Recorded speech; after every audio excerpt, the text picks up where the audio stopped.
You dare to type a boba in the chat? You dare disgrace the chat with that emote? With YouTube watching? Gamers, you can't be doing that. You know, actually, we have to do, we have to do live stream fails review. Because, dude, Sneb's threads actually kind of did okay. Hang on, let's take a look at this. Oh, that's fucked up, Nike. Jesus. Okay. So, guys, look at this. Hang on.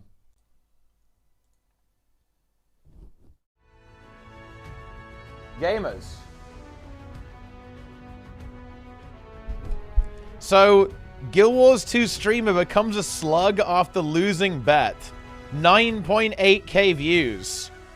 Man gets smothered in Vaseline by wife.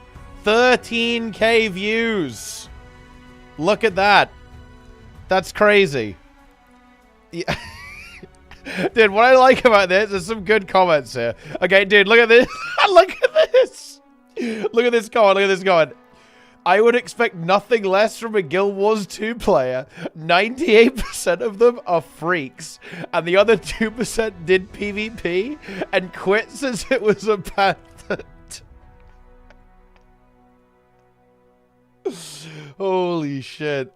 This is weird. I don't know how to feel about this. This is some of the weirdest S&M play I've seen. Yeah, this video is 100% going to be re-uploaded to niche fetish sites.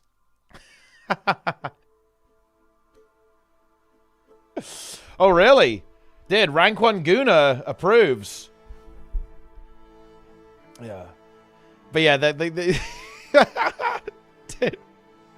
Look at this fucking crazy shit. Can you imagine seeing this with no context? Because bear in mind, guys, right? Like, obviously, livestream fails like not like a Guild Wars 2 subreddit. It's like a general stream subreddit. There's all sorts here. So a lot of people will have zero context for this. They're just going to see... They're going to... just with like a spatula of Vaseline. Just slapping it on his leg. I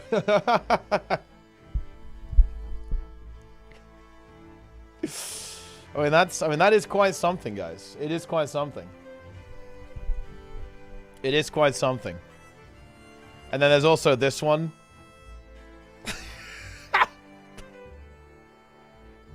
And this does look. I'm not gonna lie, guys. This does look a little bit sus, right? Like you know, you've got like the bin liner on the floor. Like he's just lying down. He's being filmed while like stuff is dumped on him, and he's like he just starts dissolving. Yeah, this is the kind of thing that I'd see Delta trying to do in game.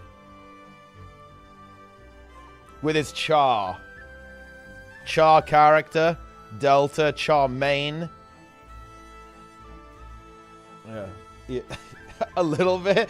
It looks like my son whenever I'm watching you. Wait, how do you even watch? You're like lying down on the ground. That's crazy. I mean, that's something. It definitely is something. What's the liquid? I believe it was basically they were doing essentially like, you know, like the Coke and Mentos, like the fizz thing. It was basically vinegar, and I don't know what I think it was baking soda, right? Or something similar to that, like yeah, sodium bicarbonate or whatever they've got. And that it was just like to make him fizz, right? Because he's being salted. It was like the Slug roleplay. Yeah. Haven't played to the end of Soto. Oh, and the expert not really touch it, and then you cool. The raid's worth checking out, I think. I think you know, I think it's always worth playing through. I like playing through the story and stuff. Yeah. Yes. Did the in-laws figure it out? I mean, wait, what do you mean by that? Like, in what way did they figure it out? Oh, your wife betrayed you and told them. Interesting. NG core is good in PvP. That's correct, yeah. Core NG is definitely one of the better NG builds right now. Like, NG, Warrior, and Thief are not seeing that much play currently. But, you know, they obviously have builds that work. The daughter is traumatized either way. No more Slug, man. Instead just laughs. I mean, I guess that could be pretty scary. Like, you know, from a child's perspective, they're like, what the hell's going on here, right? Like, he's turned into a slug. He's like, he's slimy. He's got a slug head. I guess that is a little bit weird. Yeah. Wanted the slug man to return and horror filled her eyes. It's the slug. Oh, no. That actually feels kind of bad. That's fucked up. Sluggers. Any slugs in the chat, guys?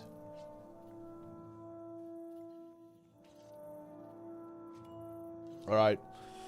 I'm doing a little bit of world versus world first. And then we're going to do some propaganda. Today, we're going to do some propaganda.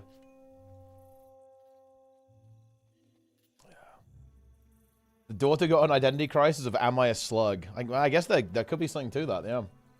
Sluggers. Yeah, I mean, like, that's... Look, I mean, that's an accurate emote, isn't it? Look at him go along. He's just, you know, he's sliding along the ground. He's a slug. That, you know, that, like, Peepo doesn't look very happy, does he? He's, like, a slug, but not a very happy slug, I think. Snorper. Yeah, same thing with Snorper. Like, look at Snorper. Away he goes. Ah, Sebastian's here. Your mum turns into a slug if she sees my account rank on Guild Wars 2 characters. What the fuck is Guild Wars 2 characters even? It's like a fashion website or something?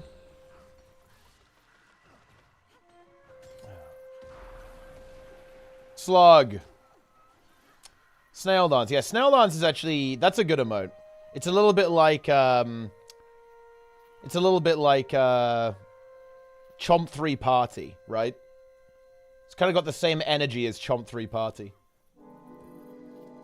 Guild Wars 2 Efficiency. You're a high rank on Guild Wars 2 Efficiency? Impressive. Very impressive.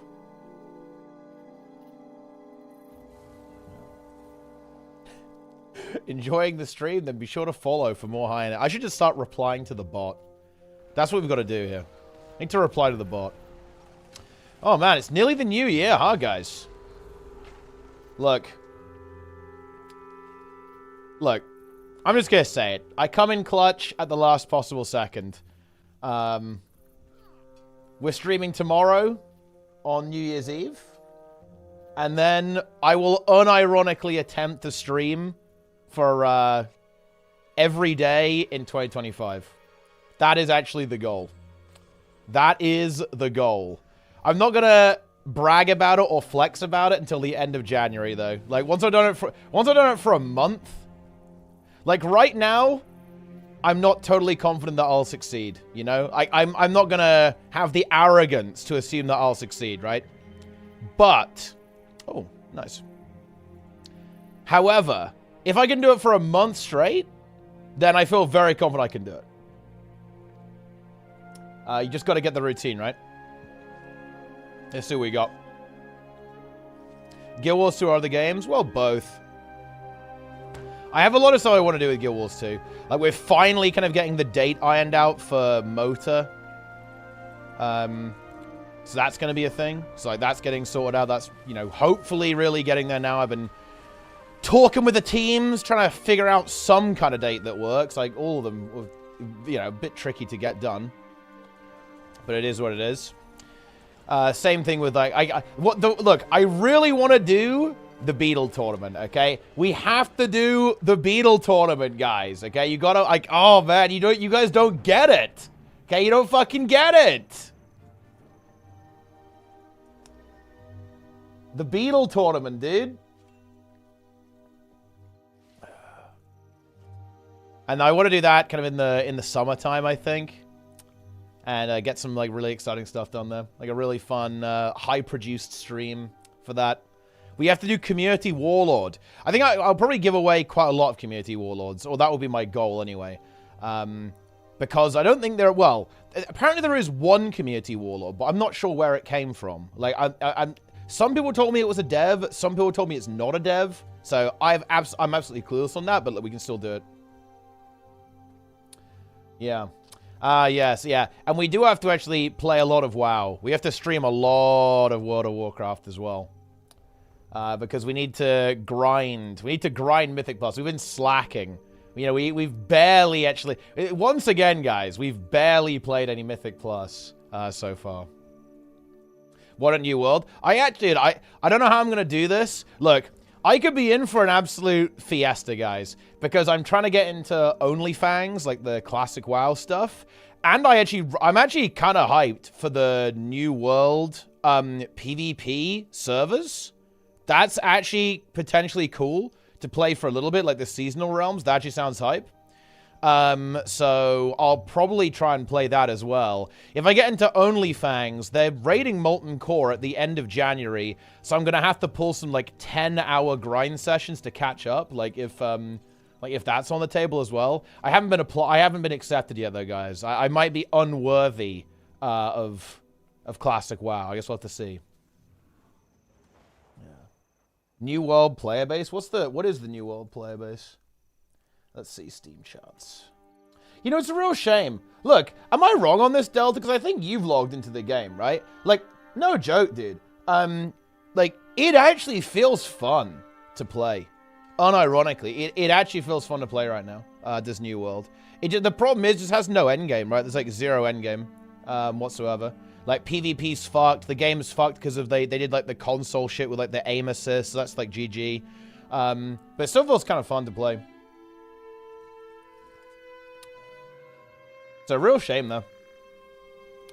Yeah, because I started playing again. I actually stopped because of the seasonal servers. I was like, oh, I'll just play the seasonal instead, right? Because I'm like leveling I've got the expansion stuff, and I'm leveling up my character again on the new server where everyone's playing, like all of you guys are playing.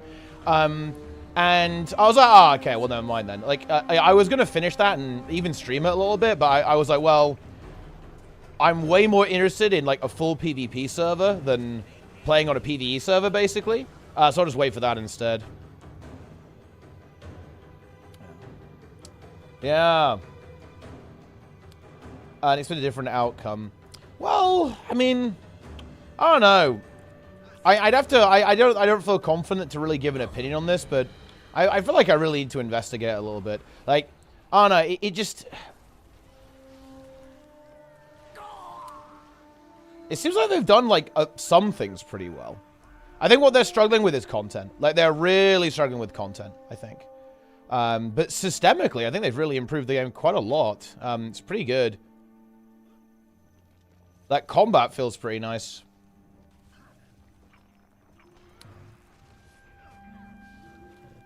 Ah, there's a Soros there with a tier 1. Teapot high indeed. Excellent choice.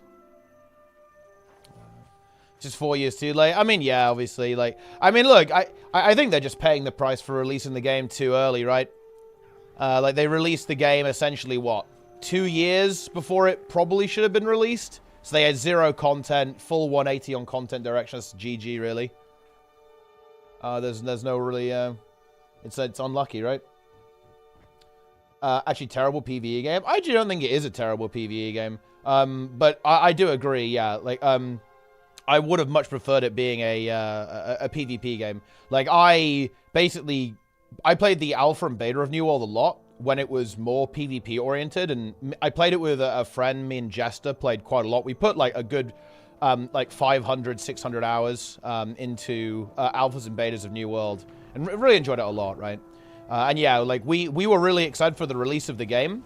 And then when it dropped, it obviously went a lot more in the PvE direction, and that was obviously very disappointing, so we basically quit very quickly after getting max level. It was very unfortunate. But I actually don't think New World is bad in PvE at all. I think the PvE is really fun, to be honest.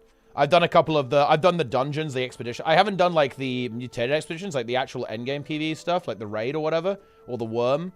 But I've done, like, a lot of the dungeons and just, like, the open world, like, leveling and stuff and, like, fighting the monsters. It's pretty fun. I do like the action combat style system, and I like the weapons too. I think there's, like, some cool skills you can use. I do like the action-oriented system just overall. I think it's quite nice. Like, being able to actually, like, you know, raise your shield and block, actually dodge is very cool. Yeah, classes is also nice. I do like classless. Like, having one character that you can, you don't have to, like, level multiple times, I think is very nice. Pretty good. Yeah. Is HS currently full? No. But not really recruiting. Yeah, action combat is hype, actually. That is true. Although it's kind of strange, actually. Because on the one hand, I do think action combat's really good. But people do seem to prefer tab target in general. Or at least MMO players do. Like, and this is kind of one of these, like, weird things. Like, if you're making, like, an MMO, right? If you're making a game, like, do you want to kind of appeal to the players that already play these games? Or do you want to try and, like, get a new demographic in?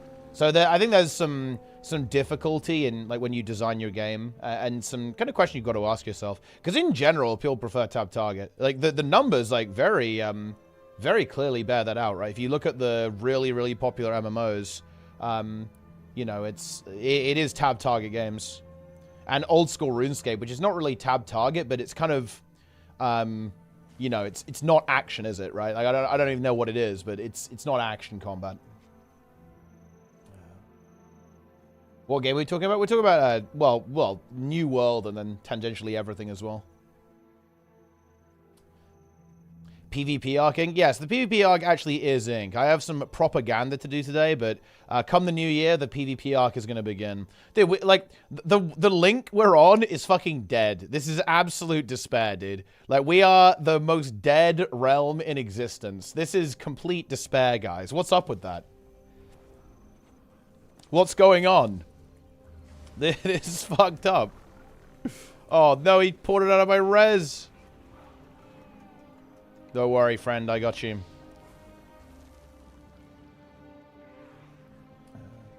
World vs. World is fucked? Well, I think it's just maybe just us. Maybe not World vs. World as a whole.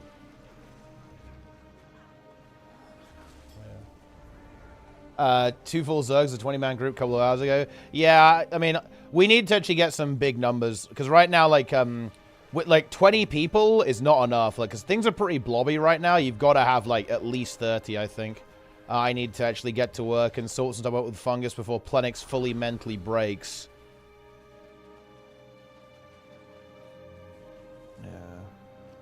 Yeah. Do WoW and Guild Wars 2 PvP arc simultaneously. You know, I actually do want to try WoW PvP at some point. You know, the weird thing is, you know what kind of puts me off? What puts me off is actually the fact that it's Arena. That might be a really weird take in the WoW community. But I am just so spoiled by Conquest. Conquest is such a good game mode. And the idea of kind of downgrading to Arena is like, ah, man, what the fuck? Oh, no.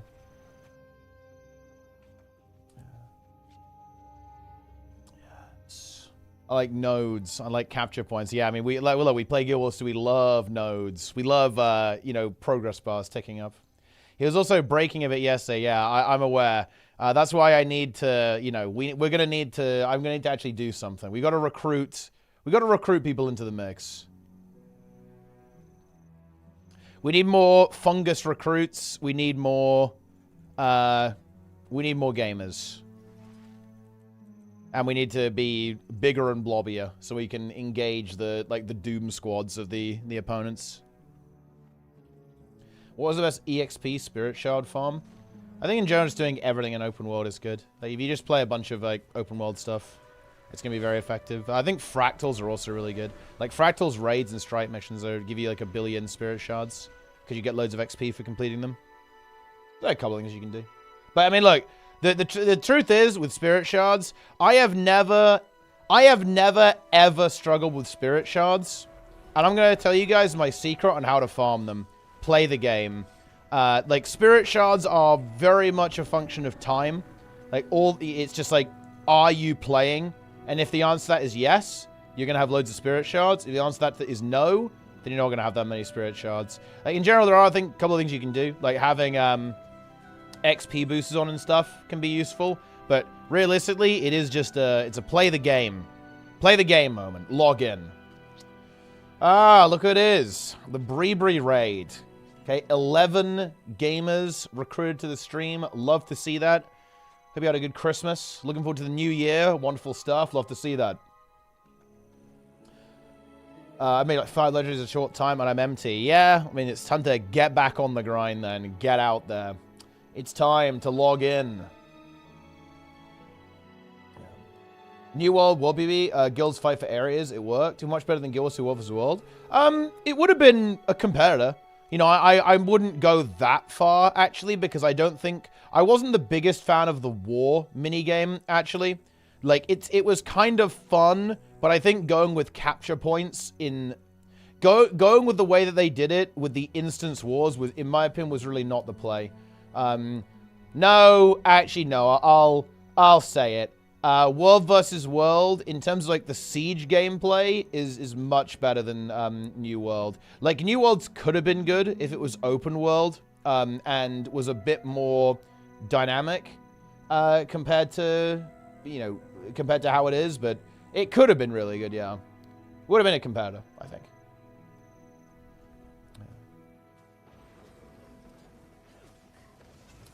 Yeah. What, no board? Minigame is trash? I'm actually not so sure about that, to be honest, Chris Imbalance. That is debatable, in my opinion. Like, I actually think that it... Let me put it like this. It is very hard to effectively pull off actual open-world PvP in any game. And I think Guild Wars 2 knew that. Like, the devs who made the original Guild Wars 2 are very, very clever. And I think they recognize that if they shackled their game to this concept of open world PvP, that is a massive risk. Because that means the entire game, like, lives and dies by this one concept doing extremely well. Because open world PvP just does not work. If the population goes down, it fundamentally will just break, pretty much. Having it as a separated off thing, I think, is not the worst idea in the world. I think that you can compromise. Like, I believe ESO does this with the way that it handles its open world PvP, is that there's like a special zone where it goes down that's connected to the open world, but it is still ultimately a separate zone. It's not like the entire world is open world PvP. I think you could argue that is like, that's like the dream, right? You can kind of have your cake and eat it too a little bit there as well. But I actually do think that the way Guild Wars 2's approach is very safe, right? It's a very, very safe approach, and I think it's a smart approach, and it obviously worked out pretty well for them. Pretty much done for Season 1 of The War Within. Well, I mean, we beat the raid, but no, like, we've got a lot of, honestly, we've been slacking a lot. We've had some scheduling issues. Like, dude, like, our healer, you know, sometimes isn't here. Snizzle, he's asleep, you know, he's doing his thing. Sometimes Vivi goes for a 5-minute nap. When he's like, oh yeah, let's do like a massive day of keys. He goes for a 5-minute nap and he wakes up 7 hours later. Yeah, we had a couple of issues. And obviously, like, you know, people weren't around for over the Christmas holidays and all that kind of stuff. But no, we got to do a lot of Mythic Plus. We got some keys to do. Because we want to, you know, do some... You know, try and see if we can get into TGP. Need to do a little bit of tryharding, guys. A little bit of tryharding.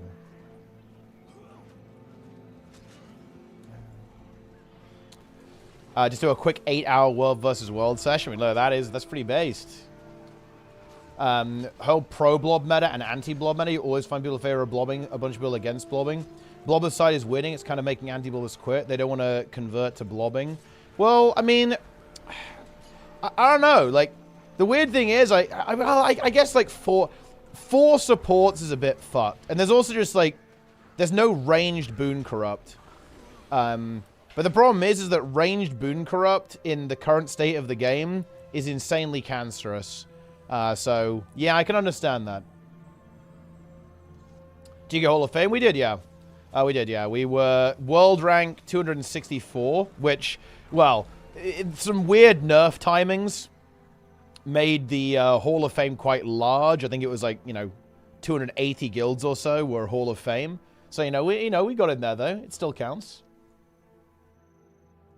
One dev over the course of a summer, then quit the company. I mean, like, that's it. I mean, honestly, that sounds like a tech classic, to be honest. That's very kind of you, Ruby, by the way. But nah, we want to do a lot of pushing. Hopefully, I'm hoping that we can actually do some like proper gaming over January, leading up to the Great Push. Like try and get some like pretty big days in like 6 to 8 hour days. What does it take to make it a Hall of Fame? I actually do want to talk about that in a video at some point, but I'm kind of cooking up my plans on how I want to approach this style of content. You might see something pretty soon, actually. Maybe not about WoW, but about something we actually talked about on stream. Kind of a more general video, actually, that I don't know, people might find interesting. You might see something. I've been stirring my cauldron over the last month. I've been doing my thing. I've got a little interesting idea. But yeah, I don't want to talk about that. But basically, you have to be you have to be like top 200, 250 in the world to clear the raid on Mythic. Interested in M+ title. Oh, we're already a decent chunk above the title, Noz. We've played enough that we can get the title while playing pretty casually at this point. But we obviously want to push a lot more. Vivi's like playing in pugs more than with us because we don't play. We don't log in. But yeah, no, I've got the title every time since I started playing in Season 2. Of Dragonflight. Yes. Yeah, I like Classic WoW as well, Kristen Balance. I like Classic WoW a lot. I'm really hoping that I get into OnlyFangs. That'll be really fun to play. Because what I really like about stuff like OnlyFangs is that it's kind of a mission. It's like a socially constructed mission. And that really adds a lot to me. That's why I like stuff like the Zero to Hero. I like stuff like, like guild projects, right? Like guild goals, like player set goals. I think are really, really exciting to have in the game. Like missions that you can go and accomplish. 0.1%. Oh yeah, 0.1%. Yeah.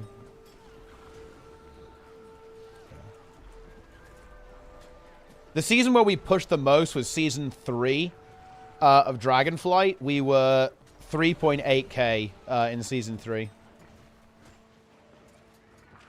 So that's like that's been our best season of keys. Keys.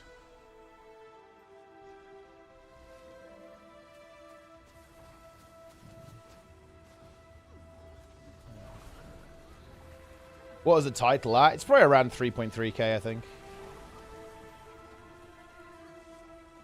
It's hard in guilds to make it fun for everyone per scale size, like blobbing fun, small scale fun, etc. Well, yeah, I think it's just very difficult to balance the game. Like, making stuff like heal Scourge better, and kind of like having these more hybrid roles. I think, like, hybrid builds are a bit fucked, if I'm going to be honest, like in Guild Wars 2. Like, if you think about what builds have always caused problems in terms of balance, it's always hybrids. Like, look at PvP. Like, Celestial Renegade, like, Nade Hollowsmith, Fresh Air Catalyst. Like, these are the builds that are just pure cancer, right? And just ruin the game. And it's kind of the same thing in World vs. World. World vs. World didn't really have this because those builds almost didn't really exist in a way, right? Like, they weren't really a thing for a while. But then you had, like, the Celestial meta start to pop up, right? And, well, yeah. Stat nerf adjustments in World vs. World mode only. I think the issue is actually more difficult than that. I feel like they would have done that. If it was as simple as just nerf minstrel gear, they would have already done that, but I don't think that is that. They might do that anyway, and honestly, it would be worth a shot, but I think it is a little bit deeper than that. The problem is cooldowns are very, very low, uptimes are very, very high, and spells do a lot. So you have a massive amount of condition application, a massive amount of combi cleanse, a massive amount of boon output, and a massive amount of corrupts as well. So it's kind of like, yeah, it's a bit of a weird one. Yeah. Will they change world versus world again? Pretty unlikely. They're pretty committed to world restructuring. World versus world is dead, unplayable. This is a really interesting thing that I think is worth talking about in MMOs. It's actually this idea of passive socialization. I've mentioned this on stream a little while before. And so what happened with world restructuring? I don't think world versus world is dead at all. If anything, I'd probably say it feels about the same. But why do people say it feels dead? Because I'm not trying to gaslight them, right? And say, oh no, your feeling is wrong. I think people's feeling is right, but I think it's interesting to kind of examine why. I think what's going on is that a lot of people enjoyed the experience of basically being in a guild without having to actively join a guild, right? So to kind of do a bit of an analogy to PvE, right? Most people in PvE won't join a guild. Like, if you say, hey, if you want to raid, you need to join a guild, people will say, well, I'm not doing that, right? And it's the same thing in World versus World. Like, but the thing is now, if you want to play World versus World, you kind of have to join a guild. Like, no joke, you kind of do. If you don't, you're just going to be thrown into the meat grinder pretty much, right? Like, and you're not really going to have that sense of community, that passive sense of community that you had previously. Like interacting with a bunch of, like, you know, people you know, right? Like seeing the same people, right? Like seeing the same faces pop up in map chat or team chat, like all that kind of stuff. That is a thing of the past. That's just not a thing anymore in World versus World. And what's changed about World versus World is that if you want to play, you can't be passive anymore. You have to be a lot more active. So, and guess what? It turns out that the vast majority of players are passive players, obviously. Like, because the vast majority of Guild Wars 2 players are passive. Further than that, the vast majority of video game players are very, very passive. They won't actively do anything, almost ever, right? And this is a really big problem, because Guild Wars 2 probably does have this more extreme. I'd say Guild Wars 2, because of its systems, encourages passive play. Right, like the way that everything works, like the game is very passive. So Guild Wars 2 probably has one of the most passive MMO communities that exists. But that's kind of besides the point. The point is that world restructuring almost, it's a weird one because it almost doesn't make sense given Guild Wars 2's culture. Because Guild Wars 2's culture is all about basically playing alone together, as the, you know, One and Potatoes said. And weirdly, world restructuring is the opposite. It's the absolute opposite of playing alone together, right? Like, you kind of have to engage. People can't still do that fine in World versus World. But that's not really what people are complaining. Well, I don't think so anyway. Like, I'm kind of, maybe I'm being aggressively good faith here, but that's not what people are saying. People aren't saying you can't find people in World versus World. I think people are complaining about the fact that they don't know anyone in World versus World. And, like, they're constantly thrown into, like, the mix of, like, basically a bunch of random people, and it changes every, what is it, like 8 weeks or whatever. Right? Like, that's what people are... That's why people are saying that the game feels dead and it doesn't feel exciting, right? To use myself as an example here. Use myself as an example. Like, I'm not going to say that nobody's playing Guild Wars 2. But the fact that not many people stream the game, yeah, it does make the game feel dead to me. Like, it does, yeah. The fact that I look at Twitch and there's no one streaming, and it's like... If the fact that I think... Who can I have on tea time? Oh, we could have Lara. We could have Sneb. We could have Nike. We could have Emmy. It's like the same people, right? Like, you know, like, yeah. Is my problem that people are literally not playing the game? No, that's obviously not true. That's a ridiculous statement to make. But there is this kind of social meta element that is now, you know, diminished essentially. And yeah, it makes the game feel less alive to me, for sure.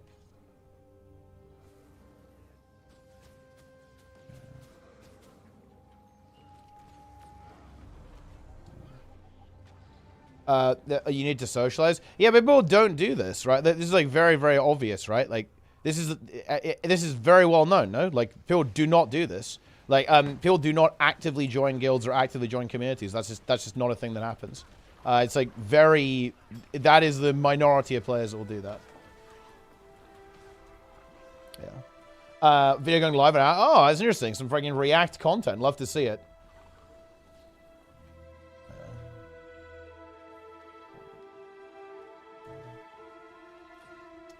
Yeah. Yeah, I mean, there's loads of people playing open world, that's for sure.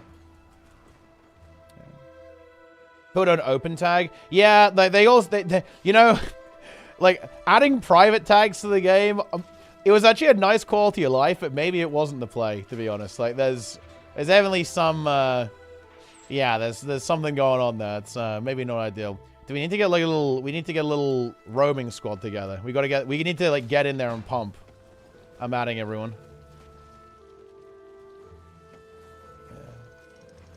Aurora Peachy still stream? I think she does stream Guild Wars 2 sometimes, yeah.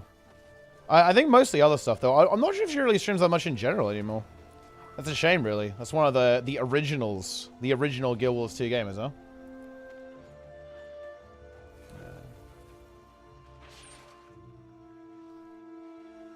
Yeah, we have Chomp now. Chomp is new. Fresh World versus World streamer. Aeon 2? No, I don't think so.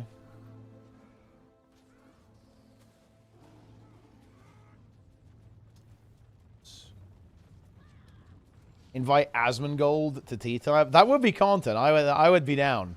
But I think I'm a little bit too irrelevant. Chomp 3 party. Excellent choice there, Alcar. Very nice. 3 PvP players on tea time and discuss drama. No, it's cringe. The German guild news guys. I think we've had a couple of like basic interactions kind of around tournaments. I think I'm not sure if this was guild news, but I think we've certainly with a few kind of like of the online fan sites, people have like written articles about the tournaments I've run, and we've done some like cross promotion there. So there's been like some interaction. I'm not sure if not in terms of I've actually interacted with them like directly on in terms of like live on stream or anything like that, but I think we have had some interactions. Yeah, not having a greatsword here, it's really not it. I have like the worst weapons imaginable. But I think it doesn't matter. They're eventually going to get worn down. Guys, we're killing the Boon Blob. The Boon Blob is dead, dude. The Boon Blob is dead, man. Look at that. Beautiful. Imagine on tea time. I mean, not everyone is, not everyone's really the podcasting sort, I suppose. Well, no, I know. I mean, I don't know Parrish that well, but I've interacted with him. He's a good guy.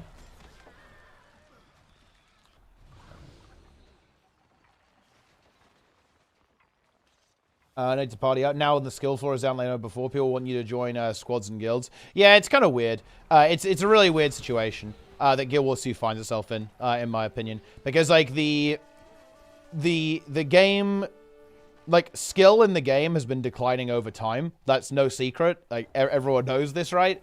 And this is at the same time that we're kind of, like, releasing, like, new raids and stuff like that. It's kind of weird. It's a bit of a weird scenario.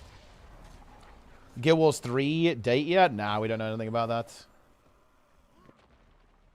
Tea time is dead. It is until I find something to talk about. Because I'm not gonna lie, I don't really have much to say in terms of, like, podcast content for Guild Wars 2, guys. I don't have anything to say. So I mean, I just what error? Your inventory is full. Oh well. Thank you, game, for letting me know.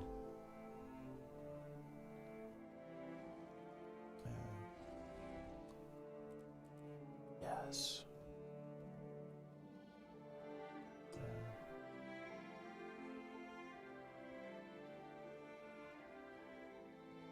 Incredible.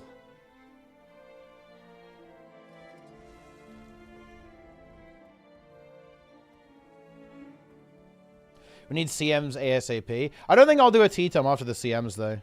Either. I'm not sure if there will really be... There might be tea times for, like, expansions. For, like, an expansion thing. But I'm not sure about that. Unhinged thread. I think I've already seen it. Or at least, maybe. I have recently been linked to threads. Something talking about, like, stat padding. It was pretty funny. Oh, Motor 3. Oh, yeah, Motor 3 is confirmed, yeah. I'm just trying to get, like, an actual date sorted.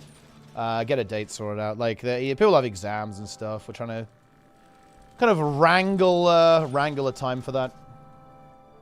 Need to actually start, kind of, like, raising some gold for that. Need to do a donation drive. I might do something interesting, like, if people donate, I'll put, like... I'm trying to think what the number is. Like, 33% in the prize pool or 50% in the prize pool. And try and get something cash going on as well. And that'll be pretty good. But I'm not doing 100% going into the prize pool. Leave it like that, guys, okay? That's not happening.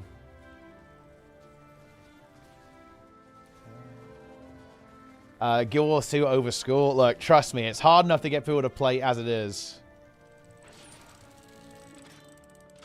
Community who actually believes that. I mean, I think there's, I mean, a lot of, I mean, most people don't really understand how the game works. Look, I mean, look, there's a reason we have, like, the, they keep ticking memes. Like, most players legitimately believe that the conditions keep ticking when you move away to do a mechanic. So condies, you know, condies are good if you have to do mechanics. That's a majority opinion.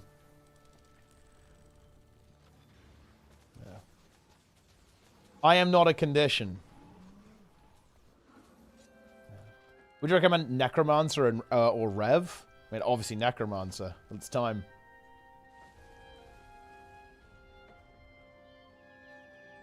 Log in.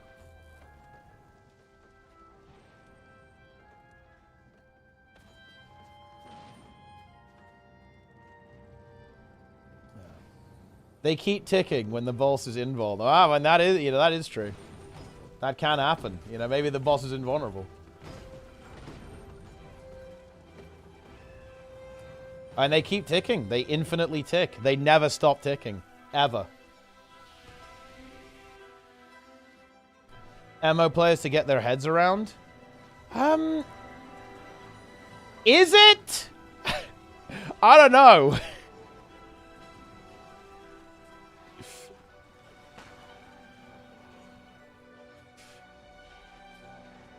Maybe I'm just brain rotted from playing these games too much. Maybe I've got the brain rot. I'm not gonna deny that there's a possibility that I am actually just brain rotted. But I don't think it's that complicated. Yeah. Boom. Immobilized. Destroyed. Yeah. You do have brain rot? 1000%. Well, I mean, there it could be. Could be true. Yeah. How to get into a good world versus world guild? Mostly just play world versus world and just talk to people and get to know people. Like, look, this is just a true story about literally every guild in the game. It's a social climbing simulator just as much as it is a get good simulator. Like, you need to know people, you need to be friends with people, you need to, you know, like, you need to engage, right? You need to engage with other people. This guy dead? He is. Dude. Got CC'd. He's stealth. He actually ported. We can get him now. This should rally the guy, right? Yeah. It's actually crazy how, like, tanky this build is.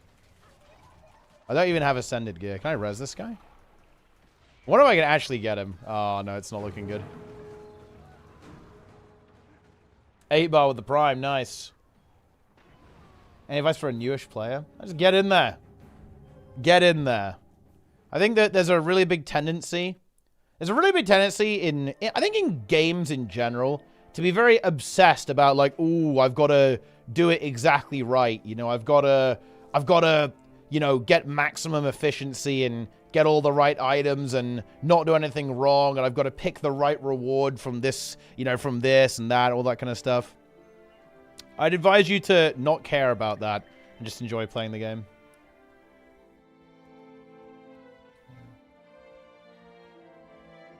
Yes. US is so thankful they get opponents and content. I mean, EU... I feel... Well, I don't know. I haven't really played on NA that much, but EU has declined, right? Like, maybe NA has kind of, like, sustained better or just, like, stayed the same a little bit more. But, yeah, like... World versus World in Guild Wars 2 on EU now is, like, nothing like it was when World versus World was kind of at its peak, in its prime. Easiest way to get a center gear besides the Wizard's Vault? I'd say probably do some stuff like... Well, I mean, in terms of easiness, just farm gold and craft it. It's very easy to get. So that's like one way to go about it. It's a bit expensive though, to be honest. Another really easy way is like do strike missions. Daily strike missions are very easy, and they give you a center gear. Boom, enjoy.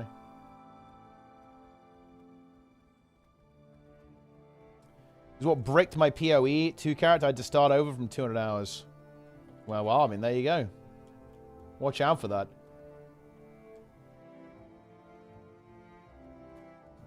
Tigress is proof. Listen, guys, the Tigress image is fake. We all know this. Gear from raids. Yeah, but I mean, that's not necessarily realistic for everyone. It might get smushed. The peepo might get folded. Do you want to recommend peepos fold themselves? Not sure you do.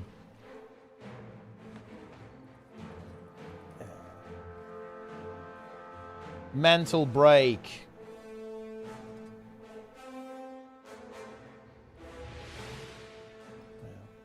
Yeah, I think I saw this. I saw you posted in my Discord. Okay, I'm not sure what this is. This guy was excited after his going on his bike, going for a little cycle. What's going on? It's a weird thing to post about.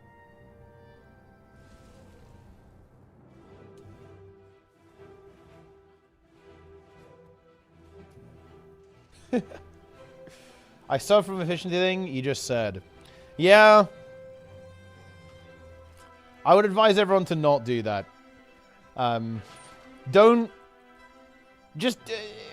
give in to social pressure, guys. It's not the way. I promise you that. Play the game the way that you want to. Respect others along the way, of course, but do your thing. Is spawn camming people in World vs. World toxic? It can be. I would say that a big part of toxicity, or that type of toxicity, is targeting specific individuals. So let's say you were a group of people and you just like really hate this one player, and you just like follow them around all over the place, like map to map, and you spawn camp them. I think that's pretty toxic. But like standing outside of spawn and killing people, I don't think that's toxic, no. So I think a really key quality of toxicity, or that type of toxicity, is the targeted element, right? Like, you know, focusing on one particular individual. That's why I think, look, I think that if you, like, here's a really good example in World versus World. I think, you know, pulling people off cliffs and stuff, that's not toxic. But following a specific person and focusing them again and again and again, yeah, okay. That's, you're kind of being an asshole there, right? Like, that's, I get it, going into kind of like the more malicious elements for sure. In Classic WoW, level 60s, camping low-level dungeons is hella cringe and toxic. I mean, kind of. Well, I think I think the interesting upside is that stuff like that kind of creates some... Stuff like that creates some kind of interesting social stuff, because it starts a bit of drama on the server, and more importantly, it will cause the the players to rally to defeat this player. I think it actually leads to some kind of cool content. Like, let's say you've got a rogue who's just, like, ganking people in the Barrens or something, right? You've got, like, a Night Elf rogue. They're just going crazy, gang. No, actually, Gnome rogue. Gnome rogue is, like, the ultimate disrespect. If you die to a Gnome rogue, that's fucked up, right?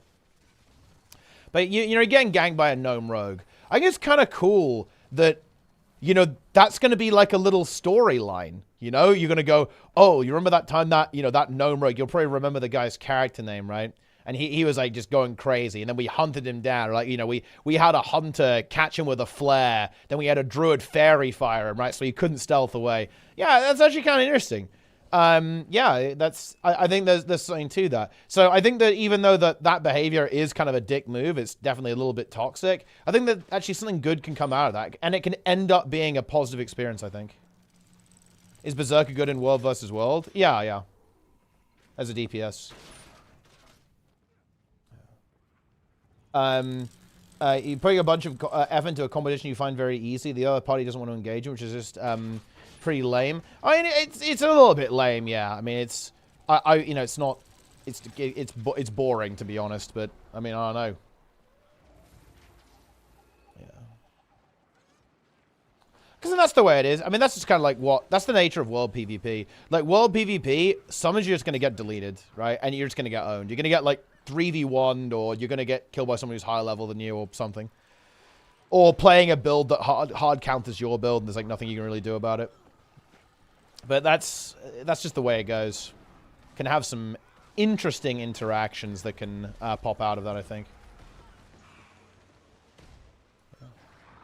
That's not what happens. As the victim lolls with the wife and kids and $3 million home and the Gnome rogue will sit there for another 20 hours. I mean, dude... I still remember some of this stuff. Now, I don't know how true this was. Oh, I can't remember the name of this guy. But there was this, allegedly, there was someone on my server who did cocaine to stay up for 3 days straight, denying Horde players from getting Dark Moon Fair buff, so they would not be able to pause properly during, like, a big speedrunning week. Like... That shit is fucking funny. I'm sorry, dude. Like, and by the way, guys, I'm going to say it. I've been dispelled. I've been killed with world buffs. So I actually have the position to actually speak on this. Dude, I have literally been dispelled by fucking Hantabart, dude. Okay? These things happen. Dude, I got dispelled by someone called DMT Trip or something like that. Okay? Because... He wanted you to know that he knows that you're going back to Dire Maul to get the tribute buffs. Okay, like you've got to go back, right?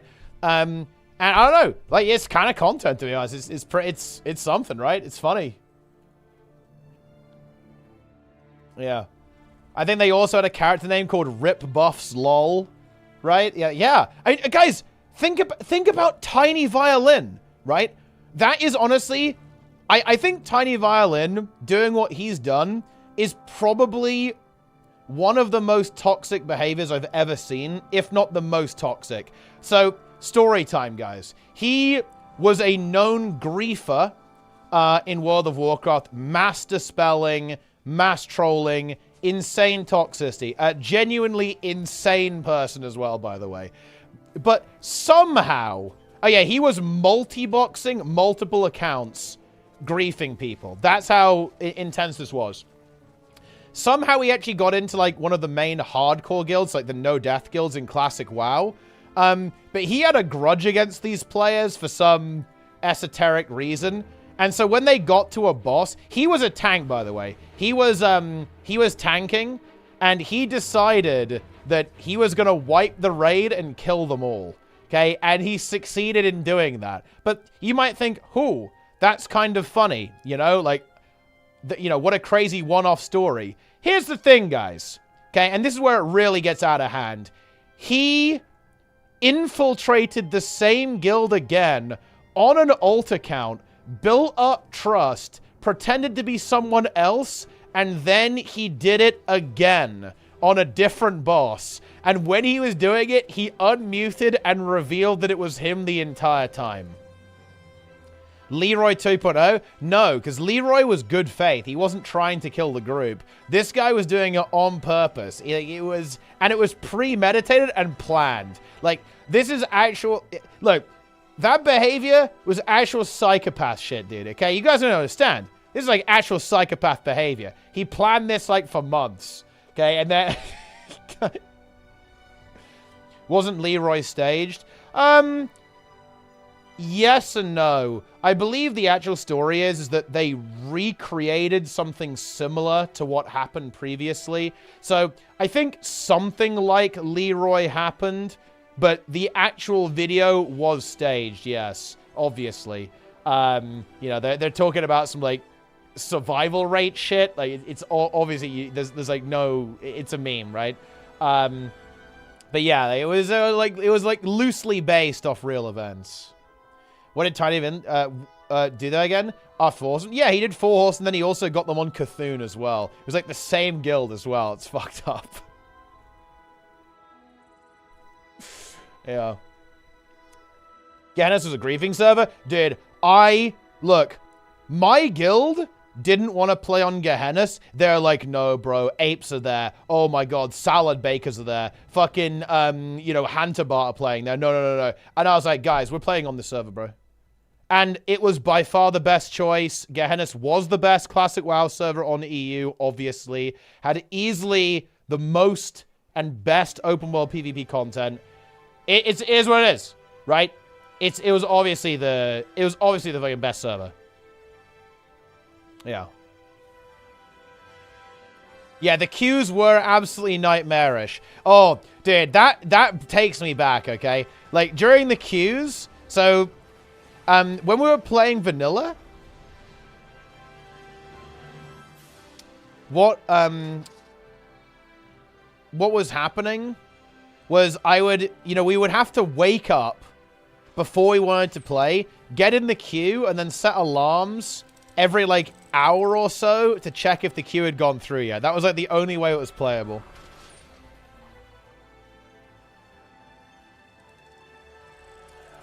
Yes. Very nice.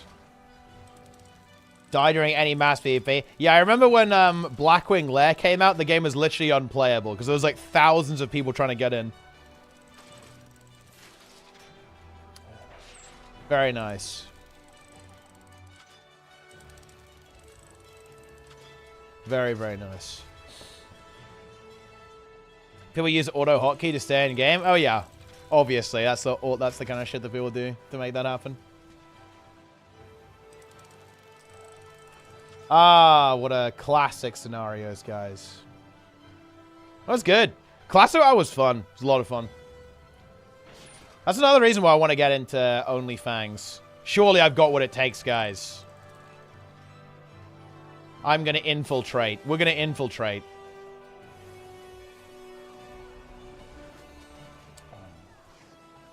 We're breaking in. Yeah, no, it's no problem. It's no problem. We're going to get in. We're getting in, guys. Huge. Agile people, not just the content. Oh yeah, of course. Like that's why people like the older school MMO. This is like a really important thing about old school MMOs is that if you want to get anything done in older MMOs, a lot of the time you're gonna have to actually interact with other people. Whereas modern games and modern MMOs have typically removed that friction, right? Like, you don't really need to interact with people. Like, older games have this. A lot more, I think.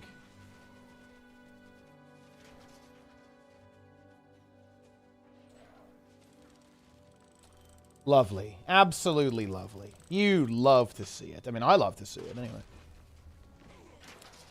Major having a merciful morality. I completely agree. Yeah, I completely agree.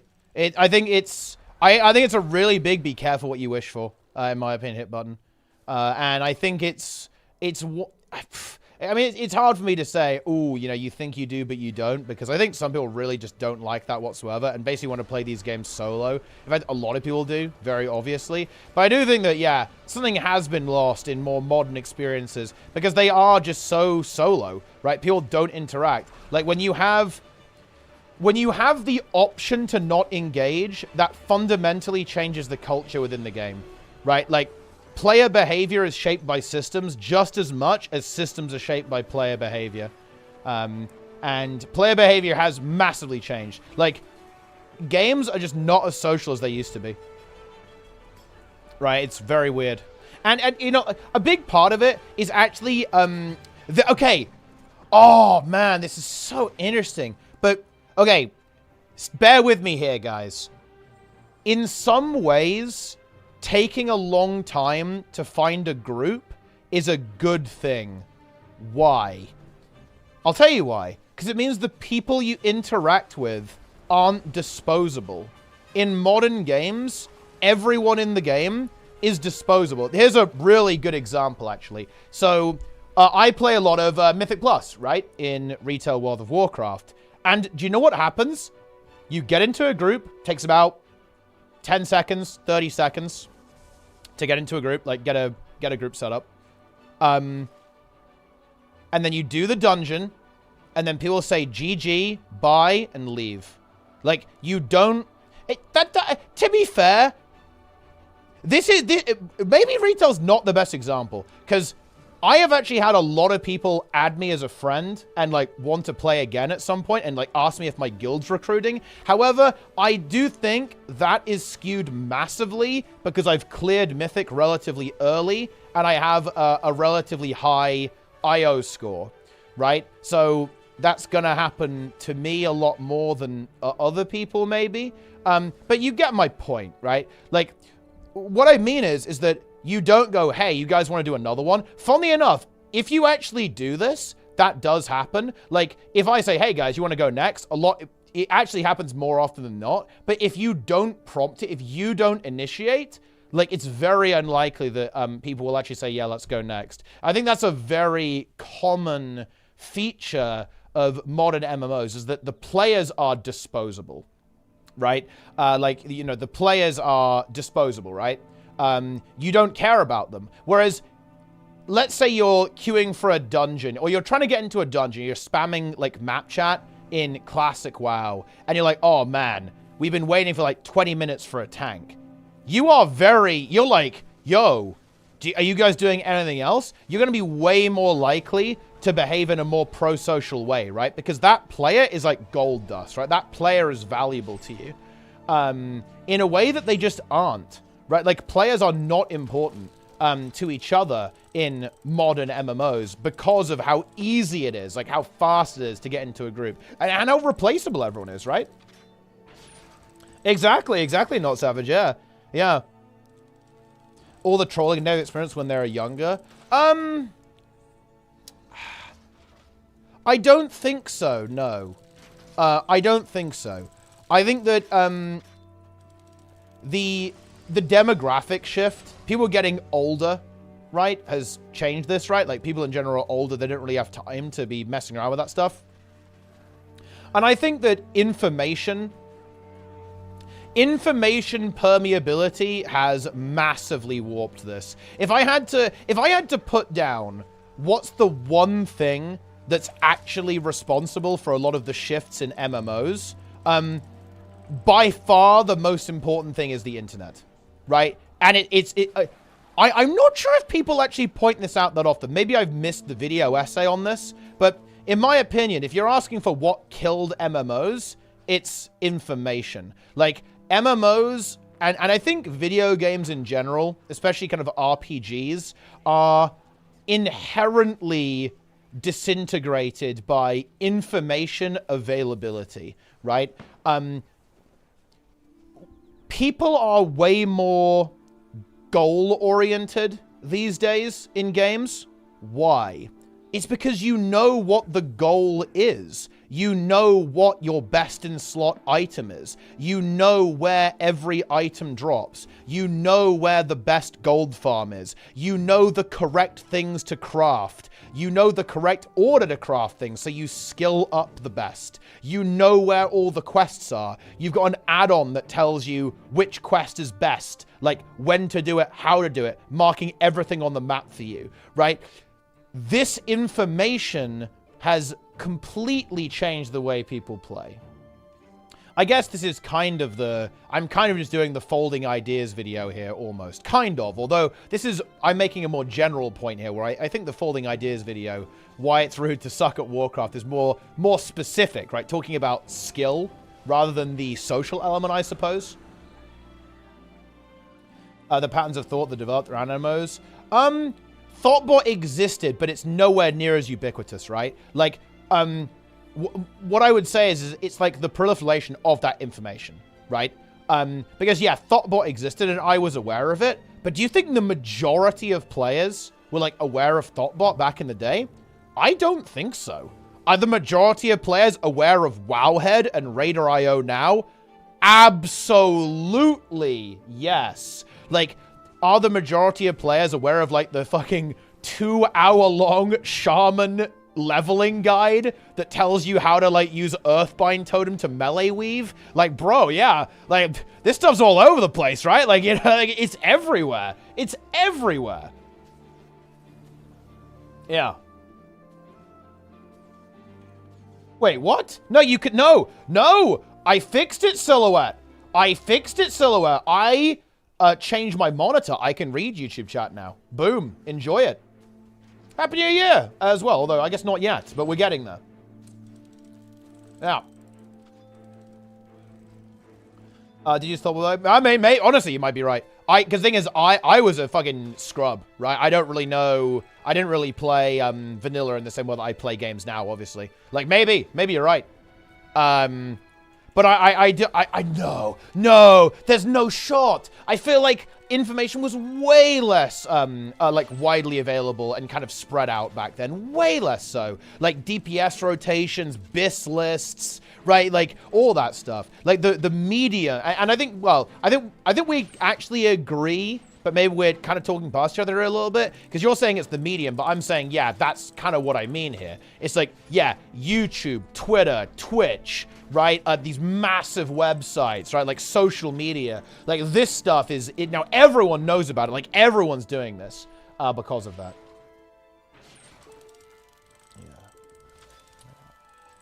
Yeah. Incredible. Especially goes through more with every new WoW expansion. I'm not gonna lie, the War Within's pretty fucking sick, to be honest. It's very good. I think it's maybe not as good as Dragonflight, to be honest, if I'm gonna be a little bit critical. Because Dragonflight was, I think, insanely good. Like, that's kind of a god tier expansion. But, you know, to be fair, the expansion's young. I think it did have a bit of a bumpy start, if I'm gonna be real. Modes like Iron Man, bad for MMOs then? OSRS is an example? No, I don't think so. No. Wait, why, I'm curious. I'm not calling you out, to be clear. I'm curious, like, why do you make that connection? I'm interested. We got a video. Oh, shit, what do we got? Oh, load, please.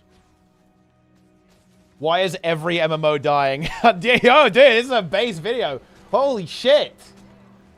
It's time to log in.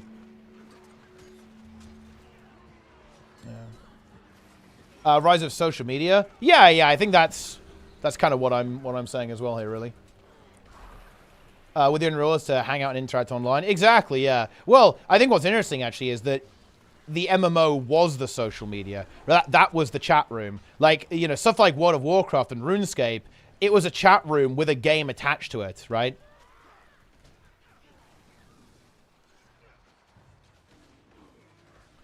Solo-oriented players are nowadays. But the thing is that I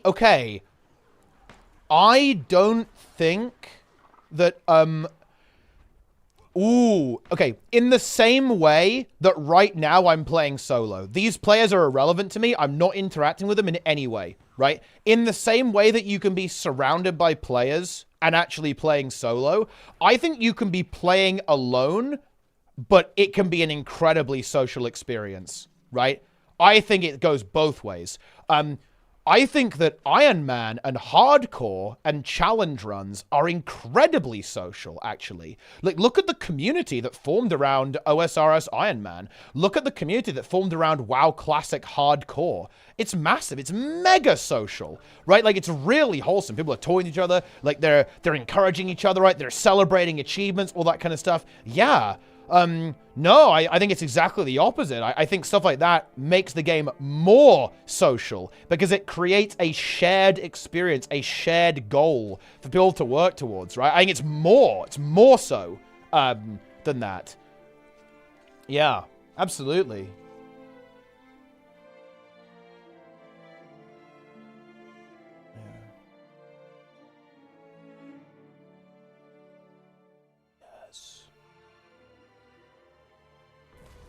Always been available? No, whoa, link slow. No. The information has always existed, right? But the availability of that information has changed. So in other words, there's more of it, more people have it, and it's more widespread on more platforms that more people use, right? Okay. Are we seriously going to suggest that YouTube and, like, how many people watched YouTube and how many guides there were, how many, like, leveling add-ons, how many, like, you know, step-by-step rotation things there are we seriously going to say that all of that was as present and as ubiquitous in 2005 as it is now? No shot. Absolutely no shot. Look, guys, I'll admit it. I was a youngin' back then. I was playing, like, WoW and RuneScape and Guild Wars. I was, like, 9 years old, okay? But listen, I know your brain's a bit mushy as a kid, but it wasn't like it is now. Absolutely no shot. Was it the same type of environment?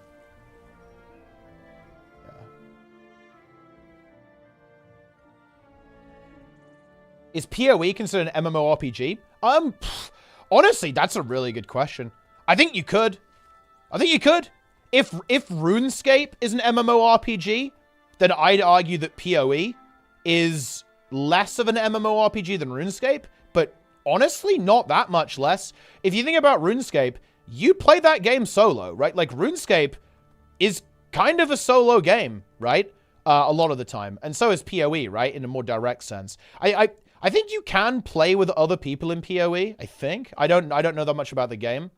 But, you know, a lot of your interactions in PoE are through the economy with other players, right?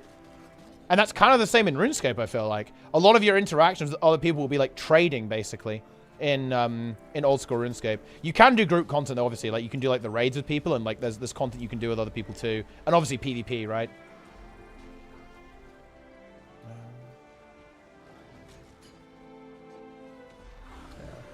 So, kind of. I don't think it would be entirely wrong to call it an MMORPG. You may be stretching it a little bit, because I think MMORPG kind of implies everyone's kind of in the world together, rather than off doing their own thing. Then again, Guild Wars 1 was, you know, Guild Wars 1 was kind of like a lobby game, and that was an MMORPG, right? So it's difficult, right, I think. Is a large cause of the DSO and the death of MMOs? I think it's a small part of the situation. Oh, I think it's the driving factor on it. I think absolutely. I think information, it absolutely okay, because let me see if I can get you. Let me see if I can sell you on this, Link Snow. That information, okay, Wowhead has now replaced talking to another human being. The Guild Wars 2 wiki, RuneScape wiki, right? Instead of going, oh, how do you do this quest in RuneScape? And, like, maybe asking a friend and, like, working through it together, or maybe you see someone who's got the reward and you ask them how to do it. Now you just go on the internet. right? You know what I mean? Like, that's how you do it. You know, instead of inspecting someone, look, you guys know what I'm talking about here, right? Like, do you guys remember playing Guild Wars 1 or WoW or RuneScape, right? And seeing someone with a sick item? Look, hey, check this out, guys. Like, when I played RuneScape, I was like, yo, this guy's got the dragon. He had, like, you know, this guy's got the dragon dagger. That's fucking hype, dude. I'm gonna ask him how to get it, right? And he had, like, they had, like, the poison one. So, yo, he's got the poison dragon dagger. That's hype, bro. You know, or, you know, you're playing classic WoW and this guy's got this epic sword, right? Or epic armor piece, right? Like, oh, like, where did you get that? Where did you get that? But now you don't have to. You don't have to ask. You look it up on the internet, right? All of these websites, all these services, all these YouTube videos, all these Twitch streamers. Ha, I'm part of the problem, baby. Ha ha. Yeah. We deleted the social interaction. We removed it. It's gone. We've replaced it. Because, guess what, guys? Do you know the funny thing? And this is something that I think we can all empathize with again, is that Tourney is kind of scary, right? You know, I think that it's kind of scary to talk to people online, or, well, you know, in real life as well, right? You know?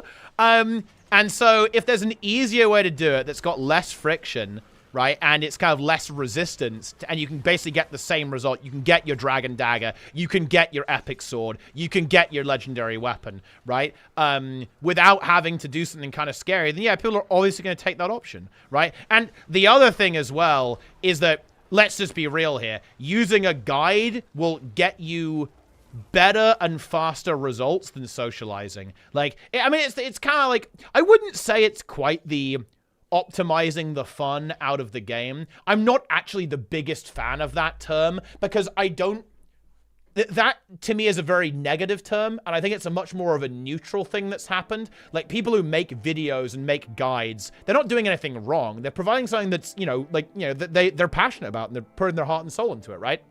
Like, that's not, so I don't like framing it that negatively, but I think you guys know what I mean, right? It's very much one of those things that social interaction has been min-maxed out of the game. It's been replaced by information sources, right? By guides and all that kind of stuff. Yeah. And certainly social media too. That's also worth talking about. As Silhouette said, and I think Hitbutton and Lynx also said this too, and a bunch of people as well, right? I don't want to not give people credit where it's due, but yeah, social media. Like, back then, your MMOs, right? Back then, your MMOs were your chat room, right? Like, it was a chat room with a game attached to it. That was a big part of the appeal, is that you could interact with other people. But now, Discord is better than any social system in any MMO. I think it will be really interesting, actually, if a new MMO tried to actually build a social thing in the game that was actually good and actually got people to use it. I'm not sure if that's even possible, though. That's the issue. Maybe we can cook something. We've got to cook up, like, a design brief on how we can make, like, a true social MMO, right? Aggregation nodes, all of that is going to be organized in Discords. That's not quite what I'm talking about here. Like, you know, yeah, sure, you can have, like, open world stuff that gets people interacting and stuff, but it's all going to be done in Discord.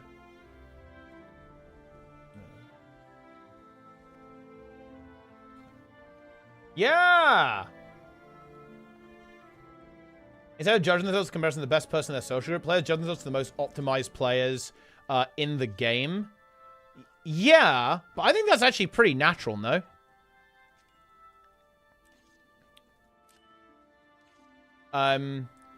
You know, in the same way that, you know, an aspiring athlete might, you know, look to a top sports person, right, in their chosen sport, and kind of go, oh yeah, like this person's awesome, like I want to try and do what this guy's doing, right, in sport. I think it's pretty normal to do that, right? And now you can see that way more, right? You can see how good people are. Like, you can see videos of speed runs. You can see logs, right, with DPS pauses, right? All this kind of stuff. You can see how good the best teams are. You know, the Race the World's first. So they're always, like, live streams. You can see the teams doing this. So, yeah, it's like... So, yeah, you can kind of see... It's a lot more visible than it used to be, for sure. But I do think that that's pretty normal. It's a pretty natural thing to do. It's to go like, yeah, like, you know, this is... I want to be, this person's cool, they're awesome, they're epic, they're a gamer.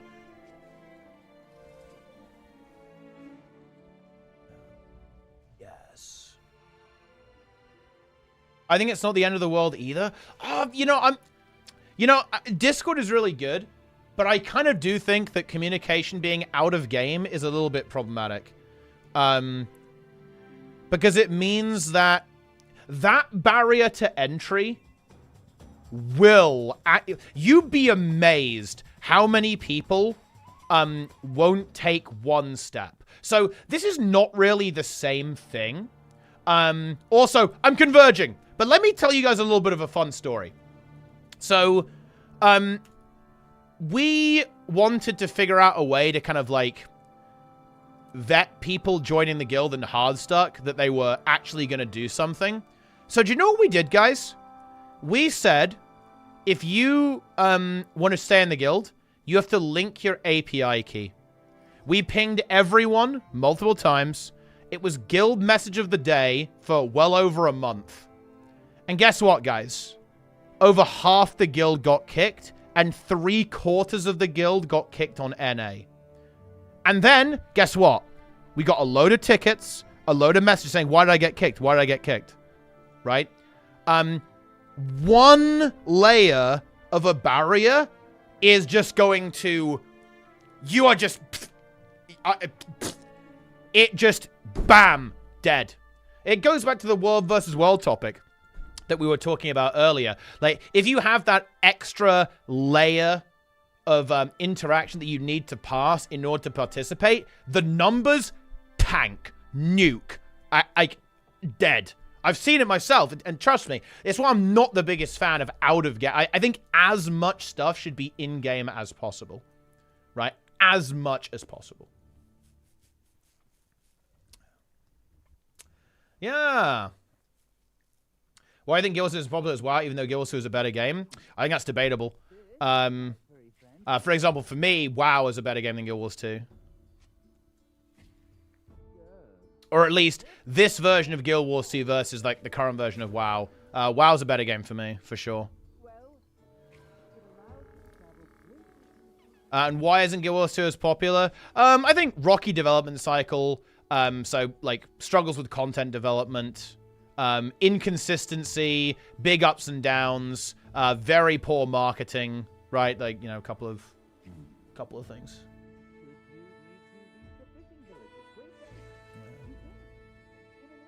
I don't know how to solve the Discord problem. Oh, I don't either. Yeah, for sure.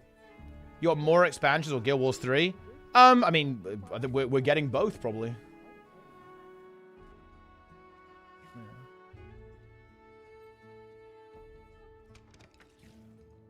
Yeah.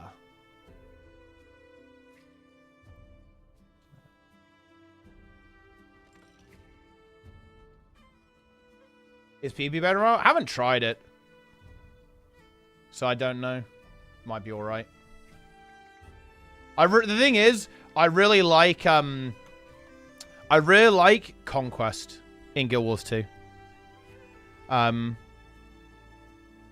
don't think I'm going to enjoy Arenas as much as Conquest.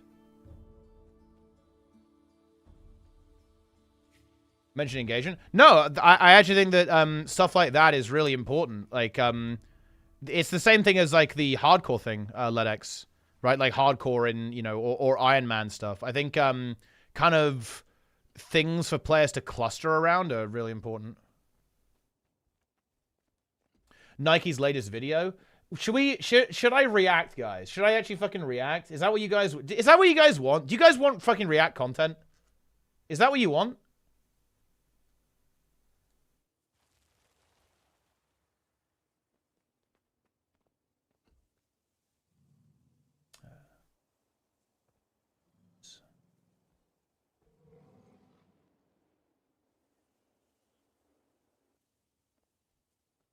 Okay.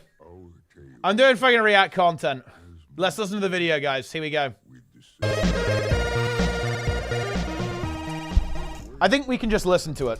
Hey guys, Nike here. Today I wanted to make a video about a problem with the MMO genre and how it's evolving and where it's going in the future.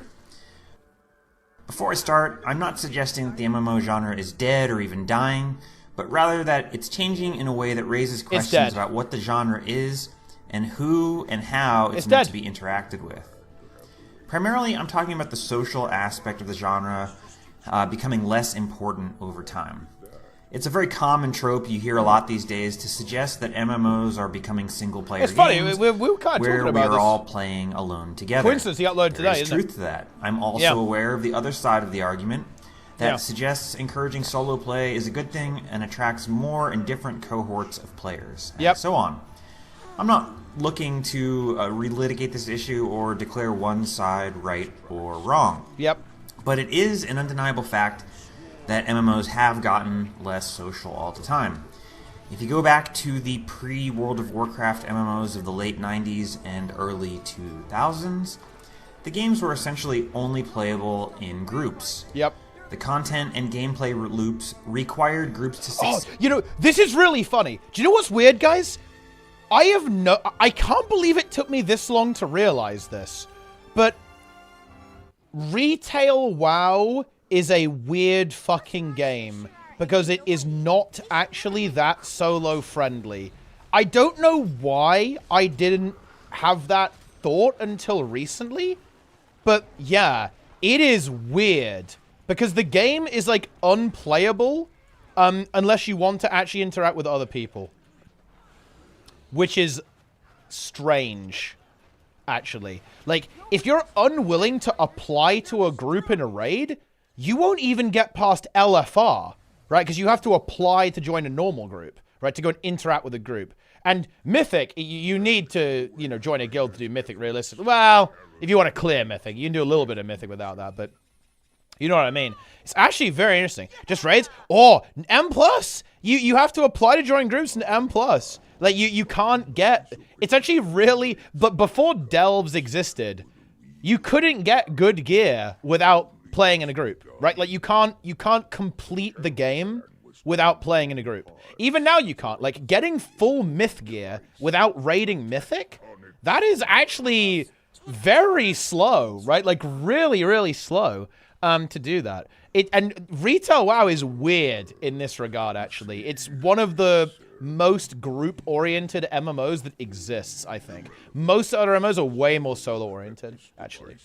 Play Heroic and M+ is miserable. I mean, I haven't actually had that much of a bad experience. Like, I've done a couple of, like...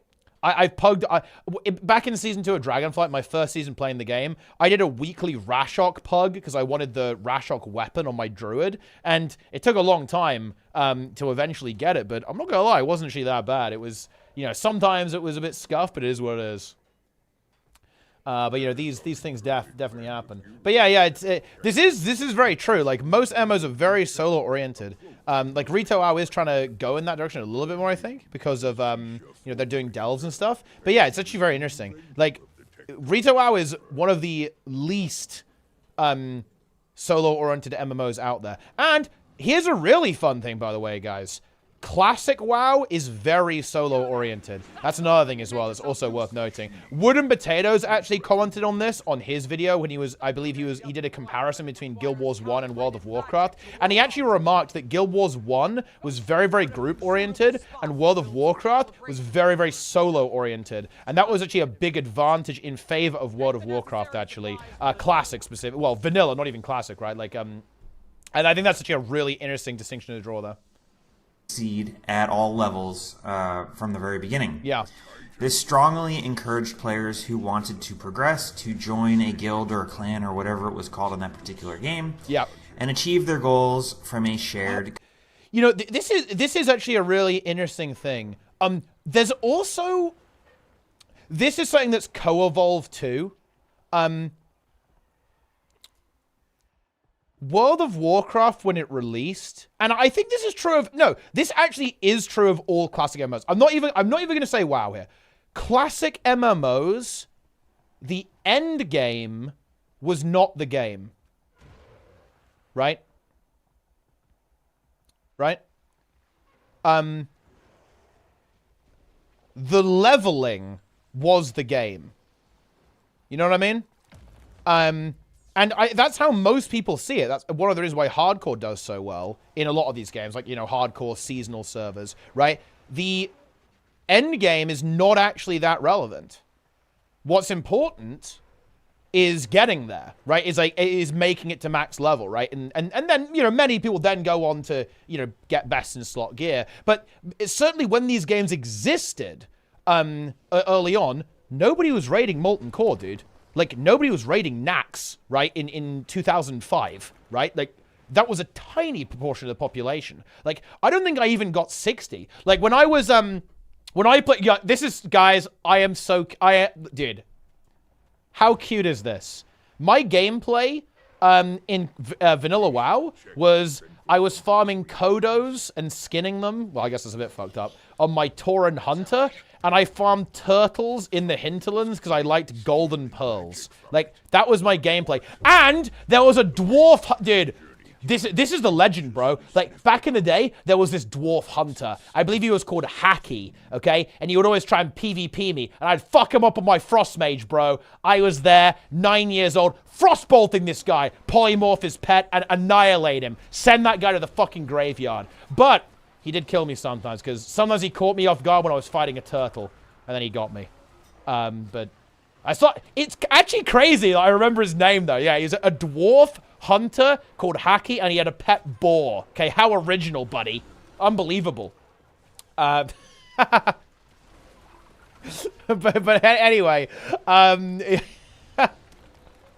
yeah, it's like, this is another big thing about classic MMOs that I think maybe isn't explicitly stated as often as it should be. Like, endgame was not a concept that people engage with back then. And it also wasn't intended by the devs to be, like, the main focus of the game. I think a lot of these, you can see how long the leveling process is, and that kind of reflects this. Like, the endgame was designed to, realistically, just be something for, like, mega vets to play, right? Like stuff like Molten Core and Nax Ramus, and in Guild Wars 1, I'd say the same, right? Like stuff like going to the underworld, right? That was not content that a lot of people actually ended up doing. There's a reason why they streamlined it down so much, actually, in Eye of the North and made dungeons a lot more accessible, and I think they probably got way more participation, right?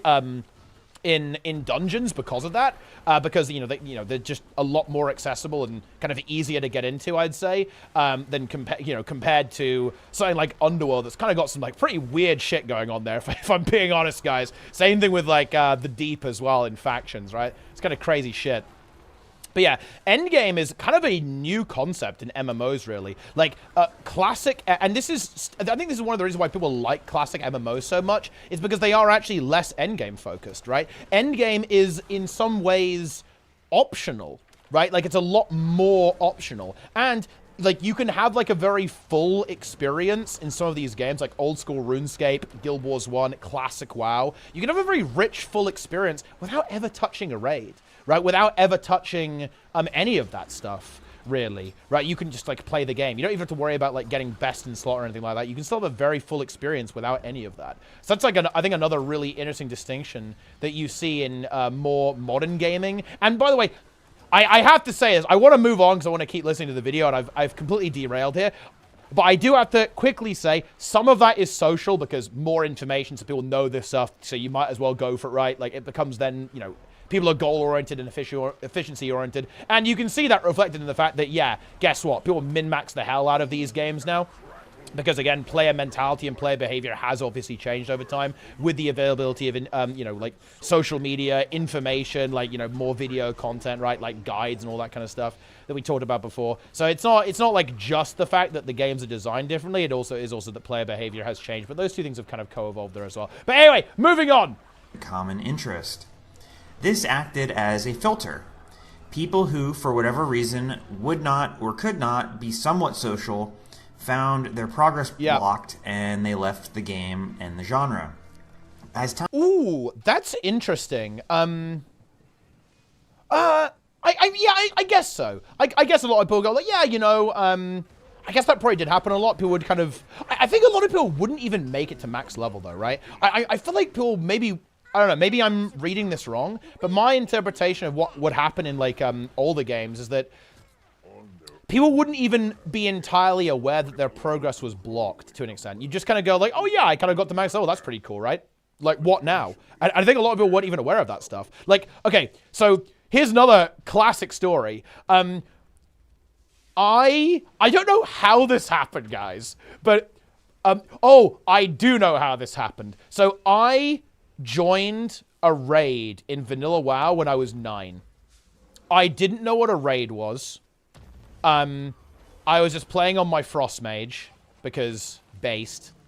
And I think I wanted to join a lower Blackrock Spire group, but I think I accidentally joined or like asked for an invite into a Blackwing Lair group instead. And I ended up in Blackwing Lair. I had no idea what the fuck was going on. Okay, just like frostbolting away like a lunatic, right? And we nearly, I think we actually, yeah, I don't remember this. We didn't kill Chromagus. We got Hardstuck, guys, on Chromagus, but we killed everything else except for that, actually. But I think a lot of us didn't even have the awareness this stuff even existed, right? I did not really know what was going on or like what I had joined, to be honest, like what the situation was, and all that kind of stuff. You know what I mean? And I think that, you know, people did kind of finish the game. Like, oh yeah, I finished the game. I got max level, right? For sure. But, and I think that definitely some people would go like, oh yeah, if I want to go any further, then I'm going to have to like join a guild and do all that stuff. That's not for me. But I think that's kind of interesting to kind of get that perspective as well. Because I do think that it's not entirely that people just felt blocked. I think it's also that people didn't even know this stuff was even there, right? Because the game did not really telegraph that to you whatsoever, right? It was just kind of like, oh yeah, this is kind of a thing if you find it and you know the right people, but otherwise this wasn't even a concept for most people. Like even getting to max level was relatively uncommon, right? I would say in some of these games.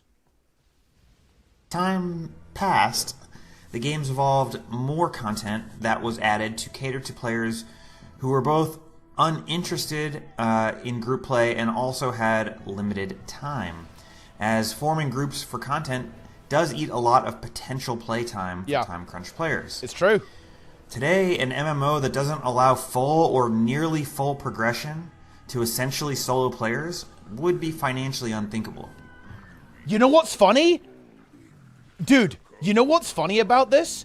This is why people get mad about progression in retail WoW. Because retail WoW doesn't let you do this. If you want BIS, you need to clear Mythic. You literally cannot get BIS unless you clear Mythic raids in World of Warcraft. That is mind-blowing, actually, if you think about it in the context of modern MMOs, right? The game says, nope, get good. Okay, you need to get better, right? Or you're not getting that trinket, you're not getting that item, right? But yeah, like Nike is right here. I think this is it's the exception that proves the rule. Retail WoW is very strange, I think, in this regard, actually, in how it actually handles loot. It's why there's so much kind of anger and frustration around, like, oh, it takes too long to gear this way, buff the loot here, like, buff Mythic Plus, buff raiding, like, make the eye level stat difference, change crafted gear, right? Like, make crafted gear better, make crafted gear worse. There's so much friction between player groups here, because the game does block you. It will say, if you want to get better items, you must get better. You must join a guild, and you must complete that boss.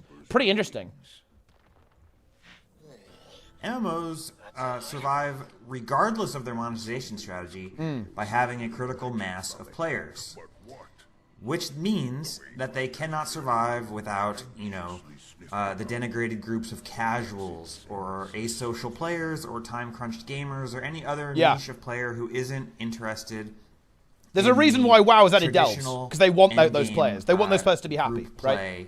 And those players have felt kind of slighted by the game by denying them, like, BIS gear, like myth gear, hero gear, for a long time. So yeah, this is why they've added delves. They're making WoW more solo-friendly so that those players are able to progress their characters without necessarily engaging in group content. Yes, absolutely. Like, it's, like, Nike, I think, is actually very right here. You might be saying, well, hang on a minute. If Retail WoW is the most popular MMO, how is it getting away with this? That's why it's getting away with it. It's because it's the big dog. I think that the statement that you have to make your MMO soloable, like, that holds for every MMO except maybe Retail WoW. And even that game is changing, right? Like, even with its behemoth scale, right? Like, even Retail WoW definitely wants to kind of tap into that audience as well and kind of have that experience for players who want it.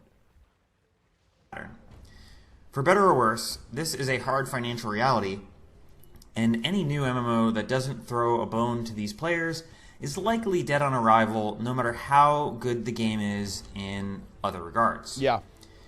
But even among players who desire group play and are open to being social, the games are declining in that aspect. Part of it is that group play content is more marginalized than it was before in order to bring solo play to more prominence. But there's other contributing factors as well. And the first that I would like to highlight is an issue that I have with most new games, and it's that they launch in a solved state. Oh, he's so right about this. Yeah, me and Nike have talked... Oh, I need to change my build, by the way. Me and Nike have talked about this before. This is so true. Dude, I hate open alphas and betas. Dude, oh my god. This is actually one of the worst things about... Not just... This is not even modern game dev. Modern MMOs. This is modern... game dev in general. Open alphas and open betas are cursed because it means that all information about the game is already known. Like, I kind of regret playing New World alphas and betas, and a big part of that is because I knew what the best weapons were, I knew what the best gear was, I knew where the best zones were, where the farms were, how to do the quests, how all the systems worked, how all the items worked, how all the stats worked, right? I knew all of that on the launch of the game, and everyone knew that. There was no mystery, there was no discovery, there was no reason to you know, talk with people in my Twitch chat because we already knew all of that information. The game was solved immediately. Oh, this is like a really big thing, 100%, yeah. And it is true of games that have a PTR as well. This is true, actually. It's why I loved... Oh, this was so cool. Oh my god. So, context. There's like a kind of like old school RuneScape, but vanilla WoW called Season of Discovery. And one of the big things that I really liked about it, they added like new content, kind of similar to old school, right? Like they're adding like new raids and stuff like that, you know, weren't in the original game, right? They're not just re-releasing old stuff. But what I really loved is they didn't have a PTR. So it was an actual mystery. And they had some really well-hidden stuff, like you could get like special abilities by hunting down little mini quests in the open world, and nobody knew how they worked. Right? Nobody knew how it worked. And there was like these big community hunts to find down these runes that would give you special abilities, right? At the start of every new patch in the expansion, and figuring out the new raid bosses, right? And like getting all the new items, right? And where they come from. Yeah, and all of that stuff. Some of it did get data mined, to be fair. I've got a full disclosure that we can't pretend it was all sunshine and rainbows. But, yeah. Really, it was actually really cool. One of my favorite things about that experience was there was no early access. We had to actually figure it out. It was genuinely fresh. And that's a very uncommon experience these days in new MMOs, 100%, yeah. It's a big thing. It's why I really struggle to get hyped about these kind of early access ass MMOs, you know, because the game just can't possibly change enough to invalidate that information. So, like, a big part of the fun of the game will have already been past tense before the launch, which actually sucks. Open alphas, early access, true, public betas up until launch day, etc. By day one of the official launch, yep, the best leveling plans are known. Yep. The best builds are already discovered. Yep. And the best farming spots are already solved. Part of the appeal of the MMO genre, especially... And I actually... Okay, I want to quickly address something that people are going to say. People are going to say, oh, but just don't look at that information. Just don't look at it. Well, the thing is, I'm actually going to say this. That is unironically impossible. Because everyone... if you wanted to do that, you would have to literally not interact with any other human being, because all the people around you in the world are going to be doing stuff that they already know, right? All the people who are talking about the game on every single social media, they're going to be doing that. Every single Twitch stream, every single YouTube video, that information is out there, and you will come into contact with it unless you unironically, like, ignore every other player in the entire game, right? Like, that is not a realistic option. You can't just pretend that people don't know this. You're going to see people doing things and go, oh, okay, I wonder what they know that I don't, right? You know, there is no escape from this, right? There is no escape. Because of how social media works and how information operates on the internet, and just the nature, you're playing in a world surrounded by people who are going to be doing things. They will do things that you will then watch, right? Like, there's no escape from this. I'm not even gonna. No, I actually am not a big fan of saying that. Oh, but if you don't do it, you'll be at a disadvantage. I actually think that's a weak argument, right? Like, what do you care about? Do you care about efficiency or discovery, right? I think it's kind of a pick one. I think that argument is actually relatively weak. I think it's a much more stronger position to say, like, you literally cannot do what you're saying. Like, because the implication is that if you just don't look at the information, I don't think that's possible, right? You can't do that, right? Realistically. Because of just the way that these games work, it's not a realistic option that works. In a brand new game is the exploration of a huge new world with secrets to find and systems to master. That is a good call. In single-player games, you can do this. Like, just, for example, I did not look at guides when I played through Divinity. I played through Divinity Original Sin with some of my friends. We didn't look at guides, right? And, we were able to have that experience for ourselves. We had to be careful because it was streamed. Plenix was streaming, so we had to be careful. We had to very explicitly say, do not spoil us in Twitch chat, right? Do not tell us how to solve the puzzle in Twitch chat, right? Okay? But with multiplayer games, nah, it's just not realistic to do this. Like, you can't do it. Most people watching this video can think back to a time when they were playing a new MMO with their friends and sitting on voice chat together, and someone gets a nice loot drop or discovers some hidden secret area or finds a new boss, and everyone on voice chat gets excited. Exactly. When was the last time you logged into your favorite MMO outside of a guild raid or event, hopped on the voice server with the other players who just happened to be online, and played the game while casually chatting with people who were just randomly on the voice server? This is a rarity now, but ironically, it is quite common in the ARPG genre today, despite those being largely solo games. How is it that single-player games like Diablo or Path of Exile manage to out-social MMOs in that regard? This is actually a good point, by the way. Like, and this guy, dude, it's weird. Whoa, guys, I pre-watched this video. You know how I was talking about how solo game modes like hardcore or Iron Man challenges, right, in MMOs are more social than MMOs right now? Yeah, it's because it generates that shared experience. Dude, I feel like Nike's going to say this right now. I actually pre-watched this. I would say that experiencing the MMO discovery phase with friends in real time is some of the best experiences you can ever have in an MMO. Just having friends on voice chat with you that you can bounce ideas off of, celebrate wins, mourn defeats and bad luck, ask questions back and forth with, and even just small talk reinforces the social aspect of the game. Ooh. If you have this social framework, you will play the game longer and stick with it longer than a player who does not have this framework in their experience. If a game launches in a totally solved state, there isn't as much discovery and there isn't as much benefit or excitement to be had while playing with friends in real time. Unfortunately, this problem is also the result of a financial reality. Yep. MMO development is expensive, and they need the money of paid alphas and betas to finance development.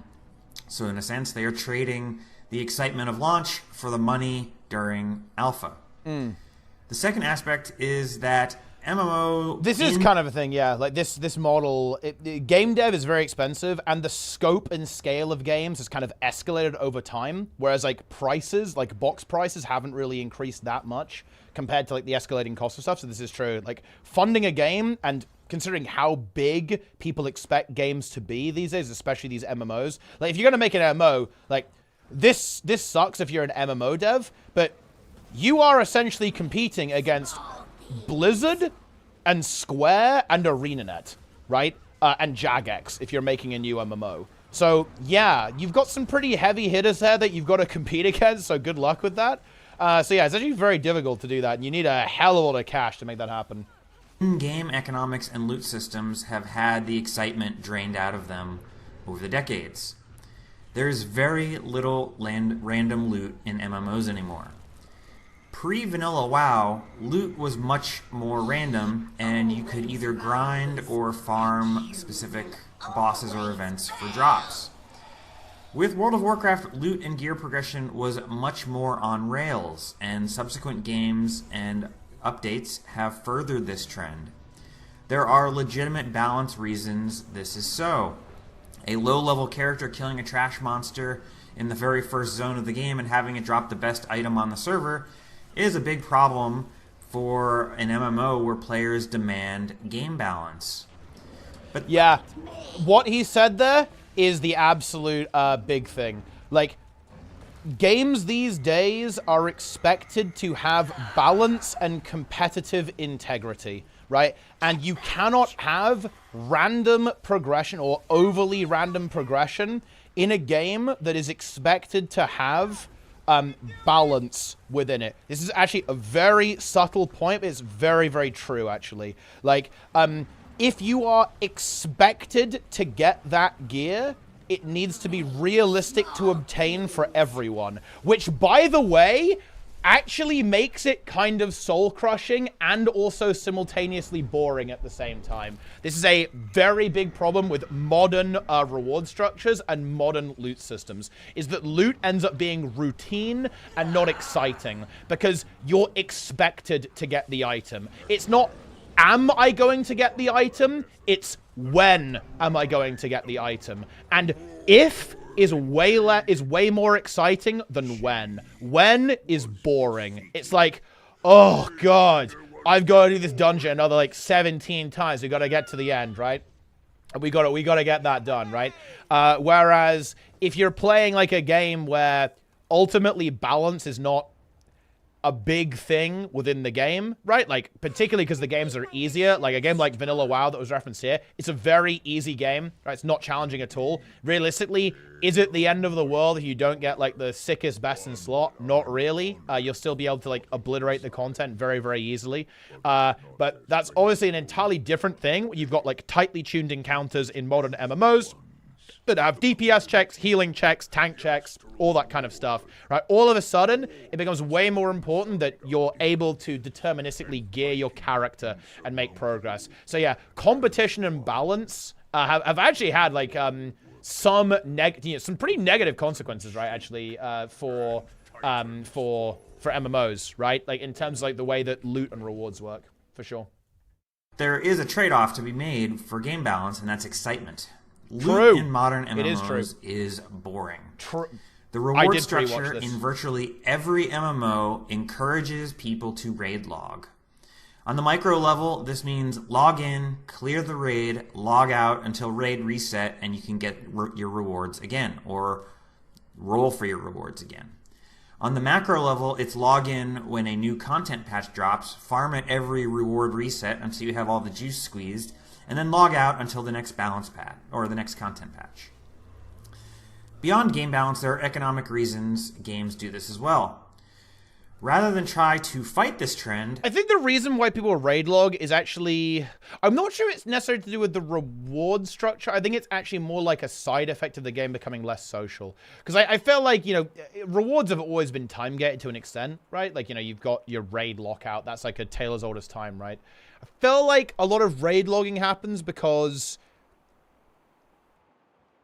you end up in this situation where it's like, well, what am I doing in the game, right? Like, what is my purpose to be logged in, right? And for a lot of people, that's like doing some kind of progression element, like, you know, farming or something like that. But what if you don't have anything to farm, right? Like, you know, what if you got the items, right? Like, you get to this point where, like, your only reason to log in is to basically raid log and, like, wait for your extra item is the kind of thing. I think is kind of what happens, but yeah. Studios have totally capitulated and embraced a seasonal come-and-go model. They don't expect you to play the game every day for hours anymore. And they're not developing content. And this is because they aren't social, by the way. Like, if you want someone to play the game every day, you need to give them a social experience. You can't make an... It's literally impossible to create enough content that you can keep someone in a game every single day. The only way you can do that is with a social experience. By the way, Guild Wars 2 did this really well with World versus World. Like, the time where I've wanted to log in and play Guild Wars 2 every single day was Heart of Thorns, World versus World. That's like, yeah, I want to log on with the crew. I tell the story all the time. I remember Arcane, my right-hand man, he would say he would sprint home from work. Seriously, he would sprint home from work to make it in time for reset. We played I can't believe we did this. We played World vs. World reset for 12 hours every Friday, and he was covered in grease and sweat from sprinting home from work to make it in time for reset. And we just log on and we fucking slam. Okay. We had like the trance music cranking in the background, slamming World vs. World with a 50-man blob. Okay. That is how you get people to log into your game every day. It's not a staff of +7 intellect, right? That's not going to cut it. It's not even content. Content won't do that. You can't make enough of that. You just cannot make enough of that. It needs to be people. It needs to be a social interaction, for sure. To facilitate that. Nor does the loot systems, as I said, encourage you to do that. And yeah, every MMO is seasonal now. Right? I think one slight divergence here is that I almost feel like loot systems never did this, right? I felt like, because when I was playing vanilla WoW, I was like, bro, you know, I had to like farm for consumables, I guess, and stuff like that. But like, I had like Biss on my warrior. I was like, you know, what am I guess a level an ult, right? Do some PvP, do some like world PvP and stuff like that, and like hang out with the boys, right? Like that was kind of like the experience. And maybe we're kind of talking about, yeah, I think Nike's talking about like older games actually. Than that, I think he mentioned that in the video actually, specifically older than vanilla WoW, but I didn't really play any of those. I've got no idea. They expect and they want you to follow the seasonal model. The biggest studios like Blizzard try to have multiple games on offer, especially with Blizzard, each time to fill in each other's gaps. Yep. So you never have to wander out of their ecosystems. They have literally perfected this, right? Like if you want to play one game, you can play WoW, because you can play Plunderstorm, you can play Retail WoW, you can play Classic WoW, you can play Classic Hardcore, you can play Season of Discovery, you can play Cataclysm Classic. Like, holy shit, okay? You can play Remix, right? Like, you have infinite versions of the game for you to play. Like, you know, there aren't enough hours in the day to play every version of WoW at this point. Like, they were pretty smart on this, I'm not gonna lie, right? Like, you know, I know Blizzard, you know, I know Blizzard kind of, you know, get a bit of a rap for, you know, not being the biggest innovators in the universe anymore. But I'm not gonna lie, they're absolutely leading the pack on this when it comes to like the seasonal approach. Guild Wars 2 is now very much in line with this, right? Like, you know, WoW was doing seasonal for quite a long time, actually, like a couple of expansions back. They were going on the seasonal direction, and Guild Wars 2, and I think basically every other MMO is like very much in on that. I do think that this approach was kind of inspired by ARPGs, looking at Diablo and PoE. I think that's where this is kind of like evolved from. But yeah, every MMO is seasonal now. They expect you to log in, log out, and then come back when there's more to do, for sure. But smaller studios like Square Enix, ArenaNet, or Bethesda have decided that you are better off setting players free and counting on them to come back when there is new content. Pretty much, yeah. Ironically, ARPGs like Path of Exile or Diablo, which also follow seasonal models, are more strongly social while the players are logged in, as I talked about before.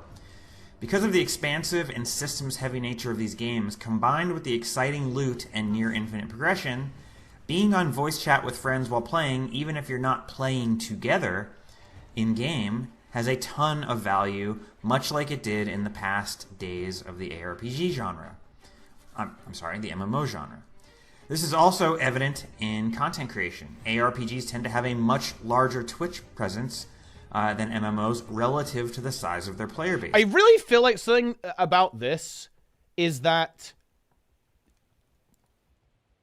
And this is something that I've really felt, actually, when I started playing WoW more, is that when you're on voice with playing WoW, you kind of have to talk about the game. The game is like a coordination simulator. Like, it's surprisingly difficult to just play WoW and hang out with the boys. The game is almost too hard for that in a lot of areas of the content. To be fair, it kind of is what you're doing, right? Like, if you're doing like a heroic clear, then yeah, it's free, right? Or if you're doing like weekly keys, that's not really that hard. But like, man, like, it's very hard to have a truly social experience, while also doing like high keys or mythic raiding, right? That's kind of hard, but that's my bad, okay? Because that's you know, that's like the type of content that I enjoy, right? So like, I've kind of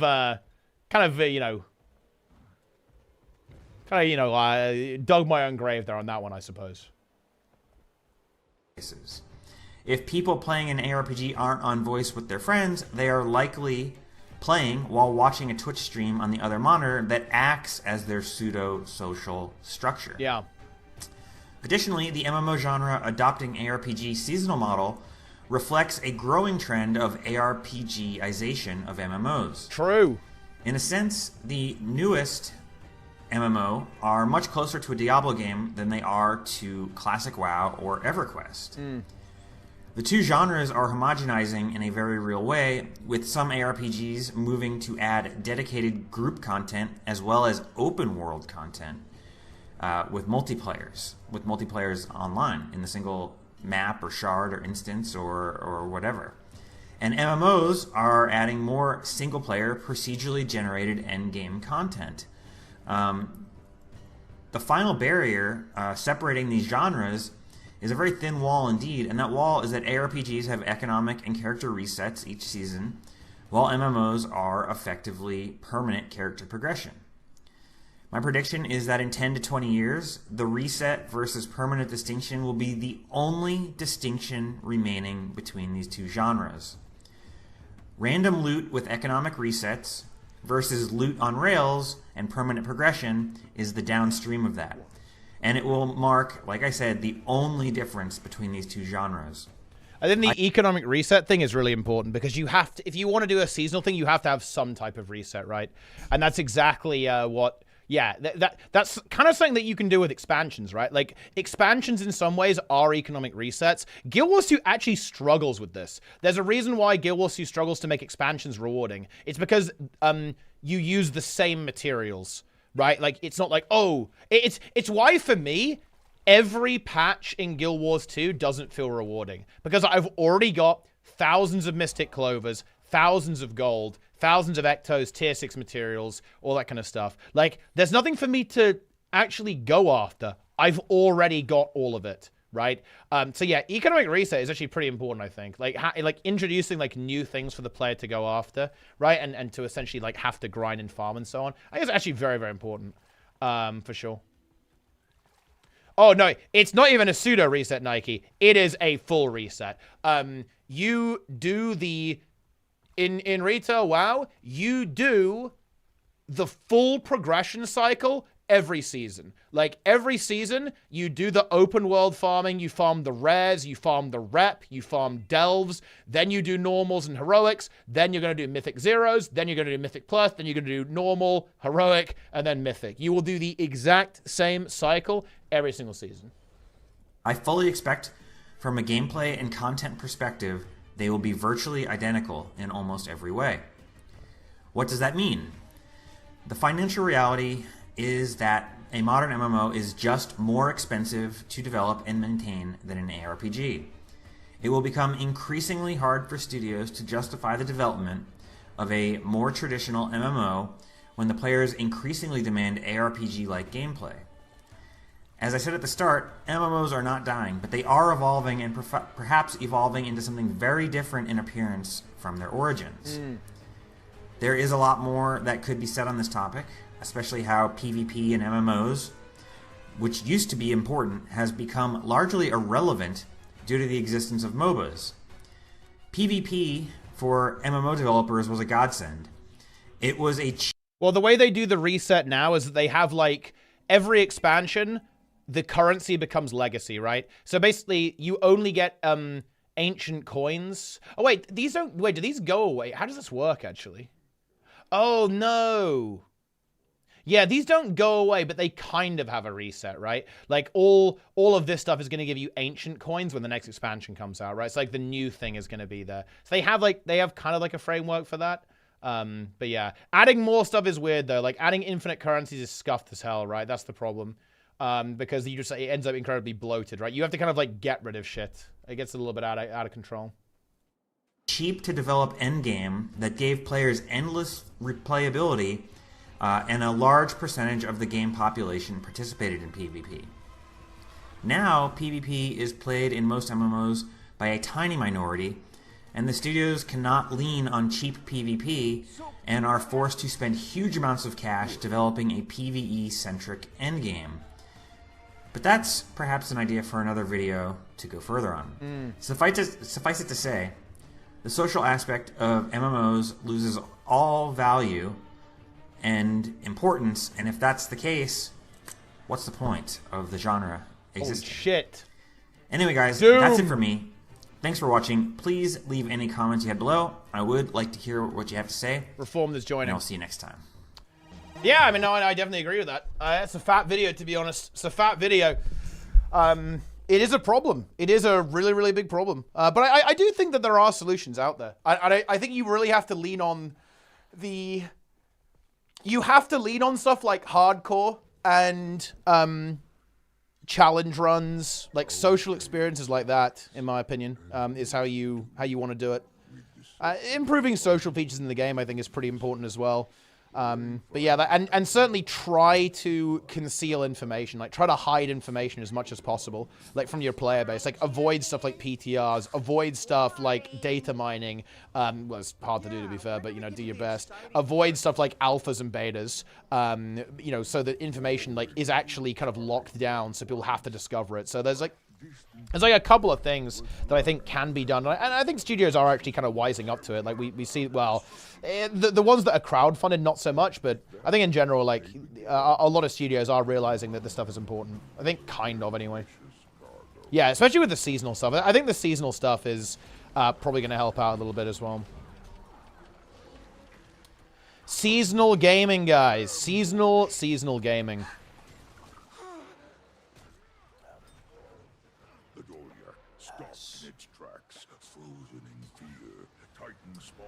Heinz57, thanks for the Prime. I appreciate that. What else do I have to say about this? What else do I have to say about this video? Nobody can stop the Wayfinder. They're the strongest. I think that's all I've got, really. I think I have spoken my words regarding that video. I think Vanilla Guild will still be popular. No. Because, okay, I think it's worth noting, why did old school RuneScape and Vanilla WoW pop off as hard as they did? Because, man, this is weird to say, but Guild Wars 2 has not actually changed that much in its entire history, unless you're a hardcore player. If you're a casual player, the game is kind of the same as it's always been. So I don't... and actually, for most people, Vanilla Guild Wars 2 is a pretty big downgrade, I think. From the casual perspective, it's like a big downgrade, I'd say. I think hardcore players would like Vanilla Guild Wars 2.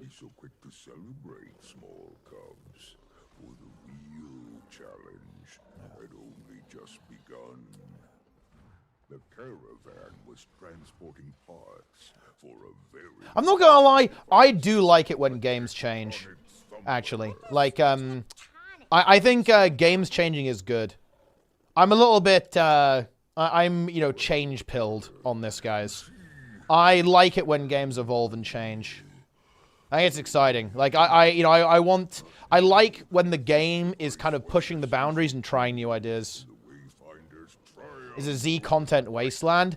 I mean, look, It's got world versus world and PvP. That's what else do you fucking need?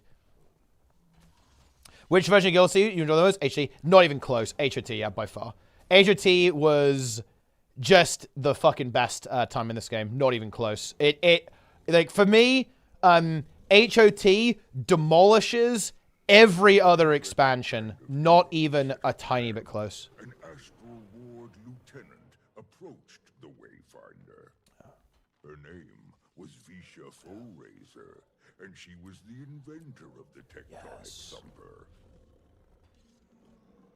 All of us, dude. Wait, why are you guys shitting on World vs. World? World vs. is based. Fuck you. World vs. World is not a shit version of World PvP in old MMOs. World vs. World is based. She was rather rude. This thumper may be up and running, but it requires calibrated magic to work optimally. Uninstall. Bro, how can you not like World vs. World? How's that even possible? It's literally not even possible. It's impossible. I think if you had vanilla Guild Wars 2, the really big winners would be PvP, right? I think PvP is probably the game mode that's got worse with every single expansion in Guild Wars 2. Whereas World versus World is debatable. I think some people would say it was better in core. Some people would say it's better in HOT.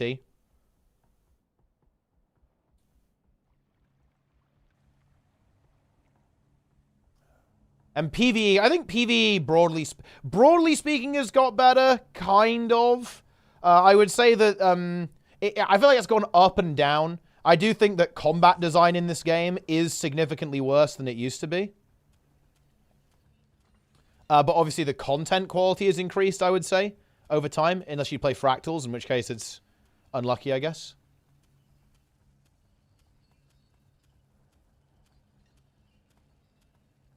It's time. Reducing Condi duration or damage can help World versus World? No, we're not in a Condi meta right now. What's wrong with the combat design? I think just the...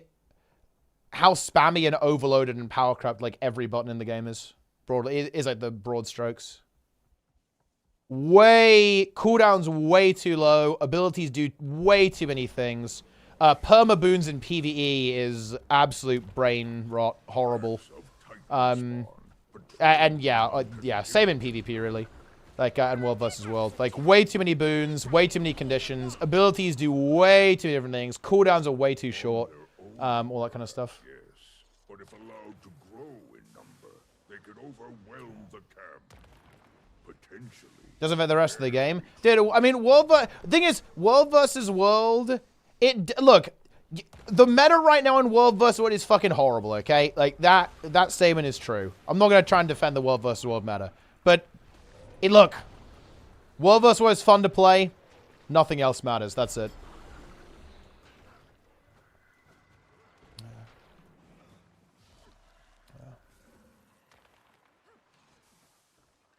You know, it's funny, because Guild Wars 2's combat system is really good. It's better than WoW's, obviously. But you know what? Here's the funny thing, guys. I enjoy pressing, like, Obliterate, Reaper's Mark, and Breath of Sindragosa way more than I enjoy pressing skills in Guild Wars 2. Right? Because those abilities actually do something when you press them. They feel special. They don't feel like a mush, right? And if we want to go game mode to game mode, like, yeah, I don't know. It is what it is. The combat system is really good, but I think the implementation is not that great in the game. I understand what Preach means when he says that WoW has the best combat system. Right? I know what he means when he says that. I get it. Now that I've played the game, I get it. Like, playing Fire... Like, dude, Ignite Fire Mage, honestly, might be the most fun DPS build I've ever played. That was in Dragonflight. Like, SKB Fire Mage is fucking insane. It's so fun to play. Even though it's tab target, right? It's a tab target build. Very tab target, right? Like, you very specifically want to, like, select one target and prioritize it down, right? And, like, nuke it and, like, send pyroblasts out. But it's just so fun to play. Because of the way it works. Because the way the combat... the way the combat system is implemented is very, very fun. Whereas Guild Wars 2's system is better. No question about that. Like, you know, like, systemically, it's pretty much the best in the business in terms of combat system. I would unironically posit that New World's combat system is also really good. I would put it kind of in the same level of quality as Guild Wars 2. I am not even joking, by the way. That one also falls down on implementation, though, unfortunately.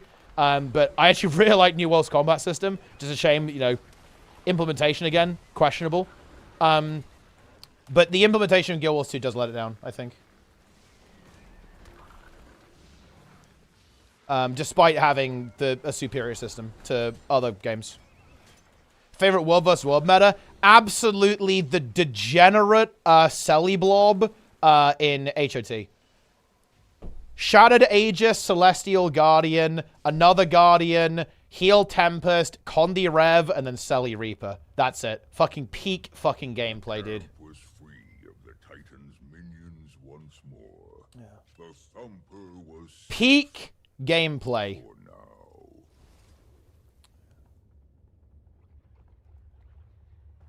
Hey, joined OnlyFans? I did. I might just be unworthy, bro. I have applied. And, you know, honestly, big shout out to Arophia. Arophia, kind of a big time moderator. Like every big Twitch stream did actually recommend me, apparently. There's like a recommendations channel, but maybe I'm too late, to be honest. I might be too late. Maybe I'm just, you know, maybe they don't have any room. Maybe I'm unworthy. I'd be really cool. I'd really like to play and, like, get involved in that. Like, really fun event, I think. But if it doesn't happen, guys, it's the way it goes, isn't it? That is just the way it goes. Yeah, maybe I am too fucking old. The Wayfinder's journeykin anxiously sniffed about. Perhaps it sensed something. Yes.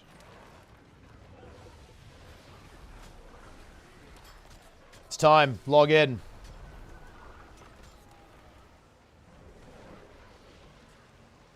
Too old, too hairy. It's possible.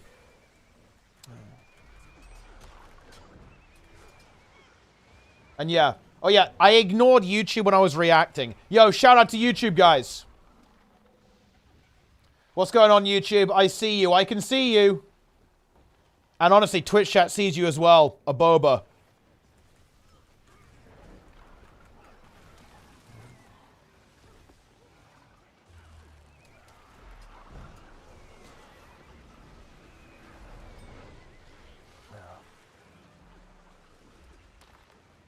Boom.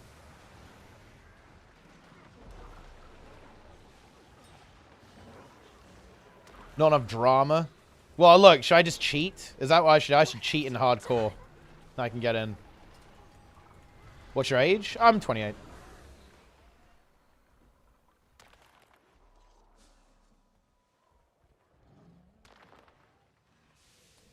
How do you fix Guild Wars 2? I don't think I'd try at this point. I think that it's very difficult. I don't think it's realistic for Guild Wars 2 to change in any kind of significant way. Look, again, look, memes, here's the deal.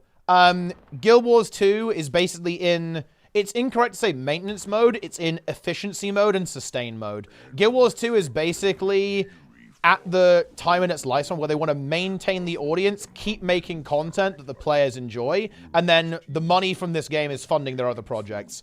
Potentially Guild Wars 3. We know there's like a card game being made. Don't know if that's ArenaNet or if it's just like an NC project or anything like that. But yeah, like ARENet's working on other things. This is very well known. Some other kind of RPG project. People are speculating Guild Wars 3. There's some evidence to suggest it's Guild Wars 3. But Guild Wars 3 is no longer in the... We're pushing the boundaries, the sky's the limit phase. Guild Wars 2 is now in sustain mode. And... we're keeping the lights on at the studio mode until we've released our next game, right? And by the way, guys, I really don't mean that in a bad way, a negative way. I know that it's very easy to interpret that negatively. It's just business, right? Like that's what it is. It's business. It's not good or bad. That's just the way it is. That's just where the game is at right now. yeah, it's not really looking to, you know, have this like massive explosive growth, right? Like it's sustaining. It wants to stay where it is and keep, you know, and keep producing what people want. It is exactly what it is, yeah.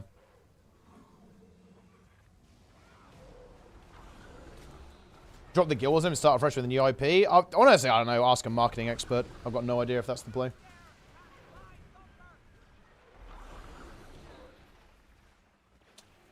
Yes. Incredible. NC sub literally doesn't want another MMORPG. Well, looks like they might be getting one.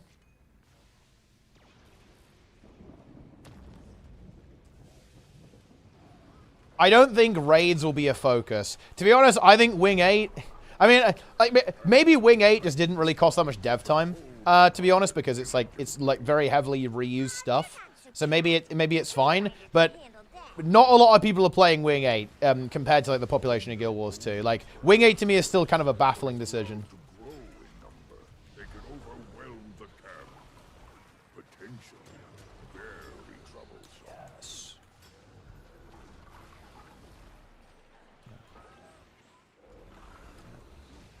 We do it anyway. I mean, well, I mean, we'll see what they're cooking, right? We'll see what ArenaNet cook. Why do they make it? Dude, look, listen, okay, how do I comprehend the mind of ArenaNet? Okay, I don't have comprehension of that. I mean, maybe they just really want, maybe Grouch was like, listen, we have to make Sneb Slug cover himself in Vaseline.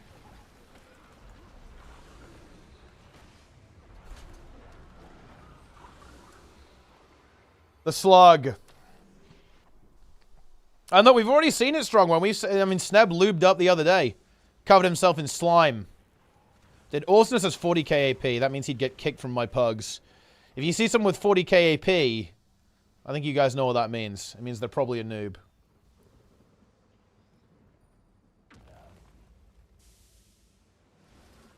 Yes. Wait, we need more essence. We still lack essence. This is cringe.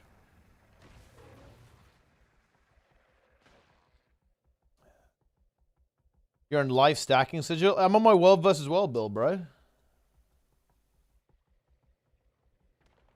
I play a real game mode.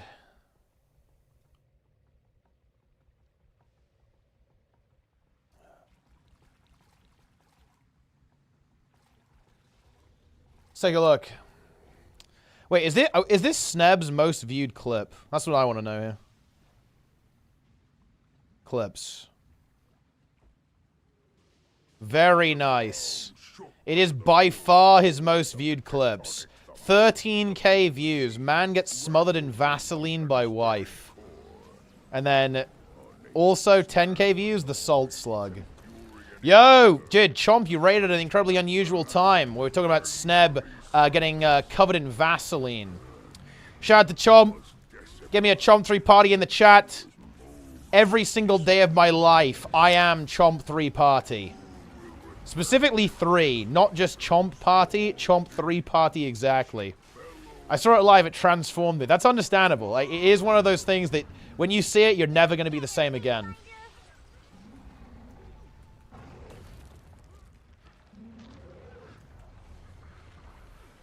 Let's see. Well, you know, what I like about this is that, you know, I feel like someone always tries to grief as aggressively as possible. Like with the red arrow here.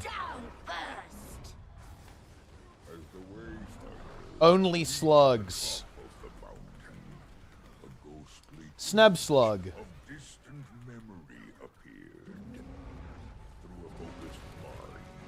And the trouble with raids in Guild Wars 2 is that if you want to have like a raid scene, you have to actually release kind of a lot of content, and that is where ARENANET struggles. And also, let's be real, guys. Wing 8 has 1 good boss and 2 pretty mid bosses. Like, Decima is good. Greer and Ura are kind of like, pretty whatever. Guild Wars 2 combat, WoW progression and content. Cut the progression. I don't like vertical progression. I'd say Guild Wars 2 combat, Guild Wars 2 progression, and then just like WoW. Dude, I feel like this is the kind of opinion that would get me eaten alive by WoW players. But dude, I'm gonna say it. You guys have no idea how fucking lucky you are. WoW's encounter design team, WoW's ability and combat system implementation team. Yes, these guys fucking pop off, dude. These are the people you want on your MMO. They're insane. That is what you want.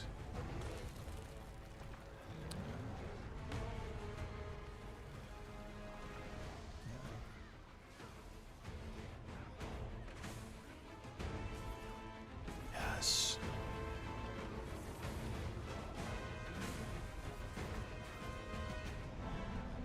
But the original design of Guild Wars 2 is very strong. There's a reason why Guild Wars 2 has survived. Its original design is very good.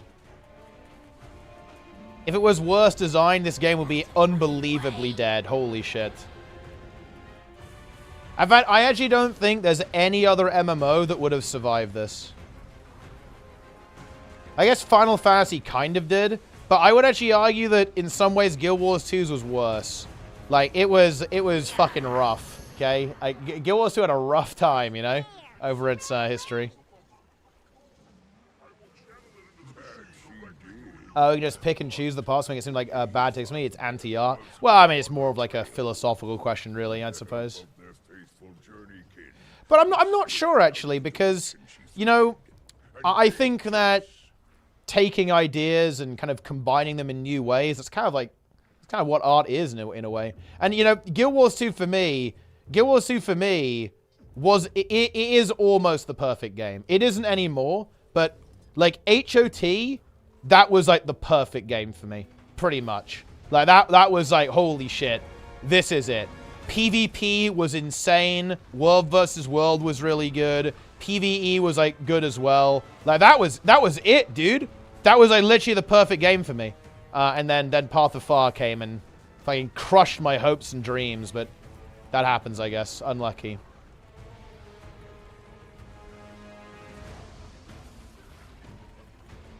Ah, Reformed is here. Dude, I got knocked away in order to say Reformed. It was worth it.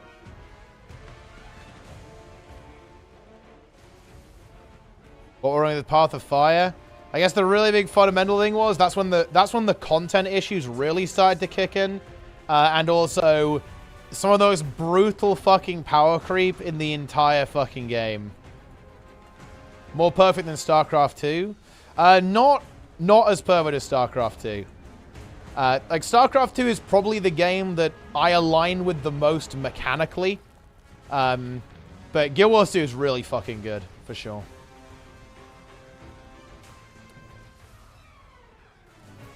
Taught me into WoW, trying hardcore now, and we'll try retail later tonight. Yeah, hardcore is really fun.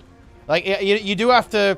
bear in mind, if you're playing vanilla, you are going to be walking for like 20 minutes sometimes. Sometimes, you know, you are going to get trolled by quests, but it is a brilliant experience. Like, I have such good memories of doing my hardcore warlock in Season of Mastery. Really fucking good. Look, I gotta tell you guys this story, actually. I've told this before, but I guess some of you guys haven't have heard it. When I was leveling my, my hardcore warlock, I was running a tournament. I believe it was a PvP tournament at the time in Guild Wars 2. So, and I got to like level 51, and I said, I'll take a couple of weeks off, so I can prepare for this tournament, and just, you know, I'll get to max level afterwards, guys. And guess what? I literally had no choice but to finish leveling my warlock before the tournament. Do you guys know why? Because every night I was having nightmares and like couldn't sleep. And I was dreaming that my character died. I shit you not. Like, it was that bad. Like, I had to log in and fucking get to level 60 so I can say I'm not gonna die. Because I was like, no. So yeah, that's my story with WoW Hardcore. Hell yeah. But it was good. It was worth it. We got there in the end. We're running away, you big dumb titan. You big dumb titan. Get owned.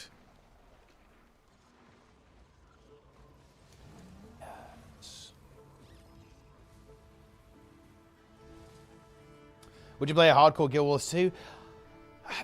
You'd have to modify the game a lot. And what I mean by that is Guild Wars 2 is too easy for hardcore right now. There's no...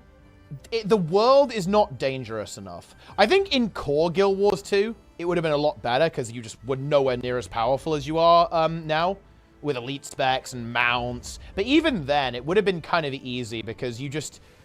A really important thing in like hardcore MMO, hardcore WoW, right, is that you are slower than NPCs. They will catch you, right? In Guild Wars 2, you can just like run away most of the time. And yeah, I don't know, you can like defuse basically every situation.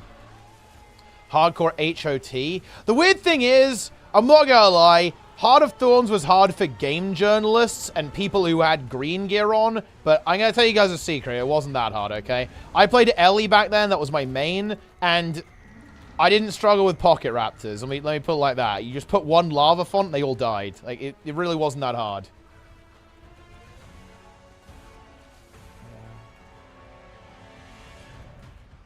Incredible. Yeah, because the thing is, guys, even if you completely cut yourself, Guild Wars 2 is still easy. Sneb got max level 80, with no armor and no weapons. Only utility skills, and he didn't die a single time. Wooden Potatoes very famously did the entire game, the entire story of the game without attacking. He had only his pet, I believe, basically solo the entire game for him. Like, Guild Wars 2 is trivial. And that means that hardcore doesn't work very well.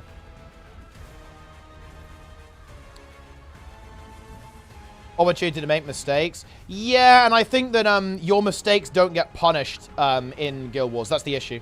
Is that you can make mistakes, obviously, but you don't get punished enough. Whereas, like, your mistake in hardcore, say Vanilla WoW or RuneScape, for example, very punishing. Like, if you make a mistake there, you're fucked. Out of my way.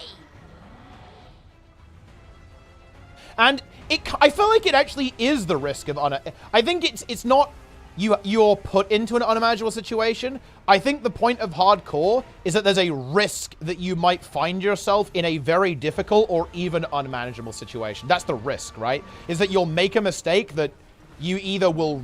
Well, I mean, that's the thing, right? Like, in hardcore, you die when you're in an unmanageable situation, right? Like, that's why you would die in hardcore, right? Like, that... You know what I mean? But that just doesn't really happen in Guild Wars, I think. And you will always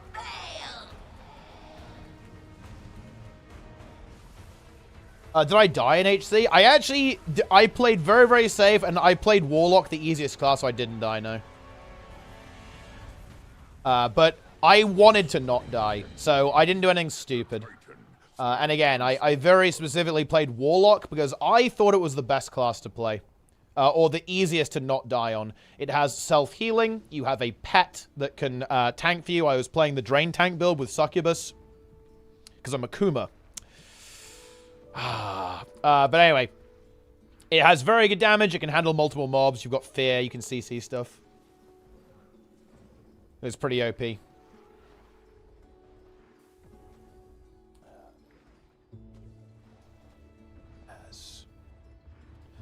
Flexibility? I actually don't think so. I don't think that's it. I think it's just that... I'm not gonna lie, the game is really fucking easy. Like, in open world, it's very, very easy. It's not really the flexibility, though, is it, hit button? Like, it's not that flexible. If you can get to max level with no gear, no armor, and no weapons, right? Like, I'm not sure if that's flexibility. I feel like the game just isn't very hard. And I think the really big thing is that you just can run away from stuff. Like, you know, it's a very, very simple thing. Enemies are slower than you in this game. And because enemies are slower than you in this game, like, it's very easy to basically defuse any potentially dangerous situation. Like, whereas if you get into a dangerous situation in other kind of, quote, like, hardcore challenges, you have to resolve that situation. You can't just run, right? You can't just say, nuh-uh. right? You either have to fight or you die, right? Like, you know, you're not going to be able to get away.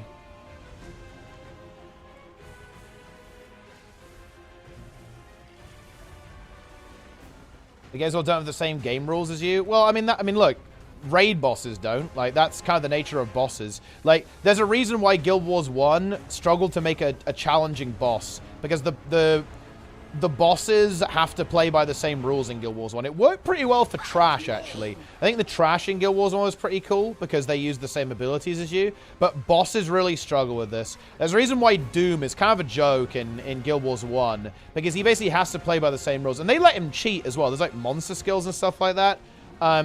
But that, it doesn't even work, really. Yeah. HE Vanilla, then HC HOT. There's no shot. Like, you have to be quite bad to die in HOT, in my opinion. And, like, you know, you play well. Well, obviously, I don't know how good you are, but, I mean, you seem to do pretty well on your Tempest, no? In World vs. World. There's no fucking shot. Like, dying in HOT it would be a challenge, in my opinion.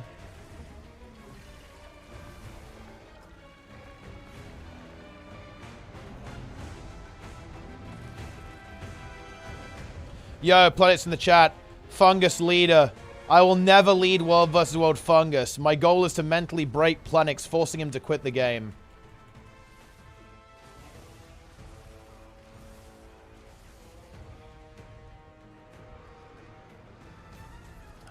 Very nice.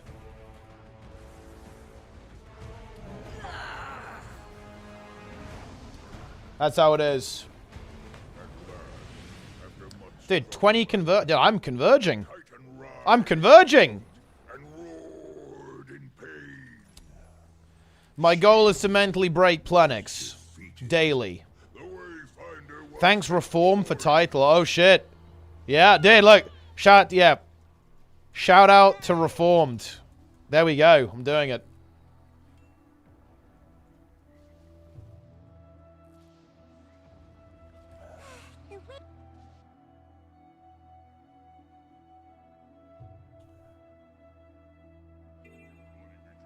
Love to see it. Why one yearns to go near those ruins, I can't understand. But you are very well. If I may ask.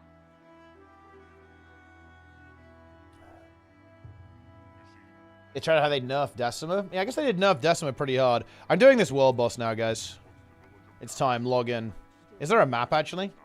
Wait, nobody's Wait, what? No map for Titan meta?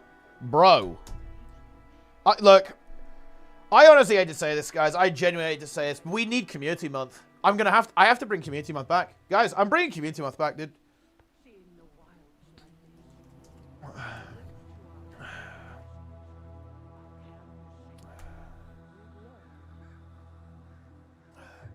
I'm bringing Community Month back.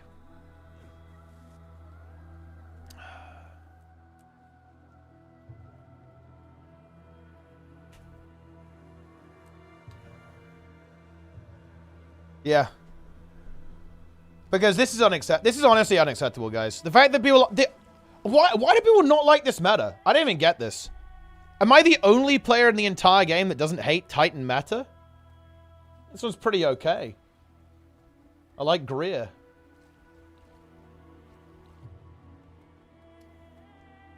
Reformed will be sent to Decima.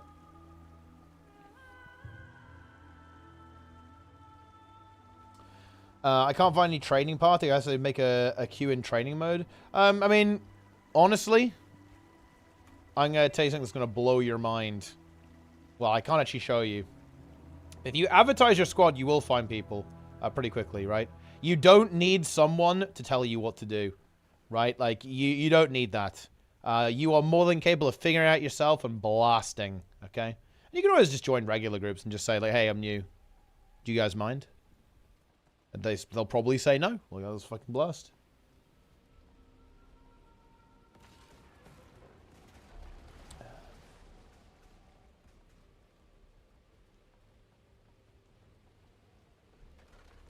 Incredible.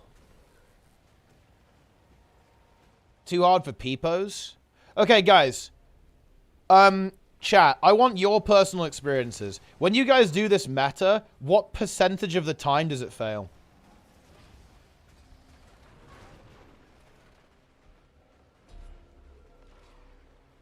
Trading culture versus prog culture, like in WoW. I don't exactly know when this happened. But somewhere down the line, Guild Wars 2 players gaslit themselves into thinking that the game is too hard for them, right? And that the game is like so difficult, it's self-perpetuating. Like, Guild Wars 2 players constantly reinforce the misinformation that Guild Wars 2 is like unplayable for new players. It is some of the most damaging propaganda disinformation I have ever seen in any MMO community. But there's this constant, pervasive idea of this game is too hard for new people, right? And it's bullshit. I actually think it's very condescending. Like, people tend to treat new players in Guild Wars 2 like they are genuine... I mean, what's a polite word for it? I know, like, they have, like, 30 IQ, right? Like, that's unironically how people are treated. And the thing is, if you're a new player... you're going to believe that, right? Because you're going, well, these veterans are saying that I can't do this. It's way too hard for me as a new player. Why would they say otherwise, right? Like, why would they say that, right? They're not just going to make that up. Who would make something up on the internet? Like, and this misinformation spreads. And it scares new players, right? Like, it really does. It sucks.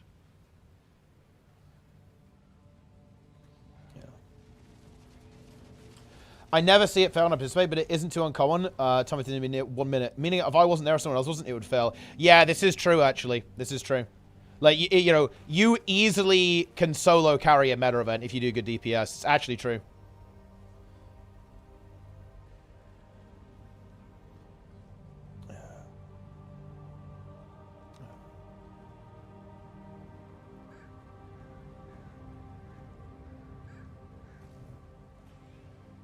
Combos are different. It's not necessarily hard. I don't even think it's that different, to be honest. Like, I don't know. Maybe I am just like a genuine gaming warlord, dude. But I do not find Guild Wars 2 that different to other games. Or I found it very easy to go and play WoW, right? It felt very easy to do that. Because the combat felt similar, right? It's like, oh yeah, I know how. I know what this is. I know how this works. I know how this feels. I've become less convinced of this after playing other games. Wait, oh, but the thing is, no. Like, WoW does this as well. Like, you can basically... World of Warcraft will happily let you play the equivalent of Firebrand without tomes, right? Like, it will let you play Scourge without shades. It will let you play a tank character without your... Honestly, I actually think this is dumb. Like, let me go to the WoW talent calculator, guys. This is actually bad that it lets you do this. So, you can play a Guardian Druid, a tank Druid, without Iron Fur. I don't even know how to describe this to you in a way that makes sense in Guild Wars 2. Like, the fact that the game will let you do that, it is... What? Like, the amount of genuinely awful choices that you can make in WoW are unreal. Like, yeah. If you play Guardian and you don't have Iron Fur, holy shit! Like, what? Like, it's not even playable. What is this? Oh man, yeah. Well, because look, it gives you Thrash for free. I felt, yeah, I mean, unless you're like a complete frogman, you're probably going to realize that you should take like basically your main mitigation tool. And if you don't take this, you're just going to die. But I mean, it gives you Thrash. It gives you a little head start there, you know, a little hint. with what you can take. Yeah. Yes.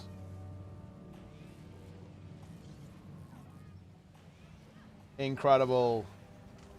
Yeah.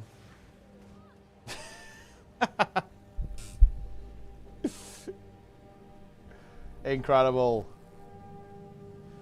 That you want. I mean, I guess that is true. Like the game will inform you that you want this ability pretty quickly if you don't if you don't take it. I feel like the druid tree is particularly bad because druid has 4 specs. So there's like so many. It's really like action packed to like get all of the important abilities in, right? To play druid. So it's kind of hard for them to do that. So you can pick some just dog shit, dude. Oh my god! You can take Starfire. You can take Bro! You can take Star Surge on Guardian Druid. Based! Holy shit! Yeah. You can play Guardian Druid with no Incarn. No. You could take, dude. You could take Pulverize instead of Incarn, dude. Oh. They'll suck it dry if we don't their advantage. Wait, could you actually skip every Berserk? Oh my god, you can, can't you? Oh.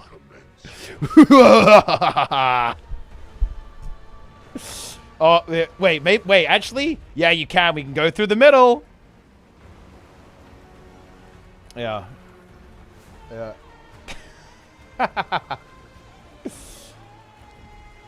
When WoW is going to be more focused and clearly defined. Well, kind of. I mean, I'm not gonna lie. I feel like WoW is kind of convoluted sometimes, actually. But I mean, it's obviously different. I think they're obviously like fundamentally different experiences with the way that they operate. And yeah, Guild Wars 2 stuff can be quite generic sometimes. But I feel like that makes it more easy to understand, right? Like you read a trait that says, your symbols do more damage, right? It's like, well, it's not fucking rocket science, is it? Yeah, what did people die to on Decimals? I actually have no idea. Oh, I also got distracted and didn't do the subgroups. That's kind of on me. I'm not gonna... Yeah, I mean, that's not good. I've kind of failed here. Like, there's no other way of putting that. I have to take some responsibility here, guys.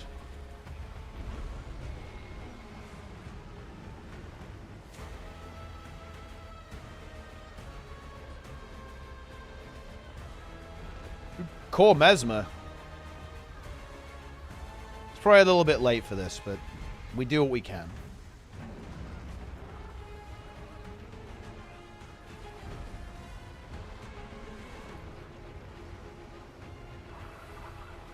Very unapproachable mechanically. I just feel like that's actually like a cultural thing. I just feel like it's because the I think that's because of the shit around the game. I like when I was learning WoW, I was just watching Dorky play a lot, right? Like I had immediate access to literally world-class players at my fingertips. Thousands of hours of gameplay, every role, every perspective, log review, right? I can see all the builds they're running on Raider.io. I can see everything they've got, all their gear, everything, right? And it's just there, at your fingertips. I feel like that is such a huge part of it. Like, that makes games like... I feel like it makes WoW and Final Fantasy, like, way more approachable.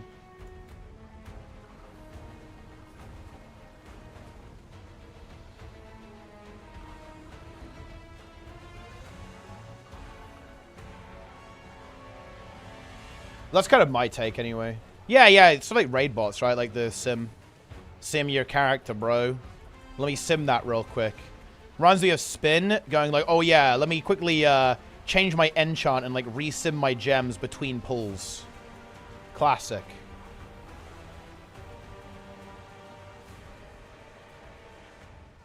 It's time.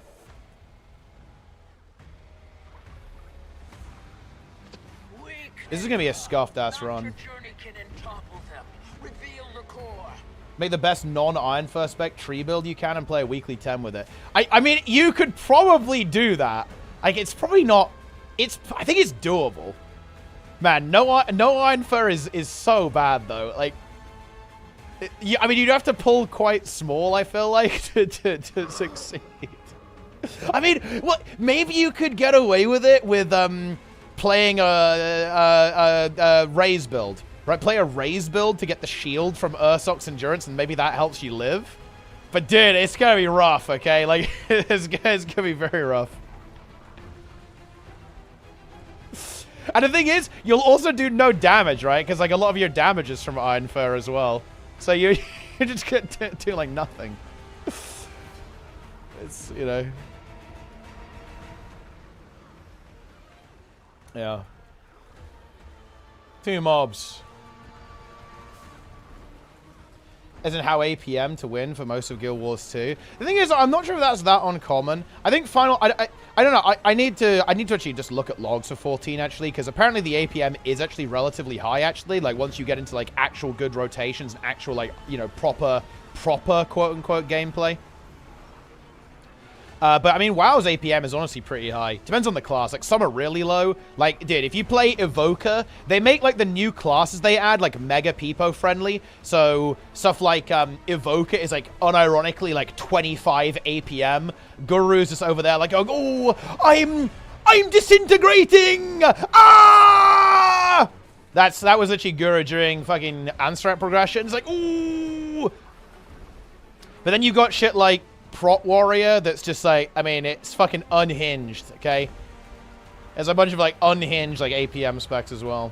Like, oh yeah, I think Outlaw Rogue is like the most fucked APM in the game. It's just like degenerate. You have to be a zoomer and you have to be on ADHD meds to even like think about playing that spec. No sequencing needed. I think what other games do, and Trig gave me some feedback on this as well, actually, because he was playing Final Fantasy XIV. I think what other games do quite well is that abilities are very intuitively linked together. This is like a big downside of Guild Wars 2, I think. Guild Wars 2 doesn't have like intuitive rotation and ability design. That the game is quite unintuitive. And I think actually this is kind of a weird meme, because do you know what's even more unintuitive? Like, the correct play as a new player in Guild Wars 2 is basically slamming all of your buttons as hard as you can. I'm not joking, by the way. I promise you I'm actually telling you the truth there. And that's even more unintuitive, because you go, it's going to feel really wrong to do that, but it's also correct. So, it's, yeah, it's like, I think I can see there's some strangeness there. I sold my second legendary. Any tips on what I should do with using the gold on? Quality of life, just whatever quality of life you want. If you have any content to unlock, like Living World and stuff, then definitely do that. But if you've already got all the content unlocked, then just get whatever quality of life you're missing. I like the Perma Bank contract. That one's pretty good. Or Perma Trading Post. Especially with the best rotation in Guild Wars 2. The easily, by far, the best rotation in the game right now is Fresh Air Tempest. Not even close. That is the most fun build to play in the game. Scourge also is fun, actually. Scourge is fun to play as well.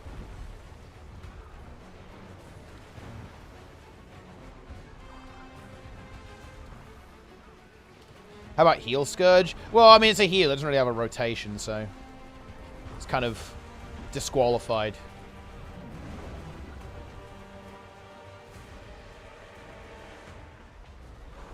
Disqualified. Catalyst Weaver rotation is really hard. I mean, it's really hard to do it perfectly, but it's not that hard to do it kind of okay.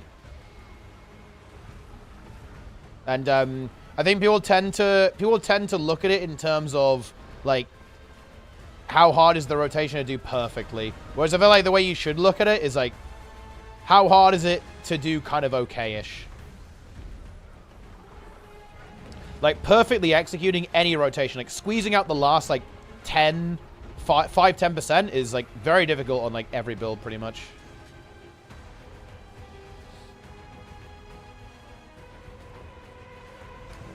Power Reaper. I mean, Power Reaper is very high tier, actually. That one's good. I'm a Power Reaper enjoyer.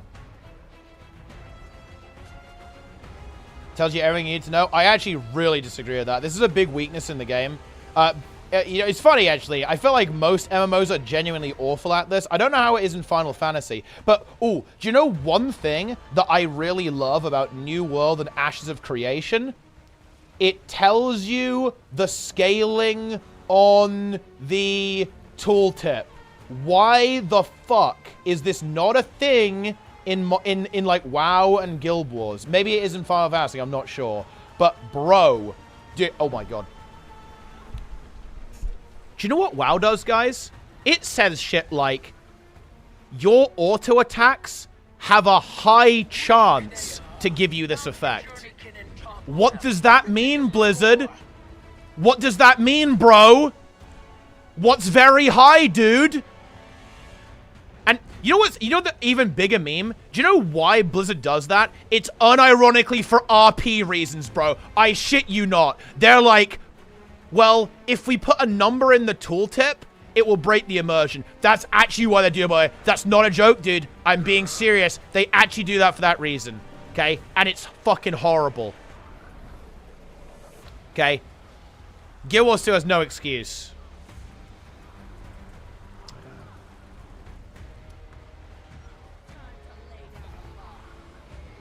Well, in fact, WoW has no excuse. They should do it. It's stupid. They should. No one cares. That cannot be true. Oh, it is. Dude, you have no idea, like, the level of scuffed shit that Blizzard put in their game because of RP. They love RP. They fucking love it. Yeah. Yeah. Vanilla traits. Well, actually, doesn't vanilla traits actually have? Don't they actually have numbers in vanilla? I seem to recall, like, yeah, no, they actually do. Like, there's warlock traits that say something like your, yeah, Nightfall in vanilla says something like, your corruption ticks have a 4% chance to give you an instant cast Shadow Bolt. No, I thought that's actually a thing. Like, somehow, I feel like vanilla does this better than retail WoW. Okay, yeah, some of them are actually very poorly worded. Share an example? Yeah, I can. Hang on. Let me open up the talent calculator again.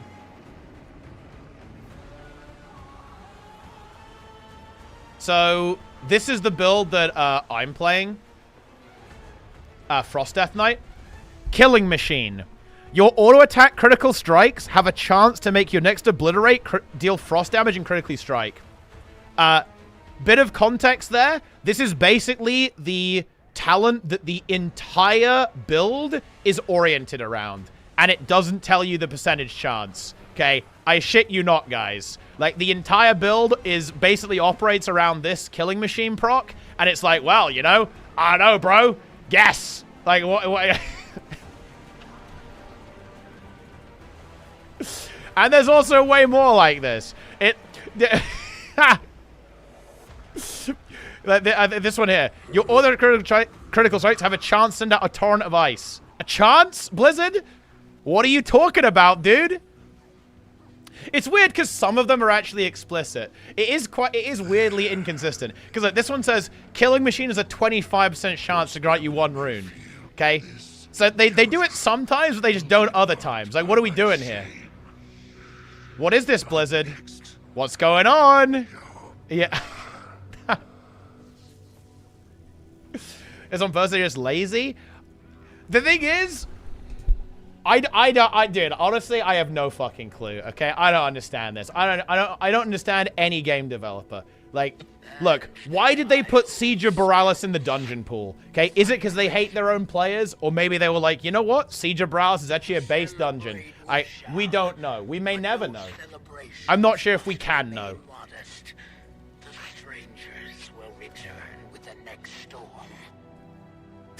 What a victory this was, and it was grand. Dude, season 2 is gonna be a banger. Have you seen Dark Flame Clef, bro? Like,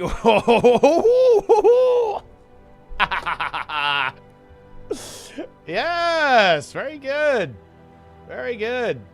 Yeah, it's like greater chance of priest. Like what does that mean, dude? Like what?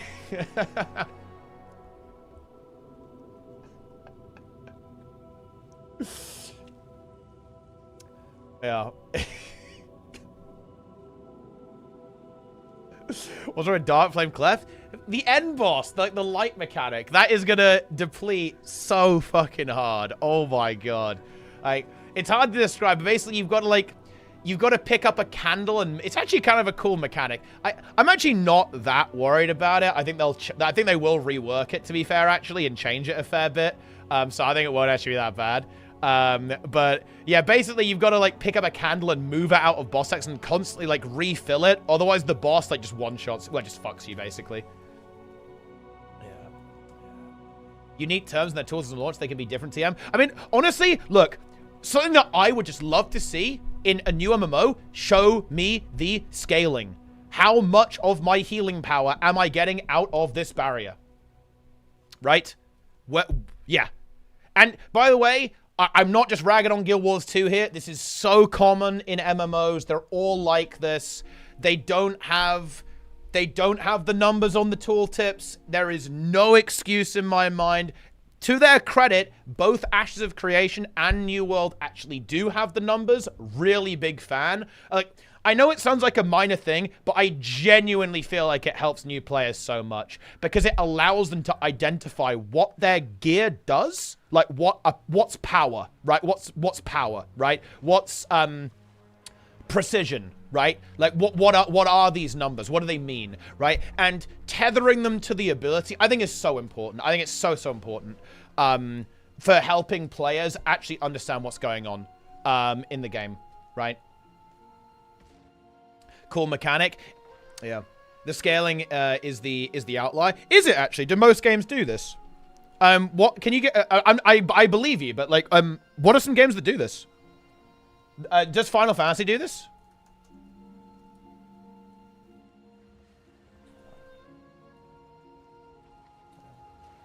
Yes. Yeah, this is a world boss, by the way, YouTube. Enchantis Sintry. It's a pretty cool one. Genshin Impact. Oh, but that's like a new game, right? I think it just wasn't a thing in older games. Wait, when did Genshin come out? Genshin's kind of new, no?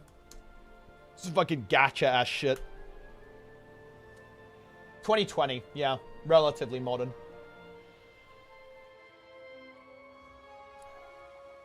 Aboba. I don't think YouTube is scared of Aboba anymore, man. I really don't. I don't think YouTube's scared. YouTube, are you guys scared of the Aboba? At this stage, or what? I don't think so, no.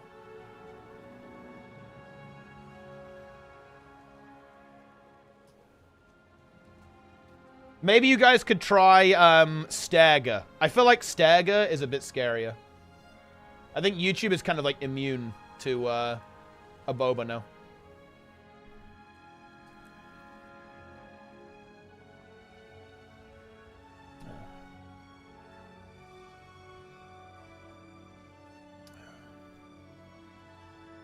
Oh, wait, hang on. No, wait. Cinder says they are scared. So, you guys could still be in business, to be fair to you.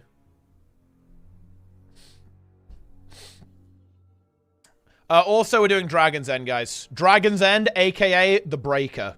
Shit, wait, is someone doing Dragon's End right now? Yo! Wait, bro! Yo!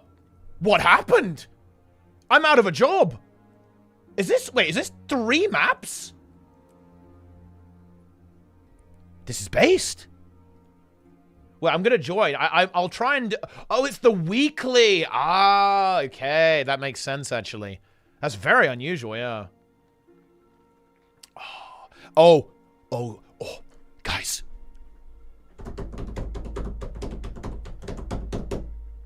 Guys. Okay. Be very, very quiet. Don't startle them. Don't startle them, guys. Are we doing subgroups? Here we go. Here we go. Shh. And here we see. What a magnificent specimen. Here in the wild, in the jungle. The deep jungle of Guild Wars 2. Open world. Kind of primetime EU. We see the frogman asking the commander if there will be subgroups. The player's cries are ignored by the commander. Oh! Peeling... what is his name? Gorepig. Gorepig is here.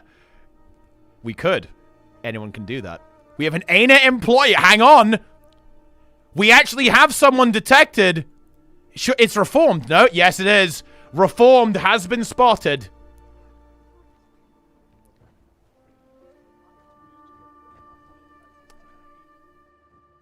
Wait, there's no comm? Oh wait.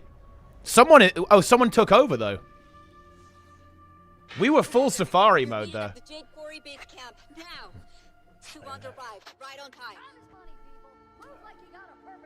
Yeah, the peepos, they want the subs. Wait, what's... Wait, whoa.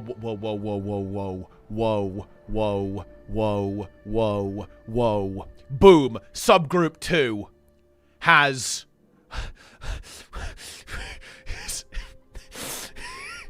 What's going on here?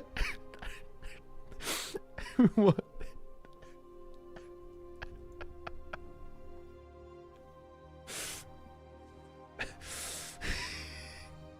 I think what they're doing is they're doing escort, right? Oh, I think this actually is quite common. No, hang on. No, hang on. I believe this is normal. I think people do real subgroups when you get to the boss, right? And then you do, like, escort subs for this, and then you split up. Then you properly do the subs when you get to the boss. No, hang on. No. We gotta take it back. No, this is actually standard, I believe. This is very normal.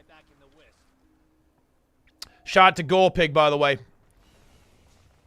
And worse, daggers made with our own stolen tech. Don't worry, I like how this like little people like subgroups, please. They're just like We must reach out. yeah. But in the middle of that, well, I mean, I don't know. Wait, what? Am I coping, guys? Is that what this is? Am I just coped? Look, this... Okay, I haven't actually done the... I wanted to do, like, a YouTube video where I talk about this build. But I feel like I probably just do it tomorrow now.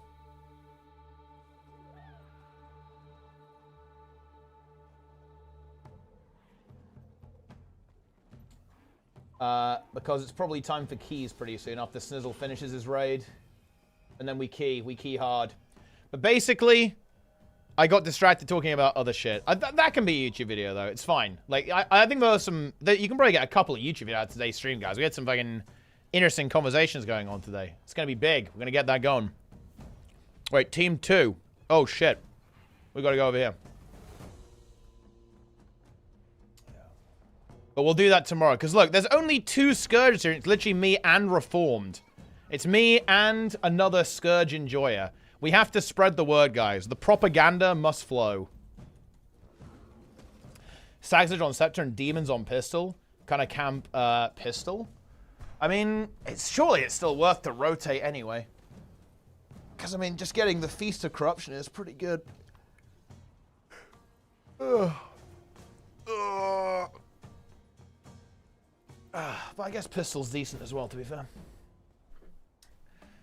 Yeah, you're on Soul Reaper over Curses. Yeah, but I think Awesomeness is playing Curses. Reinforcements will need to be on guard. I kind of like the Curses build. You do a good chunk of damage. These troops. I haven't ever felt like I've needed the extra healing from Soul Reaping that much. The boss says I'm elite. Not you, Doe. You're not even done with training. Wait, who invited you anyway? You did? No, I didn't. Then it was that serious-sounding guy with you. This is Captain Fa, head of Junlai Jade Security.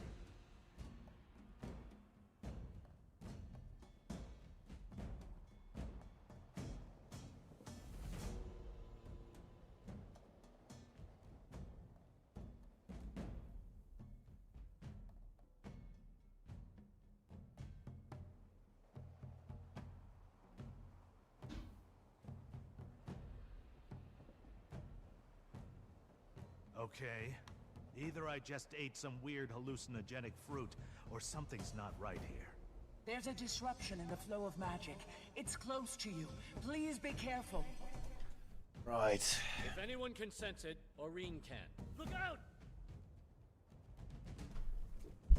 It's time. LFG is asking for alacrity heal. This meta they went too far. I mean, honestly, I don't think. I think if you just have like 3 or 4 heal scourges, boom, that's it. That's all you need for the entire raid, to be honest. Well, it's so hard to do this these days, but I really want to do like god comp convergence. So Herald in every sub, Celestial Scourge in every sub, and then like 3 god comp DPSs. So just Vindies, Vindicators, Reapers, Scrappers. Oh, it'd be so good. Just think how good that would be, guys. Just imagine that. Bear with me and just think about that. Think how good that will be. It's so difficult to do that because, look, I can't even get you fuckers to log in. It's impossible to get you to even log onto the fucking game anymore. It looks pissed. Yeah, Tempest as well. Tempest is also very high tier. On Scourge or something else. It kind of depends what build you want to play. Like, if you want to play... I mean, the Celestial Scourge build... I would say it's... I would classify it as an advanced build because you're playing more than one role at the same time. Your goal is to basically do a little bit of damage and also be a healer at the same time. Like, Heal Scourge is already a build that has more decision-making than a lot of other builds, so I think in some ways it's an advanced build, like, off the bat, but, I mean, honestly, you might as well get into it. No reason not to. Yeah. Embrace it. Aside from leading us directly into that ambush, I'd say you handled Vindy has fallen off. I've never seen it played. I think it's just unpopular. Has it really... like, fallen off? Surely it's still good, no? I'll sign myself up right after detaining PvE or World vs. World? PvE. For World vs. World, I think you play Minstrel these days anyway. Well, I know you do, because I do. Starting to become friends. Yeah, not gonna happen. Boom. From EOD, so nobody plays it. Whereas Scourges? Well, look, I'm gonna do a Scourge. I'll do like a full Scourge propaganda tomorrow, I guess. I'll see if we can cook something up. Vindicate it, enjoy. Well, there you go. See? Vindicate it, enjoyer has been located.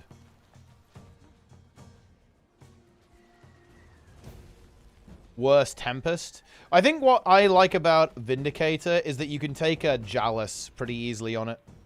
And I think Jalis is just incredibly high tier. What's the best stability provider for open world? That's the question. You know what's weird? I feel like it's Chrono. Look, it's the old temple to the It's Chrono. I think Chrono's better than Herald because Chrono has 600 radius. But I managed to get away unscathed. Unscathed? You could maybe say Firebrand as well, but I don't think you really can. I think Chrono's better. Okay, we better get in there and Well, I think if you have max boon duration, stand your ground is like 12 seconds, which is pretty good. It's like 50% uptime. But Chrono having the 2 charges is very nice.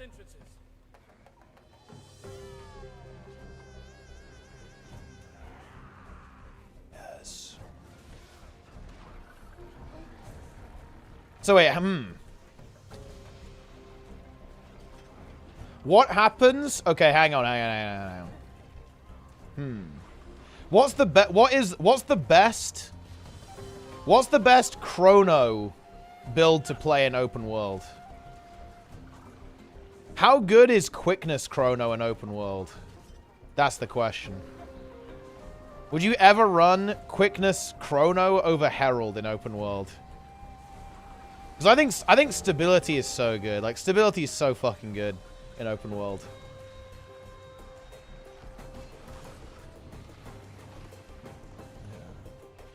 Play heal Chrono? Oh, I feel playing heal Chrono is so low value because you don't do any damage. I think if you don't play a build that does damage in open world, it's a little bit of a Bit of a troll maneuver, you know?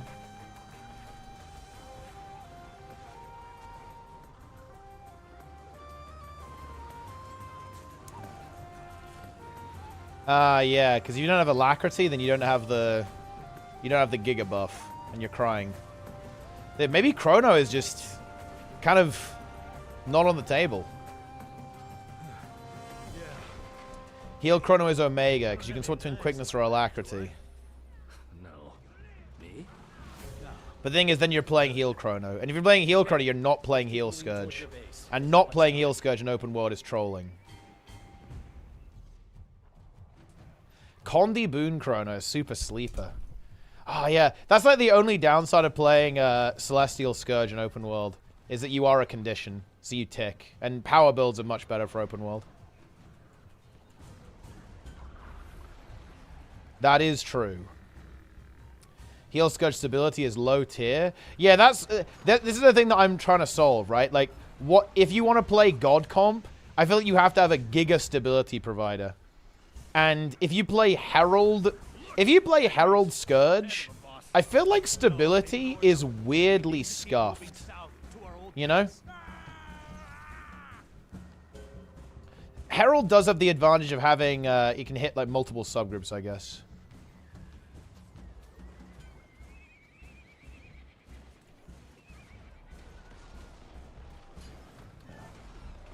Yeah.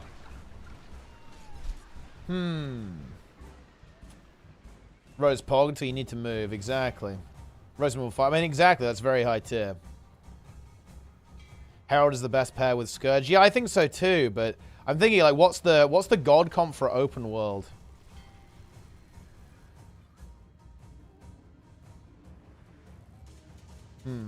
Play no DPS and play only Untamed Scourge. And then you just don't care, I guess, because the Untamed gives us all stability a lot. So it just doesn't matter at that point. Chronos and Firebrands for pulls? Well, it's just... The thing is, I just don't like Herald stability in the open world that much. Oh no, maybe I need to play it with like 10 Heralds all running Chalice. I just never feel that safe in stability. Maybe it's because the Heralds suck and they just don't use their abilities very well. That's possible. I can see that being the case. You need to have stability for open world, guys. If you're going to make the God comp, it needs to have better stability.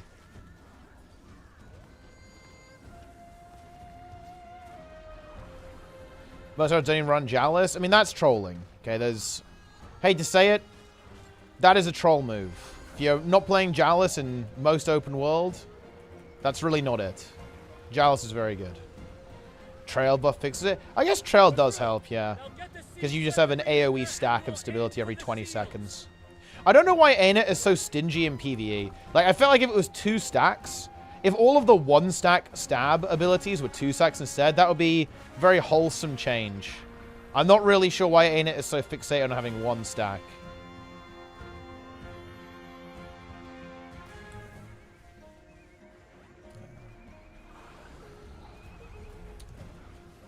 Always have that utility slot free, yeah, because otherwise you kind of want a Signet of Undeath, right?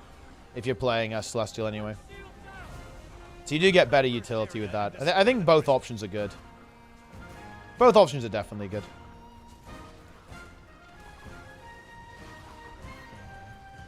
Soul Reaping is much better than Undeath. I do like Undeath, to be honest. Like, being able to instantly res someone, I think, is rather nice. But yeah, you do have to pay a pretty heavy price for this, because it means you're not going to have Spectral Grasp, for example. And that's obviously a lot of CC lost. Things die constantly. Yeah, it kind of depends. Like, if you're on a boss fight, not necessarily. So it depends. On some boss fights, yeah, you're gonna have infinite juice anyway.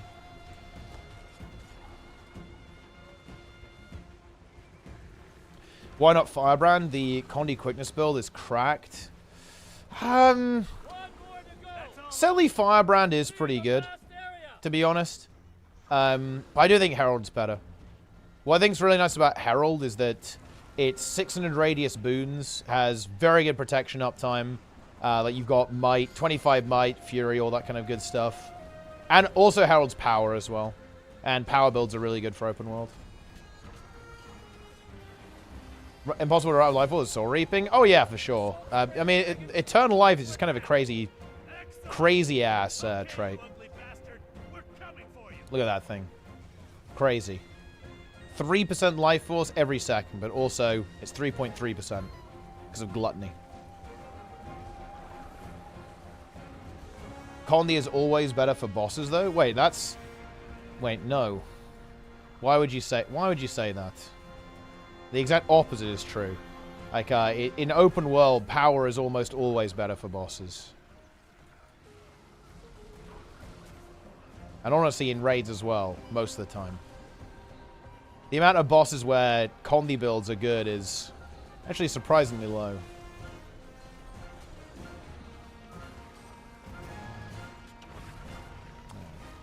Hera's my main, the Boon Lord. That's true, actually, yeah. It's dead.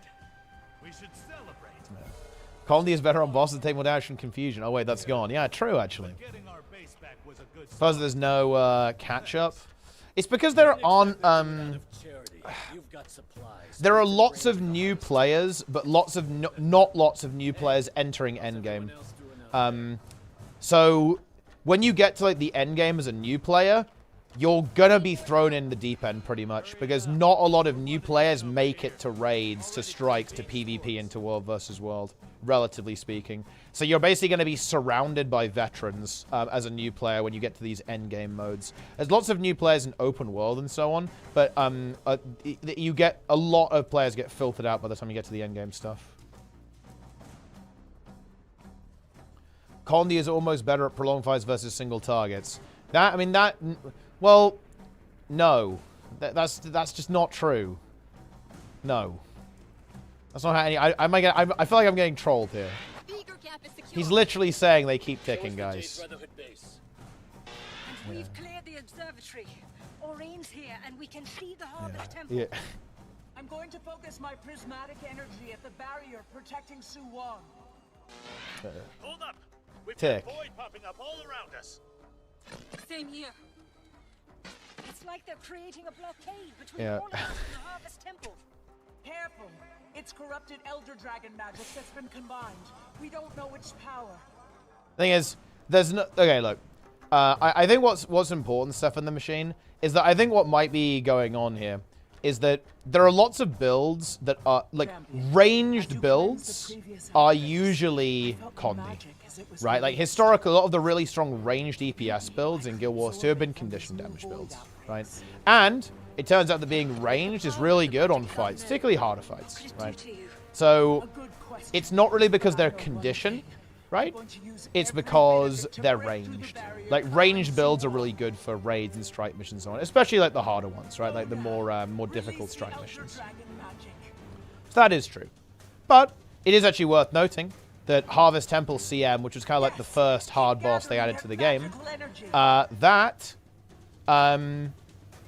was power favored. Always was, right? Like since day one. Yes, keep gathering that magical energy.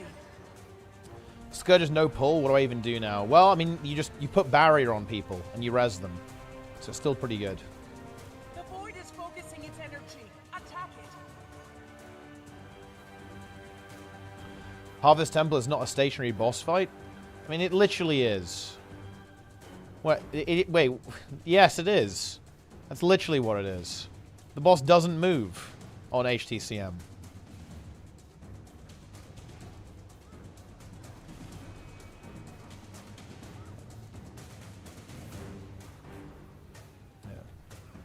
Expose the thing that buffs Condi more. That is also true. That's a good point to think about. It's not Ceres.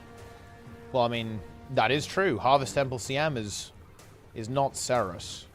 But, I mean, I'm actually really curious. Stefan the Machine, how many bosses in... What percentage of bosses in raids would you say are dominated by Condi builds? I actually think we could... Look, I think we can do a little... Yo, fucking reformed. Relog into the Perception Police. Because I think we actually have a bit of a... I think we've got a bit of a scenario for the Perception Police here.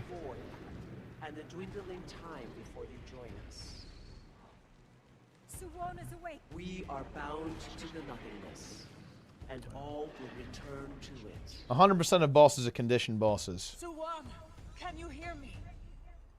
She is one with us now.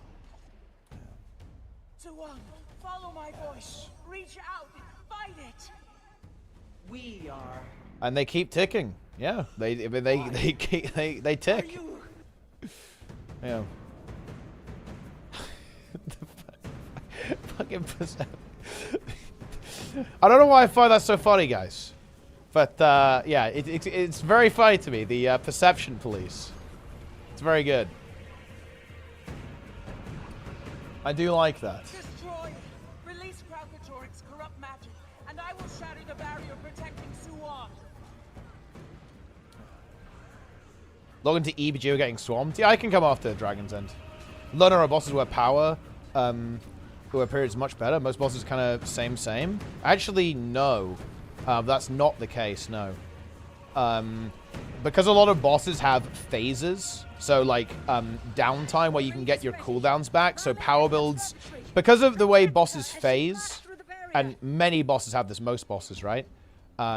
This is actually very favorable to power, right? Because it means that power builds get to spend more time in their burst openers, right?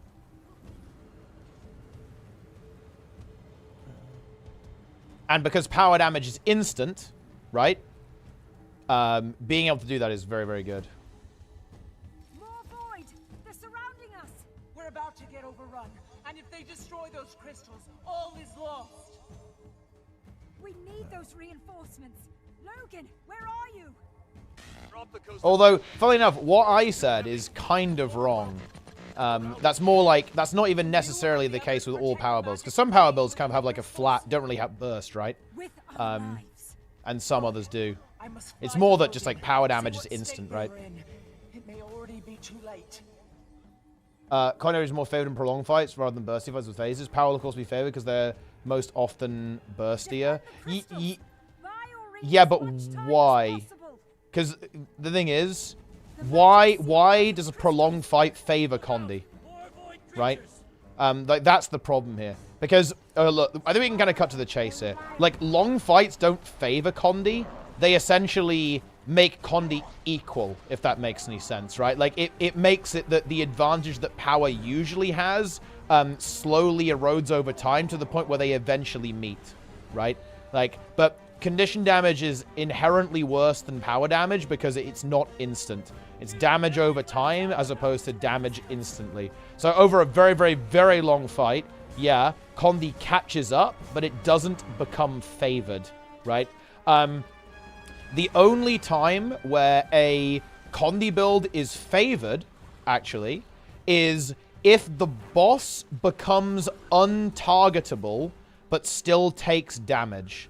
That's actually where Condi builds can be good. This was very notable, actually, in Wing 1 in particular, where all three of the bosses actually continuously took damage during their invulnerability phases. Therefore, power builds could not continue to damage the boss, whereas condition builds could. Although, even that, by the way, was only really abused because of Epidemic being as broken as it was. Like, even that wasn't really Condi being favored, because a power build would simply phase the boss faster and then get through the phase, then back to the boss faster. So even that isn't really true.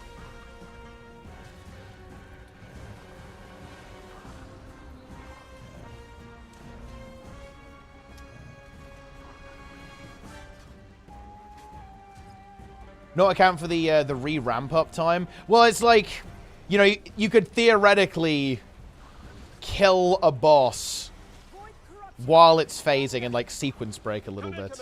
I can see Aurene. That power would have already done, kind of. I mean, again, like I said, that was only like a thing because of that was only really broken because of Epi, right? Kind of breaking things. But they also just got rid of that.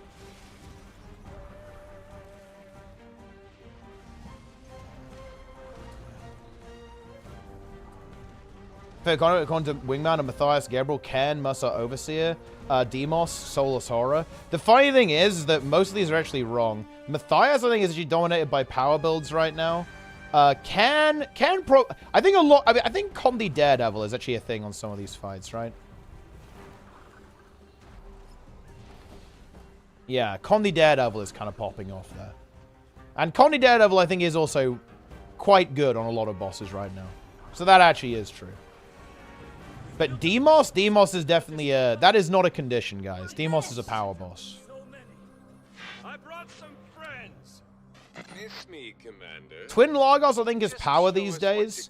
Kadim the Peerless, I think, is a Condi Daredevil angle, if I'm not mistaken. Mercer Overseer, honestly got no fucking clue. That could be Condi Daredevils as well, too. My pleasure.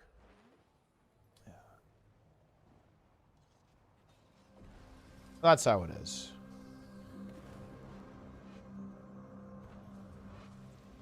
Twin Lagos CM is more power than normal mode. On my count. 3, oh yeah, because you have you have like the goofy phases, right, don't you? Where it goes invulnerable.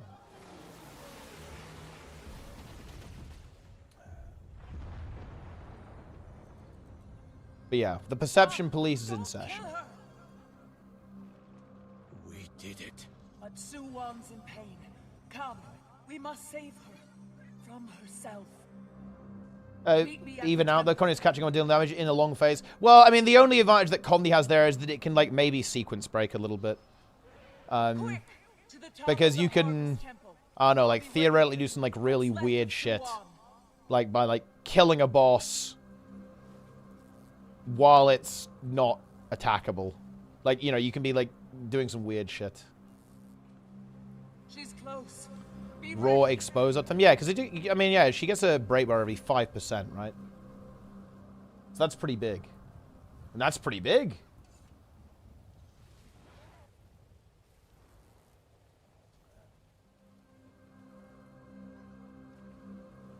The subgroups have not been modified, guys. It is what it is.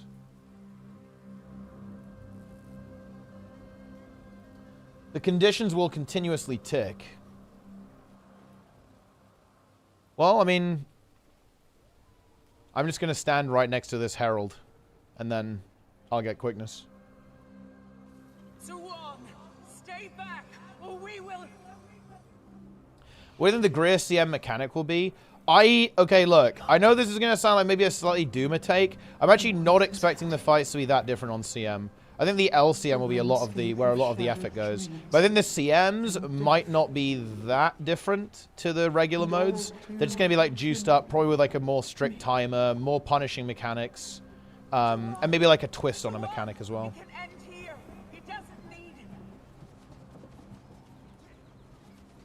Let's fight this paw. Yes.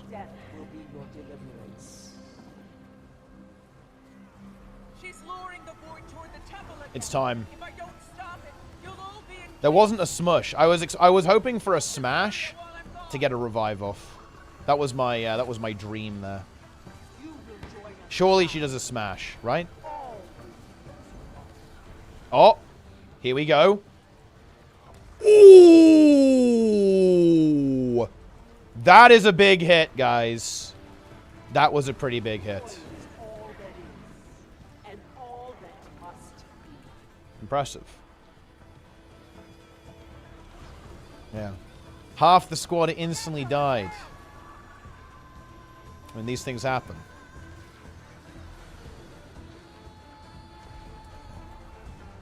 And the damage does not seem that great, actually. Open LCM Mirror if we cleared Normodora. It's actually unknown. I actually think I need to clarify on this. How they're going to operate it.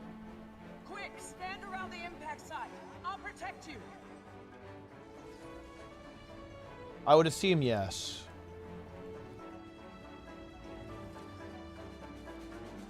Well, Decima will be old Norma with more HP. Grid more HP and timer.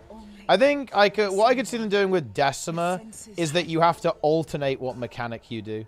So in other words, you have to do the arrows one time, then the orbs the next time. So you have to like green arrow and then green arrow, and then orange arrow. You have to, like, swap. You could see that being the case. With, like, a bit more HP as well.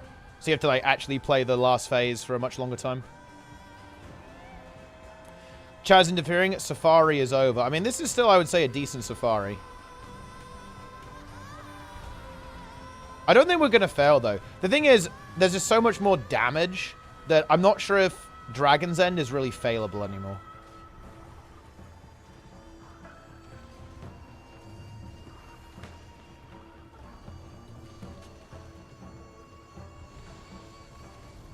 It can fail? Does it actually fail? It is funny, though. Like, one person can hard carry an event. Like, very easily. I don't think people realize this. Like, one player can mega carry DPS in open world.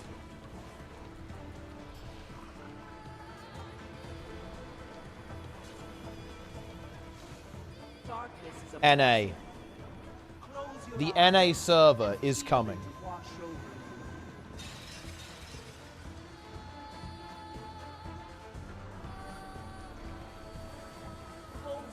Oh, here we go.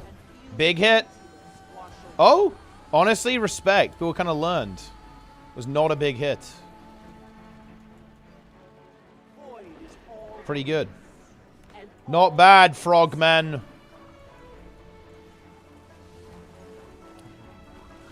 NA month. Look, guys, community month is coming back. I am going to be doing community month.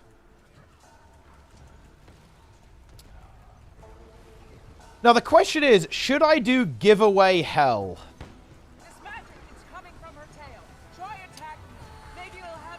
So, let me tell you about giveaway hell, guys. Giveaway hell was... I obtained 50 legendaries, and I gave away 2 legendaries every day. One on EU, one on NA. And Mela also gave away, like, the remaining legendaries. So the question is, do we bring back giveaway hell?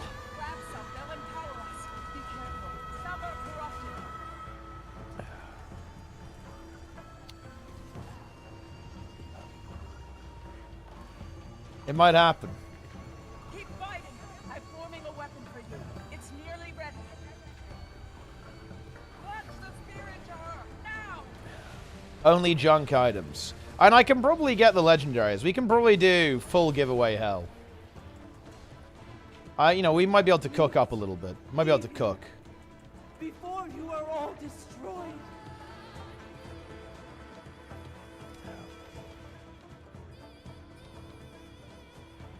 It's time.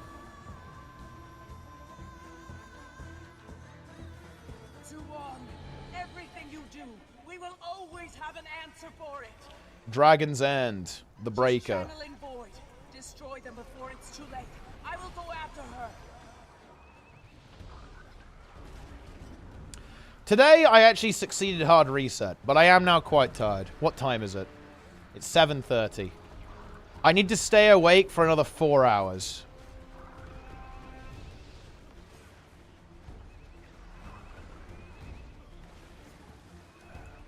I'm not gloating, guys. I'm not gloating. I'm not gonna revel in my success yet. I am only going to say that I've succeeded hard reset after I've been reset for an entire month. Okay? That's how it is. Keys? Dude, where the fuck is Snizzle rated? Alright, we might have to get Nico in, to be honest. We might... What eye level is Nico's disc? I feel like Snizzle is permadead, dude. He's literally fucking permadead. What is this? Where is Nico ST? Is he Nico ST? Nicost? He's 636. He's actually fucking juiced. Holy shit.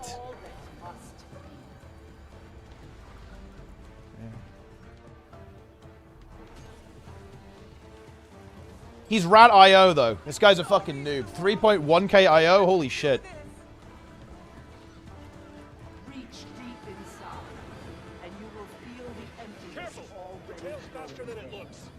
Okay, we might have to bring in Nicost.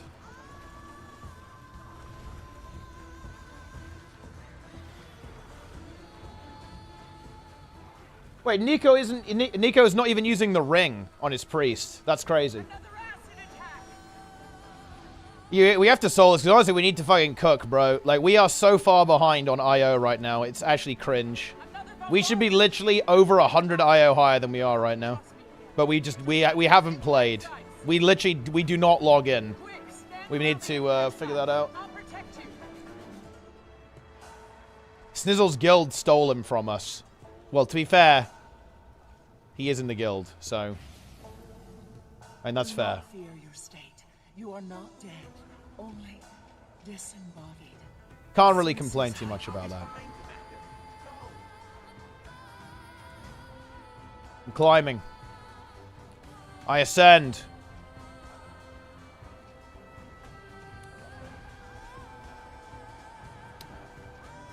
Guild Wars 2 is far too difficult. Okay, I need to sort my inventory out. I'm losing loot, guys. Ow.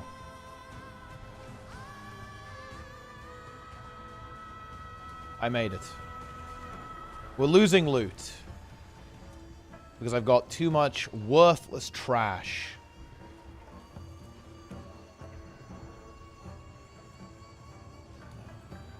Uh, 50 single-class dragons and again, or a convergent CM version of that. I feel like that's not really that interesting anymore. The only one that was actually good was the Necro one. Because it just, like, completely broke the game.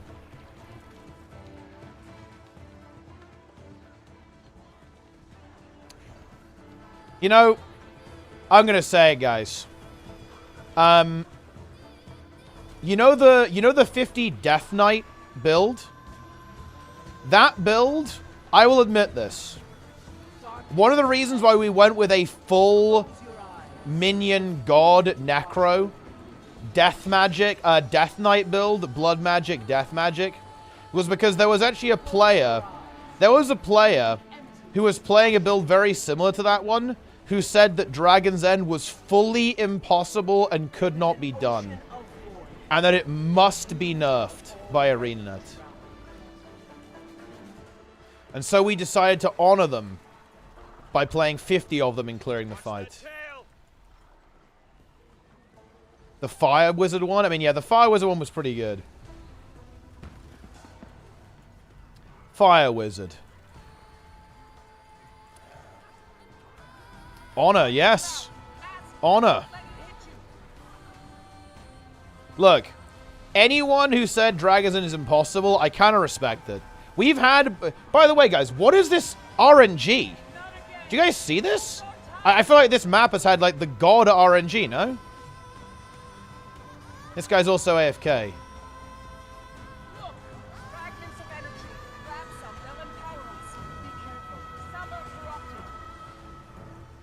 Okay, hang on.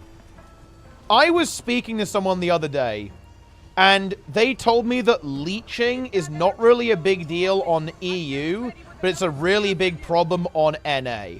Can anyone confirm or deny that? Because I was sent a screenshot of someone who was having 12 accounts multi-boxing Dragon's End. Yeah. 12 accounts. On NA. And, this player, even said they made a character with a name specifically to grief and leech a well-known Dragon's End commander. And that they named it that, so they knew... They basically named, like, a similar name to the commander's name. And they said that... There's a screenshot of this from Discord. And they said they deliberately did it to upset this person. And so they know that they're aware... basically just to say, yeah, look, I'm leeching your map, and there's nothing you can do about it. And you will be punished by my leeching. I just thought that was pretty fucked up. This was also the same person that had 12 accounts running simultaneously. Absolute insanity, to be honest. Join us. Well, I'm not going to give away too many details because, you know, I don't want anyone to know who snitched, right? But I do know that, well, I do know that Sloth is, you know, he has experienced the leeches, that's for sure.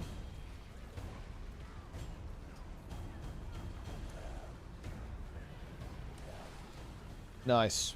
Turrets under the ground. Nice. Yeah, you love to see that.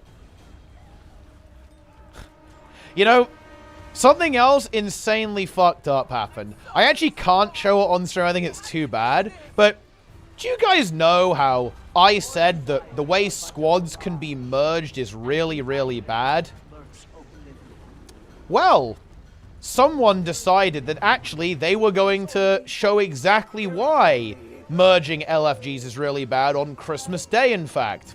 And they went through a bunch of groups on the LFG, merged the squad, which, by the way, very tragically, actually, the people who had made these legitimate groups for content were not aware of this because it's very easy to miss if you're not paying attention. And they renamed every single group on the LFG with stuff that I actually can't show.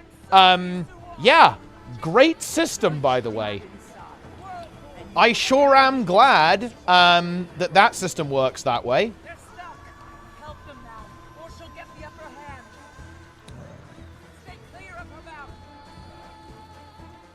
Yeah.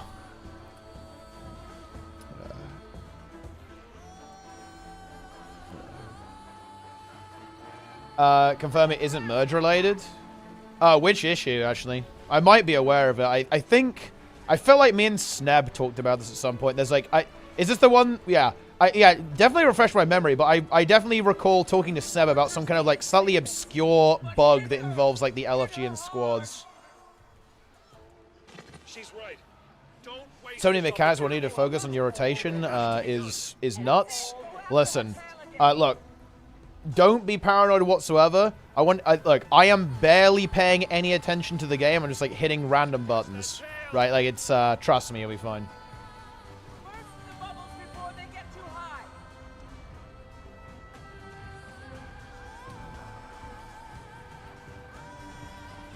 We did fail the CC, but I didn't get the way station, so it's literally my fault. It's unironically my fault.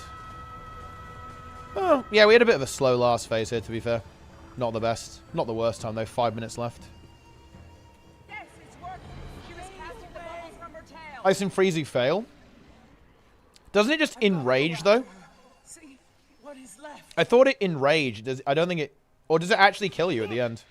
The void is receding. This is bad, guys. We're going to have to do something about this insipid So much sacrifice. amount of items I've got here. I never thought I would see this day. May the gods be praised. May the gods be praised. I never thought I'd see us all fighting as one. Ignore Wowhead, guys. This is the new meta. Hidden underground. See what we got here. You can follow the trail I left. Champion. Okay. Let's build a Frost Death Knight. Anyone can do this. I have never played Frost. I do not have any starter sequences to go off of. No channeling. I do want this to be able to go off anytime. Wait, what are we doing? I will put Howling Blast. Followed by Obliterate. Wait, what? This is off. Wait, what is this? Frost, it should go off. Frost is this like some kind of illegal shit? Wait, this is a sequence. What? And at the end of to be fair, yeah, I mean, this is not going to be good. Like, yeah, this is not really going to...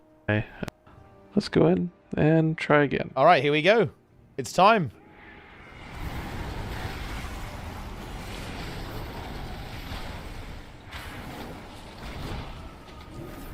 I'm getting some really good burst DPS right off the bat. Well, technically speaking, you are kind of allowed to do this. Well, no, you are. This is using, like, sequence macros, but it's not... That doesn't really work, right? Like, that's not going to give you a good rotation. He's also playing a Worgen. But I guess it's something that you can do if you really want to, I suppose. And then I run out of resources. Yeah. His breath was longer than yours? I mean, listen. The game is too hard. Although, this is in Dragonflight, no? This is Dragonflight, so breath had half the energy cost, or half the runic power cost. It was, like, nearly permanent back then. Like, breath... A really good breath now is, like... 40 seconds. Also, I like Rated Flaming Me. Rated Flaming Me, after I have to, you know, I have to learn DPS in one season, catch up to his ass, okay? And then also, what do I hear every key? He's like, oh, please PI me. Oh, I need an external. I have nothing. I have literally nothing. Oh, spell ward me, bro. Okay? He's like begging for assistance like the entire time. Yeah. This guy, I can't. GC would be good for Guild Wars builds like 2 seconds. I don't think it's actually that important, to be honest. I don't think that people manage GCDs very well in WoW at all. It's actually one of the really big skill delineators is hitting every GCD and using like the correct ability for every GCD. So I don't think it's actually as important as people think. This battle will be written about in history books. Yeah. Live mechanic on a plus 92 by just playing AMS. I actually do though. That's the thing. I actually do. Like I would. I mean, look. If I pre-AMS, Borealis plus 92, I live the putrid water. Yeah. Nice propaganda. No one will still sell SCOURGE. Listen, this was not even the propaganda stream. This is the fake propaganda stream. Okay, we will be doing the real propaganda stream at some point. I'm glad you enjoyed the Zero to Hero God one, by the way. I'm coming EB, because apparently some shit's fucked up there.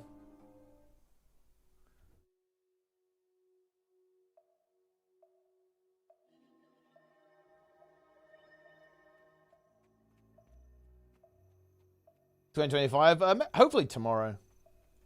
I'll try and cook something up for tomorrow.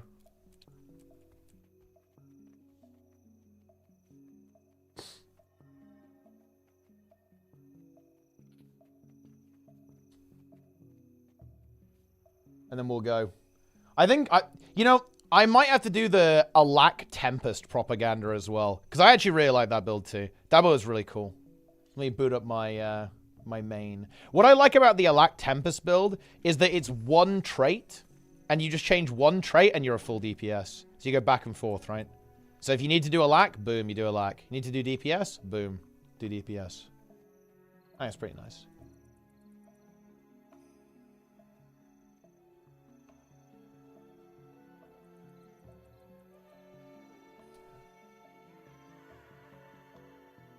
A decent community. I mean, it exists.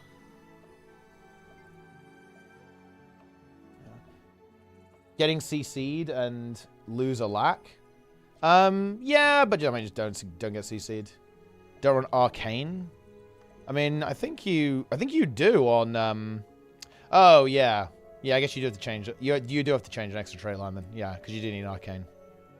Yeah. So it's a little bit more than that. I forgot about that.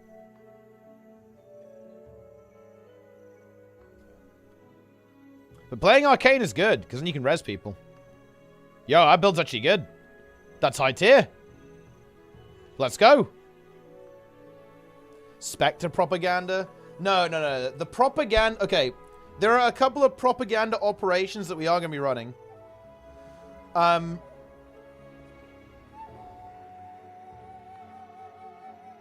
This one, this Untamed build is probably the best open world build in the game. And we are going to be doing propaganda for this. I think what's actually quite cool about it as well is that you can basically run any weapons. Like, all of the weapons will be good. You can, like, run hammer, you can run axes, you can run maces. Right? Like, any configuration of all this stuff is... It's going to work out pretty well for you, right? On this setup. And... It's probably the best overall open world build in the game, probably. Because it gives might, it gives quickness. So it's good in groups as well. You like carry people in groups and stuff. And it also has good damage. And it's also like completely unkillable as well. Nice. Carnivore. carnivore gaming. The only downside here is that you do have, this build does have a couple of animation locks on it, which is kind of annoying, right? Like, Sword has a bunch of animation locks on it, which I think feels pretty bad. I don't like, animation locks on builds. But, you know, you could just not play Sword as well, right? If you don't want to do that. Like, you could just play, play Mace instead, right? So you have that option. But yeah, this build is absolutely insane.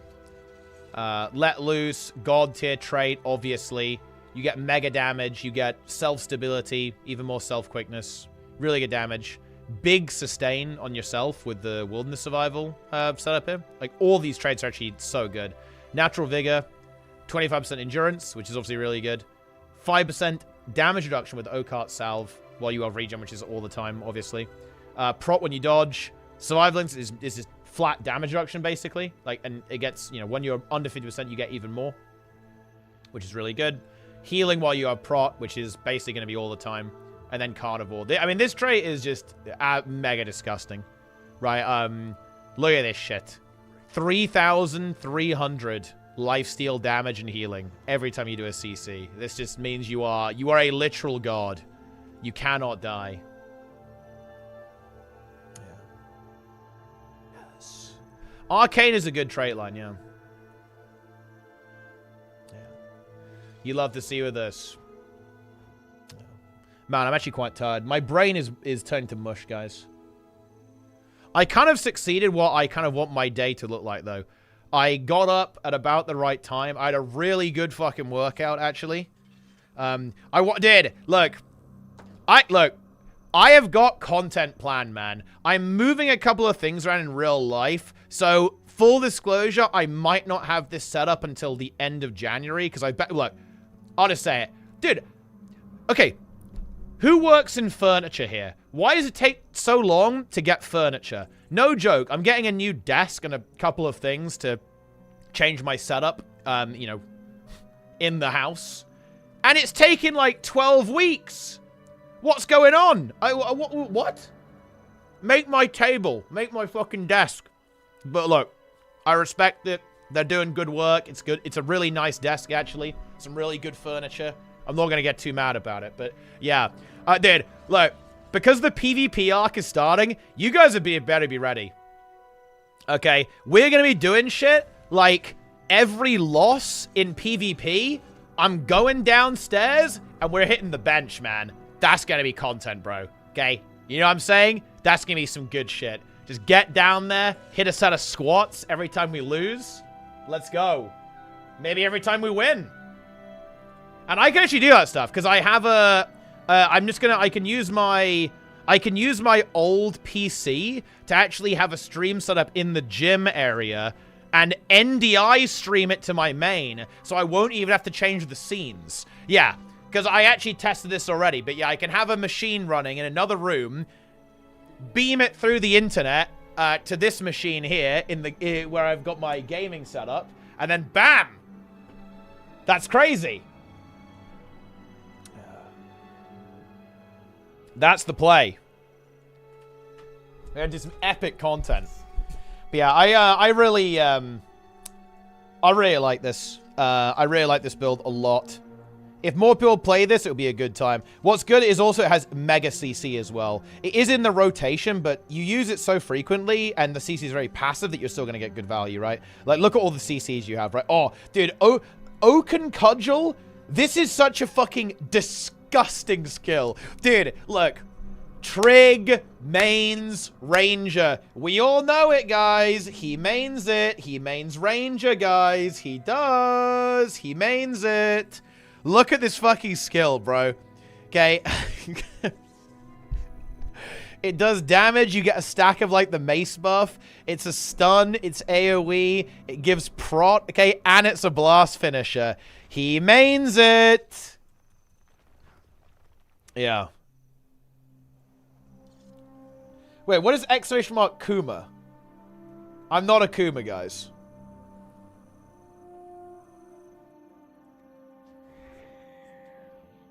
Let's take a look. Oh, we pulled two. We pulled two.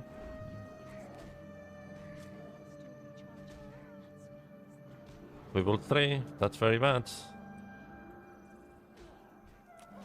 This is good. This is good. Okay.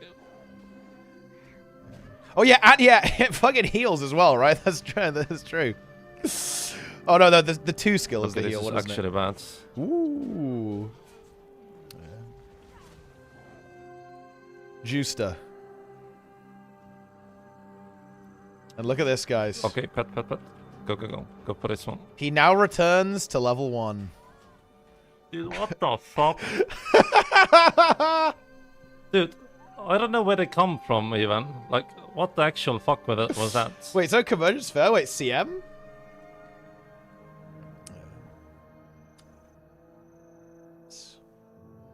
Launch was killer with Mace Ranger stat. It was by far the most base Theorycraft as well. It was Omega based Theorycraft. Wait, public? What? Wait, was it? Wait, did you show up late? Or something?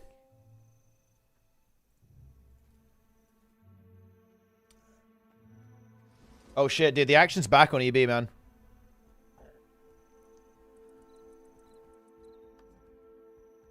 It's time.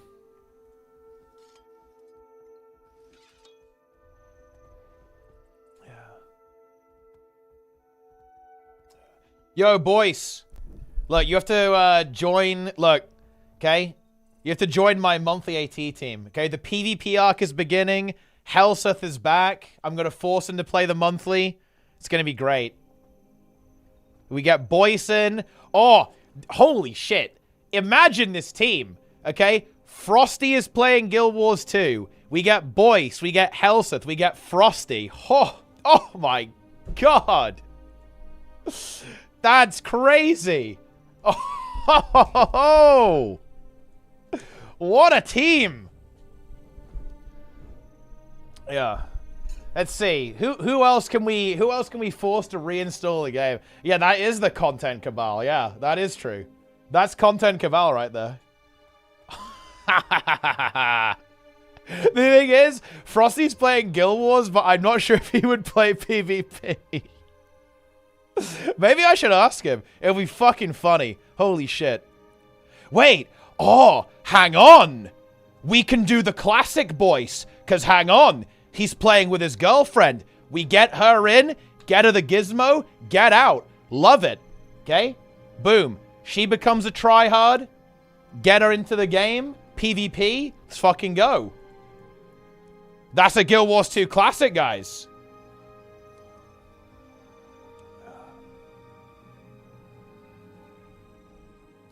Yeah, exactly. And there's the roster.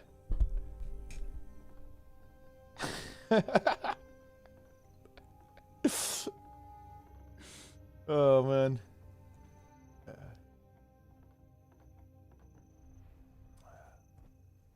Goal is payment for carrying us. Exactly.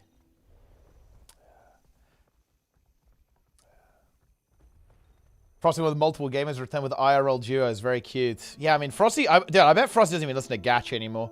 Because he actually does, like, real life and shit now. He's not a degen. So he probably doesn't even listen to Gachi.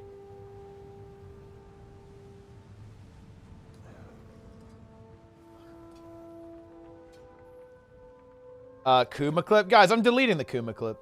It's fake news. It's literal fake news.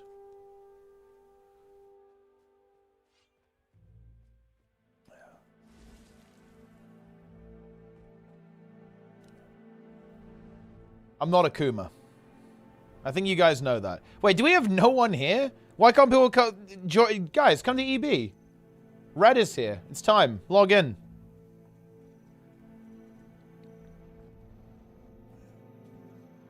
Oh, there are some people there.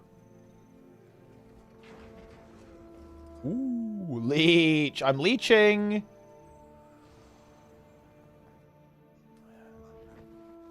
But yeah. I need to actually get to work, though. Because I do actually need to... Oh, actually, maybe people are coming here. Because that queue moved very quickly. That suggests to me... Yes, they are coming here. Yeah. I'm not going to go. Leave queue.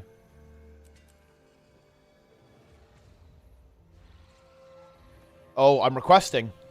Hang on! I actually thought that was an open tag. I didn't realize that was a closed tag. I might not get in. That's fair.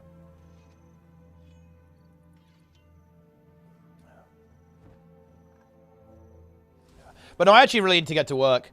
Because I need to organize Project Fungo as well. And that will involve PvP. I need to... Because right now, I don't have a team to do LCM with in February. Like, literally no one. Like, it's basically, you know, me and Jester are the two people who actually log into Guild Wars 2 right now to play the game. And I do have a couple of plans. Project Fungo is dead for PvE. No. Project Fungo... Like, let me cook. Just let me cook, okay? If I can get my...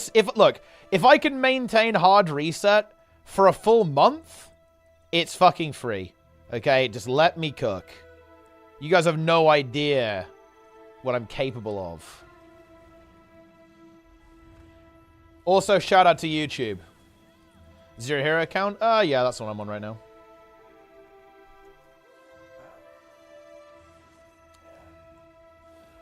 FogChamp is here. Not reformed. Sleeping every 2 days for a month. No, just sleeping consistently. Oh, are we going away again? Oh, wait, they're tagging down. It's fucking over. It's fine. Awesomeness can tag up.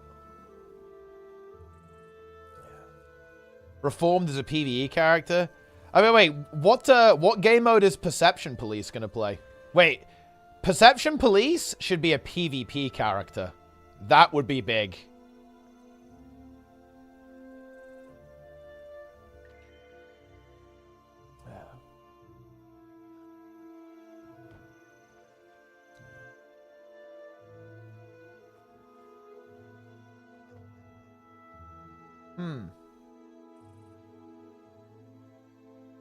Dude, I have a bunch of spam... Random spam... friend requests on Discord.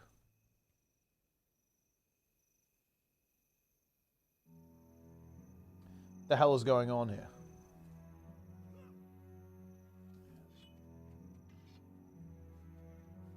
Hard reset but Condi. The hard reset that ticks.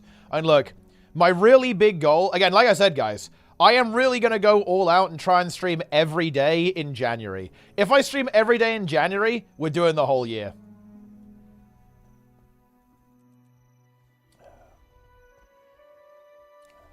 Artist drawing, yada yada. It's funny, actually. I'm probably going to end up using some... Well, not like random Discord requests, but I have a couple of projects that I want to do...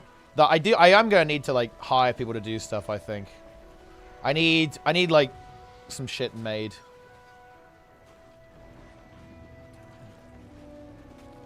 You're going to be sick? I mean, look, if I can't stream every day... Look, I was genuinely disgusted by my Twitch recap, dude. My Twitch recap was...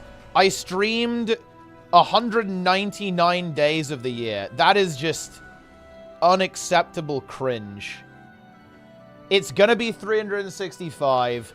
I want to get 2 million hours watched. I'll double what I did this year. Honestly, hopefully more than that. Maybe like 3 million even. I mean, it was fucking cringe.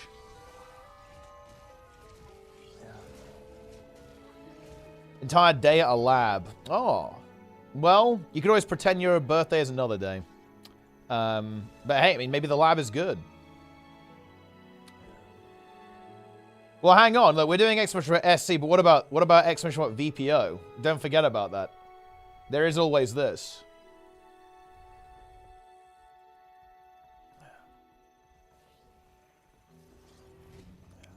Partition.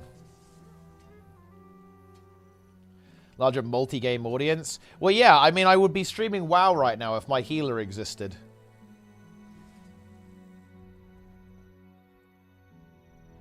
And honestly, I'd really like to, look, I'm not miming. I would genuinely love to get into OnlyFans.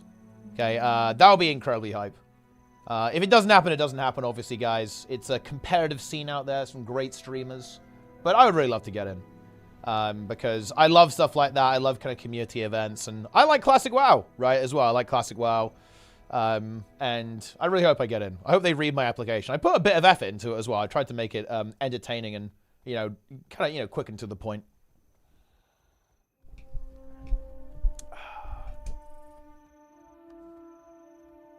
Do you know anything more about Guild Wars 3? Nah, nothing yet. The Forbidden Game. It's all about, it always is, right? That's just the nature of, well, it's not even the nature of streaming, it's the nature of MMOs, right? You gotta network, you gotta make friends to kind of get stuff done in these games.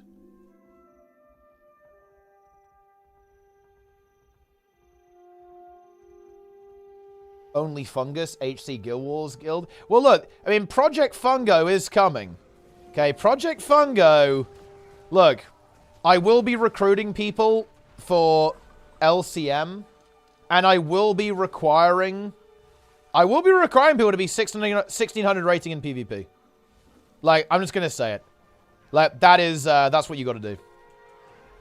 And I will also set some other like miserable challenges, like I want to do like a salmon rush challenge, and obviously a fungus challenge as well. You're gonna break to that? I mean, how fucking hard can it be? What's rate? Oh, it's fucking free. Yeah, look. It's early season as well, so like the rating's not even high yet, right? Yeah. 10 PVers being 1600. Well, look, I want people who actually know how to press buttons, and if you can't get 1600 rating, you don't know how to press buttons. That is the reality, in my opinion. Thanks for rating. 1600.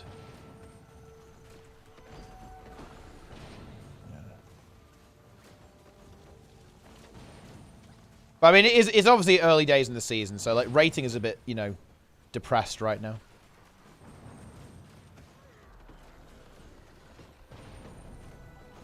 Spy behind. Oh shit.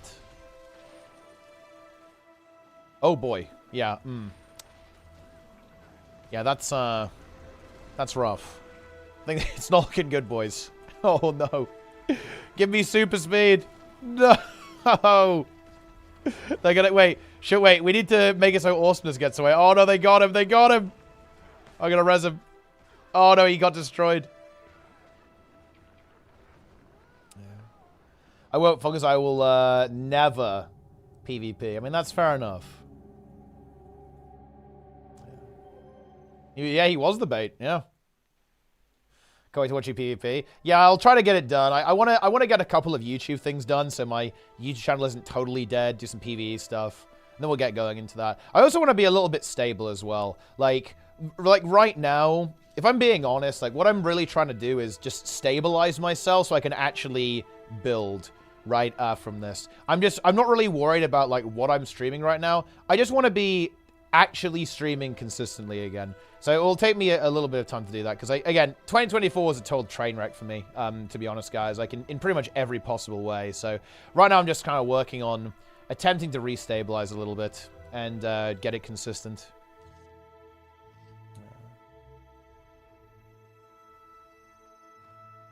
When, like, it was... I was really, like, oh, man. It was... I needed, like, all of my mental to finish the WoW progression, right? Like, that was basically...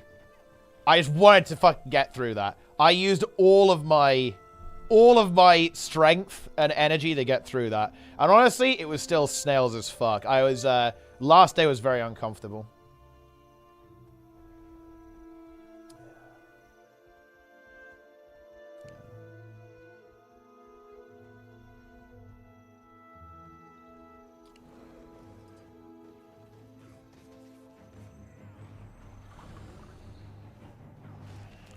Also, I did read your DM, Grim, actually, a while ago regarding PvP.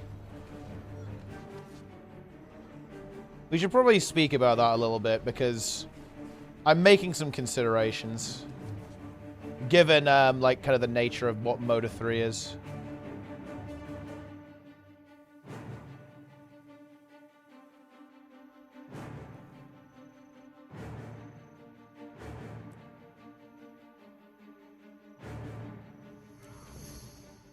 Syndicate, yeah. Cabal leader? Dude, I mean, I am the Cabal. I am the literal Cabal leader of Guild Wars 2.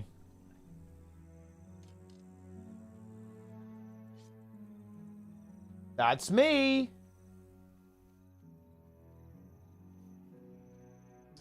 Want to start maining Thief. How is Heal Spectre doing? Compare it to someone from WoW.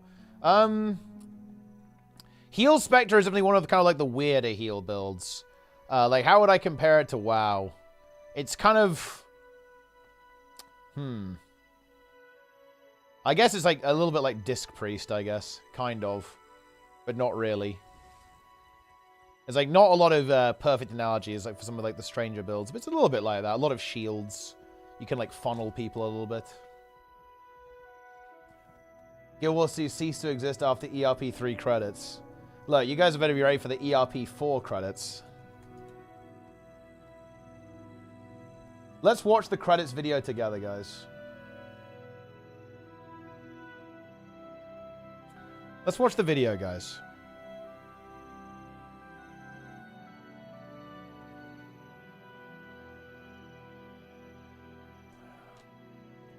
Yeah.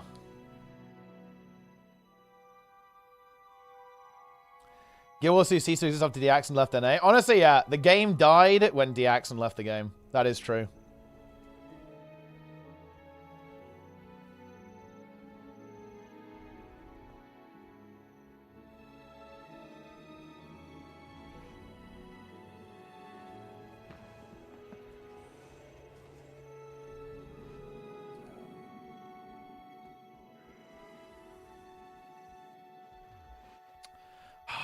You know, look, I'll say this now because you'll all have forgotten this by the time it happens. But, like, do you want to... Look, I know this is such a weird thing to fixate on, man, but I really like credits in movies when they have, like, the really high-effort ones with animations and stuff. I really want something like that for... I really want something like that for ERP4 in particular, because it will be, like, the last tournament of the year. And realistically, like, my last Guild Wars 2 tournament that's planned, or, like, even, you know, kind of on the table. Unless something, you know, I don't know. Maybe we get bored. Maybe, I don't know, people really want a tournament or something, but it was like the last one. But yeah, I really want some, like, actual good credits. I really like credits and stuff like that. It's a really cool part of the production of these films and stuff.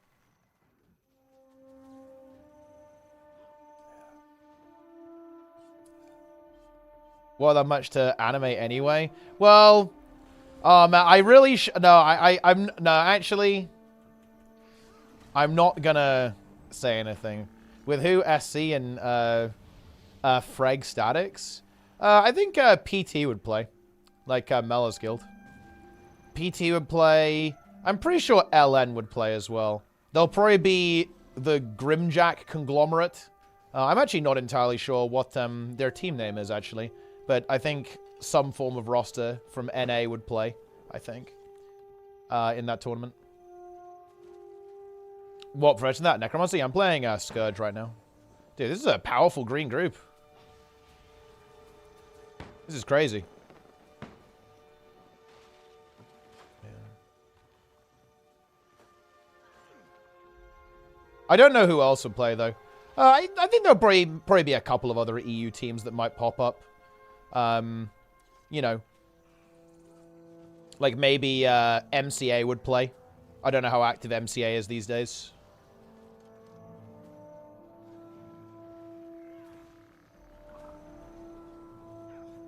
I'm sure there's a couple that I'm just not thinking of right now. Like some of the ones that played in the Chaos Raiding Open, for example. Might pop up. Okay, look. I'm just going to float this idea now, guys. Because I did think about it, and I was kind of a little bit interested, okay? How cope is it to incorporate Strike CMs and LCMs into the Raid tournament? Because I kind of want to do that. I kind of want to do something like, you have to do Wing 2, and then you have to do Ceres LCM.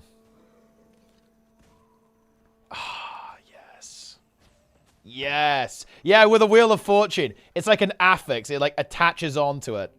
You know what I'm saying? Yeah. So it's wing 2, and then it just gives you fucking Old Lions Court CM.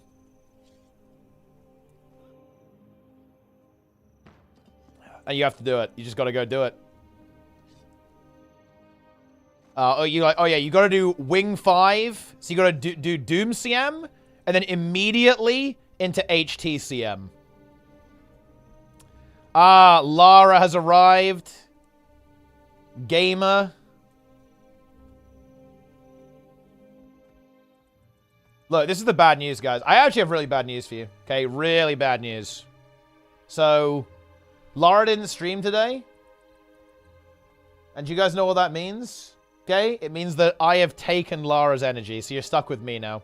Okay, like Lara had my energy for last year. I've now got it back. Okay, and yeah, GG. Talking about WoW? No, we're not talking about WoW. We're talking about Guild Wars. One of the bros were getting regular CMs into the tournament last time. Yeah, but there's no fucking excuse. Okay, look, I'm gonna be real here, guys. If you are a serious guild and you can't reliably do Serra CM, you're fucking bad. It is what it is. You know, like, that's just... I don't know what to tell you. So, I don't think there's any excuse for it whatsoever, actually, in what is supposed to be, like, the most try-hard tournament of ever, basically. I would maybe bend on LCM, but actually, not really. LCM is based... Okay, I was watching that Ceres guild. They do LCM with like a minute and a half left or some shit at this point. Maybe even more than that. Like, it's fucking piss.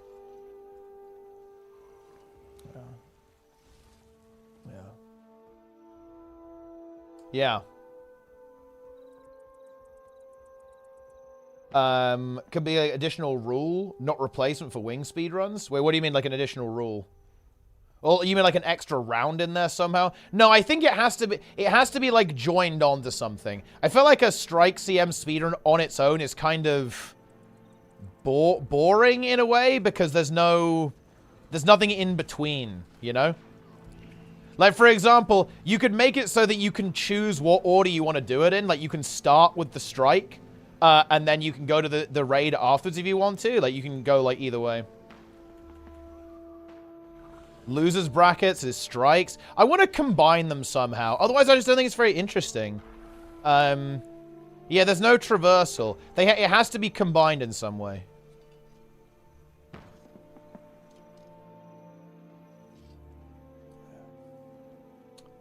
Yes. The losers round punishment. No, I think it should just be like if I was gonna do it, I'd want to like I'd want to join them together somehow. Honestly, I would not put Dag the CM, and that would just be cruel. I'm really liking the idea of affixes for the raid tournament. So, like, the rule set is... The rule set is, like, semi-random, almost. It's combining 3 strikes off the table. I really don't like that because of all the loading screens that you'd have to do.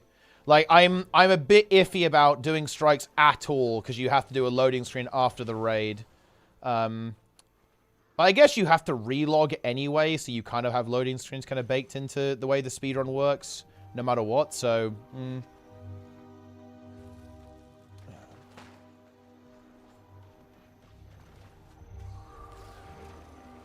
And I guess people would just have characters, wouldn't they, right? They'd have a special character.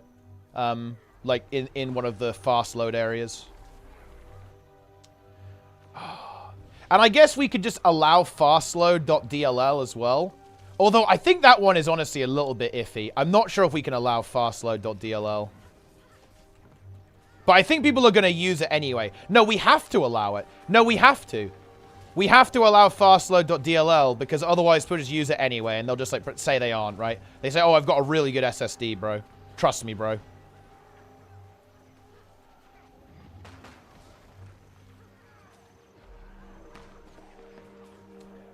But, no, yeah, I really like the idea of random combinations of things and rule sets for people to do. Like, that's the idea I want to go. I might just also make it so that the seasonal affix for raids is no downstate. Because I'm not gonna lie, raids are way too easy for good players in this game. I think the idea of doing a raid taunt with downstate is kind of a joke at this stage. That's simply too easy for even remotely good players.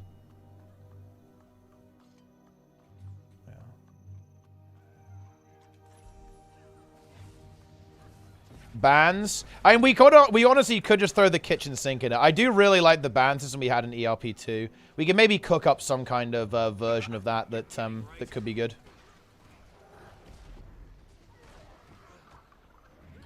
Add on that GG's when you down. That's honestly not off the table at this point because of Nexus, pretty much. I think it's not unreasonable to ask people to have that. Especially seeing as all of it can be open source and all of it can actually be properly developed as well. Yeah. But yeah, no, I'm honestly down to make like a very aggressive rule set. Because I do feel like people should be able to handle it at this point. Manual DLL install? Well, we can put it on Nexus. So that really shouldn't be an issue. Because, for example, I kind of, I'm honestly really interested in maybe doing something with, like, what Subi cooked up, right? Because basically Subi has an automatic, timer now. We could honestly use that, right? We could have, one member per raid running that add-on, and then that could actually directly communicate with our server. We could even have live splits, right? Basically, like, when they kill a boss, when they get through a trash segment, right? And compare the splits between the two teams. Right, like overall, we could do something like that. That would be pretty trivial, right? To do that, and that could be pretty interesting. And again, all of that can be open source. So there's like no worries about that. It's completely legal, right? It's not against TOS to use something like that. It could all be open source. The only problem is it would have to be stable as a fucking rock. But again, that really shouldn't be an issue. Like, we have competent developers. Like something like that should not crash you. Verification on their DLLs, not sure that's possible. I mean, we can it's obviously like very hard to truly prevent malicious actors if people really wanted to fuck with it, but because you've got a video with it as well, it would be hard to fake it, because what are you gonna do, make the timer end faster? But hang on, it's live, so that's gonna look a little bit funky, right? I don't really see... I don't see a good way to get away with it, right? Because, yeah, I don't know. Maybe we'd have to be scared about pre-recording, but then we can just ask them to show chat on the stream as well, if that makes any sense. I think it's pretty easy to prevent people from fucking with it. Like, I feel like the worst case scenario with something like that is basically they mildly fuck up our overlay. Right? Like, that's, you know, that's like the worst case, you know? Imagine if we demand 6 elite specs per boss. And we could definitely make it aggressive. That's for sure. We could make it pretty aggressive. And, like, fairly aggressive low manning as well. And then, like, somehow combine strikes into it as well. I wouldn't mind doing, like, a set of strike combinations, but, I don't know, I really like the idea of having, like, a traversal element and a raid element, and you can do it in whatever order you want. So, like, you might have a situation where a guild opts to go for a strike mission boss first, and then the raid afterwards, and then the other group does the opposite. So you kind of have this, like, really interesting race, like, and you don't know, it's kind of hard to see. Look, basically what I want to do, this is the key with any tournament, with any competitive event. You need to make it not obvious who's winning. Okay, because that makes it exciting, right? You need to have some kind of doubt or uncertainty in the outcome. And that's why I kind of like... I really like anything that creates volatility and kind of forces players to play in a weird situation that they're not necessarily used to, and there's kind of some inherent instability and volatility to what the rule set is asking them to do. That's why No Downstate was so good, because it was just so crazy, right? Like, so wacky to have to do that. Yeah. Easily observable rules makes it fun for a scrub like me. Oh yeah, of course. Like, if you know me, I I have a really big focus on watchability, right? Like, the Moda overlay is one of my greatest triumphs. And honestly, I actually want to very deliberately play it kind of close to the chest here. I don't want to show off all the stuff we got for Moda 3. Moda 3 is probably by far my highest effort tournament I've ever done. It's hopefully going to be pretty insane. I just want the teams to be good. Bans were fun for chat. I'm not a huge fan of audience bans for the ultimate tryhard tournament. I think that's actually a little bit too unfair for the teams to have to adapt to that. If you do X, you get Y time bonus.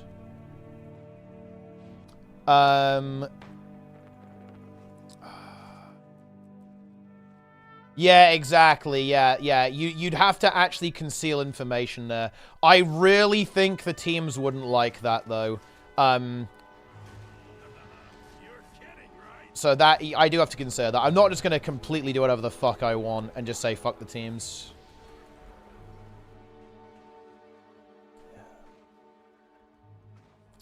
Yes.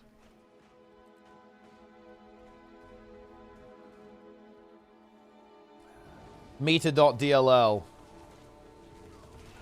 I think something else that I really want to do... Look, I am trying...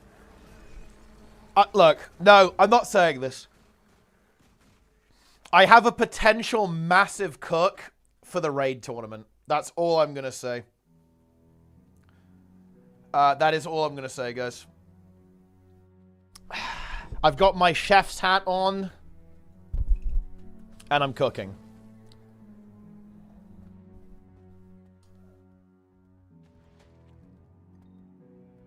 Wait, dude, Plenix is doing FC.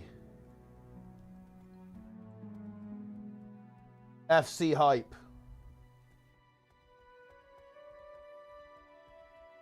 Jester is out DPSing multiple DPS players on Quickness Herald.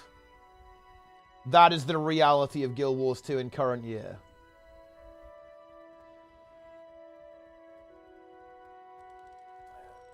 I hope it involves hacking on stream. Well, no, I can't do that. They would definitely get rid of me if I did that.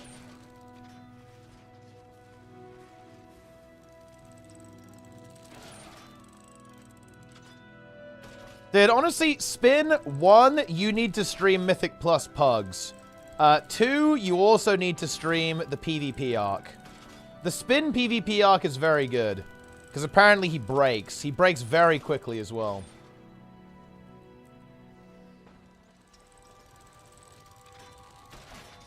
Has my heal... Wait, dude, where is my healer? I think Snizzle's just fucking dead. And now Melvin's offline. It's fucking GG, dude.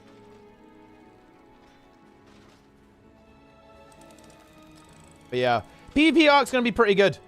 I think I'll probably start off playing Reaper, because I kind of like Reaper. Reaper's kind of fun to play in ranked. Then I'll start playing the actual real builds. I'm probably gonna play support, I guess, in the team. That's usually the way it goes. So I guess I have to play Chrono and Tempest, I suppose. I'll probably end up roping Nico into it as well. Nico will play anything. He's played a lot of Heralds, so maybe he can be like a Condi Herald or something. If I actually get Helseth, he'll obviously play the Mirage build.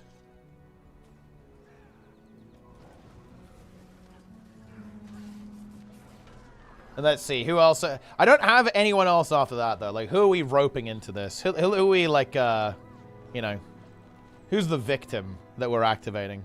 It's a good question, to be honest. Lowmans? Oh, yeah, you have to Lowman. There's too much damage. There's too much damage and too much support. You have to do Lowmans in raids. And I think they have to be fairly aggressive Lowmans, too. You want to be pushing people to play with 6 players, I think, quite a lot of the time.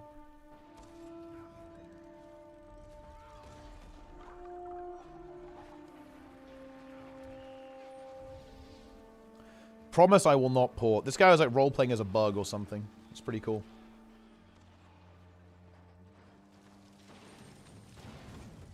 I've signed up to over 500 15s. But no, no hacking this time around, guys. I'm done with hacking. I am done. Or are we? I'm actually really excited to show you guys what Moda 3 looks like. If I can finesse things, we can probably have a couple of really good teams as well. Like, my goal would be to have, like, 4 really good teams. I won, USA, Dark USA, Worms, and 55. Like, after that, there'll probably be some other pretty good teams as well. There might be, like, a French B team. Maybe Not a Melon's team plays as well. Could be pretty interesting. I think after you get... I think you're really going to struggle after 6. I think 6 is where you're probably not really going to have teams that are going to... Well, the teams after the 6th team are going to struggle. Let's just put it like that. But honestly, we only need 6. I'd be fine with just running 6 teams. Moda is supposed to be, like, very elite, right? It's not going to be, a big open event. You know, this is one of the things that I've kind of reflected on, actually. That I kind of reflected on after Moda 1. I'm not sure if the regional stuff... Well, I mean, the regional finals were actually pretty good, I think, because you had like, the Ultranum versus 55 upset that actually worked out really well, made it really exciting. But on the other hand, I think it was a little bit... The scene wasn't big enough to really do that. Like, it was kind of... I wanted to do that because it's kind of a fantasy. Like, I love it. I love that we made it massive. It's like a 2-weekend event, right? And we had, like, the regional finals. We had that kind of stuff there as well. And that was kind of good, right? But on the other hand, it was a bit overkill. The scene really wasn't at the scale where that was good. I think it's better to compress it into a single weekend. Over in 20 minutes? No. I would actually go very heavy on, like, pretty lengthy matches. Like, this... I'm planning on... I'm going to be floating the idea of having the grand finals of Moda being a best of 7. So they play every map. So there's no escape from the map pool. You have to play every map. So don't worry, we'll fill the days. I'm going to be expecting Moda to be 6 days. 6 days, 2 days, 6 hours each. I've got that timed out, and I'm confident we can actually make it work. We're much better at running things than we were for Moda 1. Moda 1 dragged on way too much. It was like 8-hour days. That was too much. But I'm very confident we can actually get it done in about 6 hours each day. So 12 hours total of tournament over the course of 2 days. And it should theoretically end at not too late for Europeans as well. It's probably going to be at 5 p.m. my time. So it will basically be running from 6 to midnight on EU. And then NA, it's obviously... Dealing with NA is difficult because of the West Coast. It will be pretty early morning for West Coast. But honestly, there's not much you can do about that, right? Like, it's either going to be super late for the Europeans or kind of early for the Americans. And I feel like it's actually better to get up a little bit earlier than to stay up late anyway. Well, that's my personal opinion anyway. Right, I think staying up late is a bit fucked up. You can just get really, really tired if you've been awake for a long time. Getting up early, you can kind of get away with that, I think. But that's just, I don't know, that's my personal experience from, like, sleep schedules and stuff. Not the very first game should be alright. Well, the issue, we can, it might be very hard to guarantee that, Grim, because I'll be doing random, well, actually, no, I won't be doing random seeding. Well, no, that actually doesn't help. It will be deterministic seeding, right? So, USA will be the highest seed, because USA won Moda 2. And then, I guess it'll be 55 after that, and then Dark USA after that. Although, honestly, like, it's kind of close, actually, because Worms does beat 55 sometimes on EU, in the same way that Dark USA actually beats USA as well. It's a little bit of a back-and-forth scenario, so it's actually kind of hard to do the seeding. I'm not sure how I would do that. I'd probably just look at monthly AT placements, right, and try and kind of gauge it based off that. But I don't think I can guarantee that the first game won't have an NA match in it, because it's possible that every single game... Well, actually, no. Assuming there are only 2 NA teams that play, we can guarantee that the first 2 games don't have NA teams in. Even 3, potentially, if it turns out, because of the seeding, that USA faces Dark USA round 1. That's pretty unlikely, though. You have 6 teams? Yeah, but, like, if it's 3 and 3, so, like, 3 EU, 3 NA, it's pretty likely that all of the first round will have 1 NA team in them. So, yeah. But I think it will probably, it's much more likely to be 2 and 4, right? So 2 NA teams than 4 EU teams. So I think, unless you get very unlucky, we should be able to give NA like an extra hour in bed in the first round.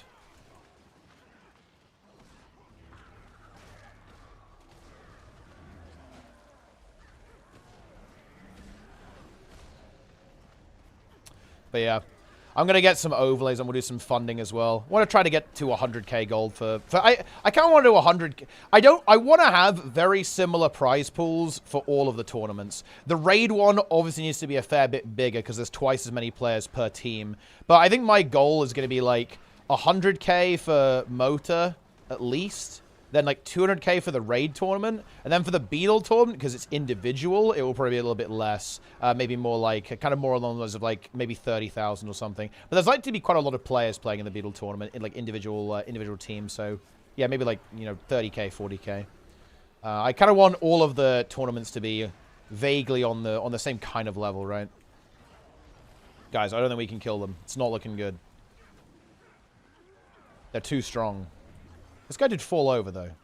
That's not ideal for him. Yeah. We decided what prize pool we want to spend. I mean, I'll probably do it linearly, yes. So, yeah, it'll be like Motor first, then the Beetle one, then the next one. I think what I'm quite likely to do, because I'm putting a lot of time into this, like, I think the play is going to be something like, half of the profits from like merch sales and direct donations probably goes to these cash prize pools. I think that's probably the way to go. I actually think that might make people more likely to donate as well. It's very weird. I've had a couple of people say that they don't really want to, they want to donate to me, not necessarily to the tournament, right? They want to pay me for running it. As opposed to going into the prize pool. We'll see what we can cook.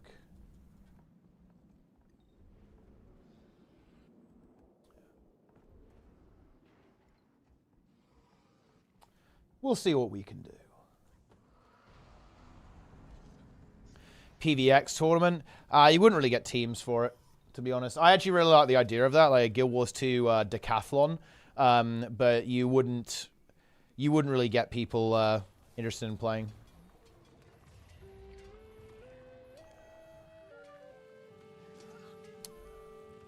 Yeah, it's going to be pretty high effort. I would like to at least attempt to turn a profit on these events. I want to make the, you know, surely, guys, 2025 is the year where I actually make profit on running tournaments. Throw them directly to you, the raid? Is there a Patreon? Oh, yeah, you can use Patreon. I have a Patreon that you can use. I do want to make it, I have a couple of plans to make it a little bit more active. I did some interesting stuff like last year with the Soto review, but I haven't really done anything good since the Soto review. Some context behind that, but it's not really relevant. It's just an excuse. But yeah, I mean, you can also just, you know, you can just PayPal as well. Nice. Honey sponsor? Yeah, I mean, look, I'm not going to lie, guys. I really missed the boat on this one. I thought everyone knew that Honey was a scam, right? And like a really shady operation. I thought this was like pretty common knowledge. Sponsor will be big just to maximize player interest. Yeah, I mean, I've gone into this like multiple times, but like I'm pretty unwilling to do that. Like if I can raise money from the community, then absolutely. But I'm not really willing to. I don't really want to compromise my vision of the tournament just so we can have a cash prize pool. Is that Roy running around? It's not Roy. It's Awesomeness, another Guild Wars 2 dev.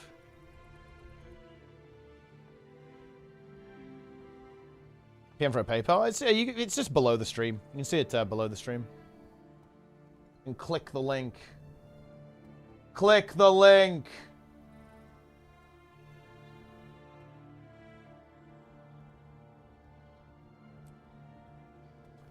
It sounded like a scam. Frame 1. Yeah, it's sus as fuck. I think a lot of creators had sponsors for it, kind of back in the day. I want Arc Divider back. Listen. Honestly, new Arc Divider is more based. That's just the way it is.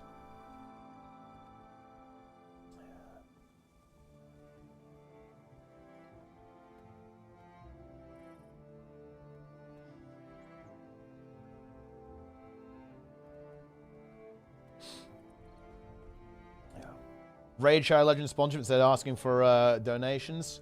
Yeah, I really don't like the I don't like the sponsor model for influencers. I think it takes the you out of YouTube, right? There's something that just feels deeply wrong to me about like basically expressing someone else's message in your own video and your own content.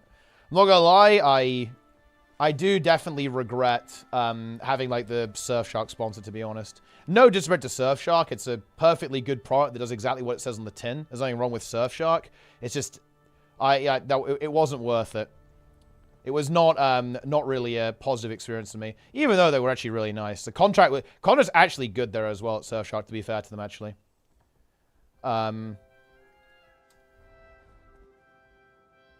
It is actually a good contract. There's you can actually shit talk the product. Yo, thanks to the raid rage, by the way. Pretty sure they did. Everyone not scared with the sponsor bits? Well, clearly not. Otherwise, they wouldn't be so lucrative, right?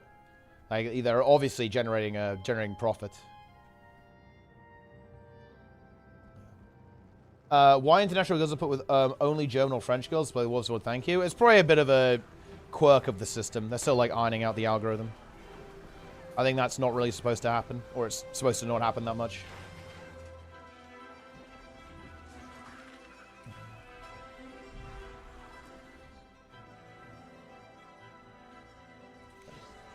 Yes. Internet historian is the only creator that gets away with it. Okay, look, this is actually going to be like the ultimate cynical take here, but I actually find the ones that try to be funny in some ways a little bit more sinister. Because it's trying to conceal what it actually is, to an extent. Like, that is a sales pitch. That's exactly what that is. And I'm actually not the biggest fan of obfuscating that. I know that I'm going to sound like a real party pooper there, but I don't know. That's the way I interact with this stuff. I do not like influencer marketing, guys. I really don't like it, actually. I do not like it. It makes me very uncomfortable. It sells? Yeah, I mean, I'm not saying it's not effective. I'm just saying I don't particularly like what it represents.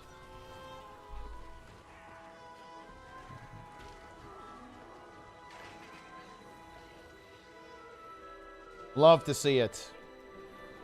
I don't have an issue being advertised on alternative. I mean, advertising is not a problem. I want to be very clear with like what my problem actually is here. I think... and I do think that the reason why people maybe don't understand where I'm coming from here is because, like, I do have a very specific objection. Like, my problem is not with advertising. Like, for example, if I say, hey, guys, subscribe and support the channel, I'm advertising a subscription service to you guys. However, I don't have a problem with that. Why? Let's talk about it. Because I am selling something that I'm making, me. It's my product, right? Like, my product is the stream. It's the YouTube channel. It's the tournaments, right? It's the, I don't know, fucking t-shirts, right? Like, it's not someone else. It's me, right? Like, I am responsible for that. Like, it is my product, and I am being represented by myself in this case. That's why that's not a problem.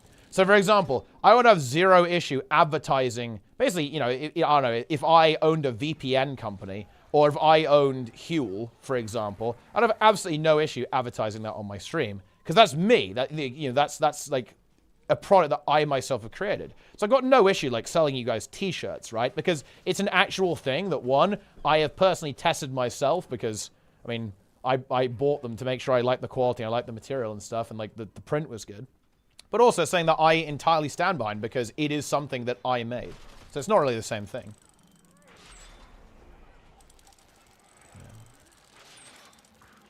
I don't have a problem with advocating for my own goods and services, right? I'm not comfortable advocating for someone else's goods and services. And being paid for it. I'm fine with advocating for free, but I'm not comfortable being paid for it. Your speech becomes different than your real opinion on it. I actually think that one of the issues is that I think it's impossible for that to not be the case. Because I think by definition, a sponsored segment by definition is a difference from your regular speech, right? Because if you weren't getting paid, that segment in the video would not exist. So the way I view it and the way that I view sponsors is by definition, just like axiomatically, if you are being paid to put something in a video, you have changed your content in order to accommodate that, right? Because if you weren't getting paid, that sponsor segment just wouldn't exist. Like, you wouldn't randomly start talking about, a streaming service or a news service or a VPN or a fucking whatever, right? Like a different video game, like you're talking about like RuneScape or whatever, right? At the start of the video, you wouldn't do that. So you've already done that. Like, you've already compromised. You can't not do that. Like, you have to do that.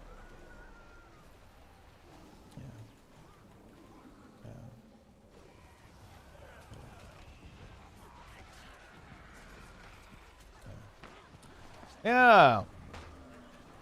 The merch brand is also being in a way advertised as a bonus. Yeah, but again, I don't have a problem with that because that's kind of, it's on me, right? On my head be it. That's something that it's courtesy of Teapot, made and manufactured by us. Well, I guess not manufactured by, but it's something that I made. We've made it. So in my mind, that's fair game. Although, you will notice I don't do it that much. I don't really like monetizing my content because I really feel like I'm wasting my time. That's what it feels like. Whenever I go, man, I really should monetize my tournaments and stuff, I go, why would I do that when I can just make the tournament better instead? So I actually have a really hard time with it. It's one of my weaknesses as a content creator. And I say a weakness because I'd be able to do more if I was better at monetization. Like, if I spent a little bit more time monetizing, I'd have more funds and more resources to do better things. But I really struggle to get over that hurdle when it comes to all of this stuff. Because I feel like, why am I doing this? I should just, keep making it better instead of, like, wasting time on, like, basically making money off it. Yeah. Other streamers are people who want custom clothing. Well, I mean, kind of, but I'm not being paid to do it, though. Like, I'm not getting sponsored by Shopify, although, funnily enough, they have actually offered. And so is, I'm not being paid to promote Printful or Shopify, right? Even though those are the services that we're using, I'm not being paid to do that. Like, the being paid part is the issue.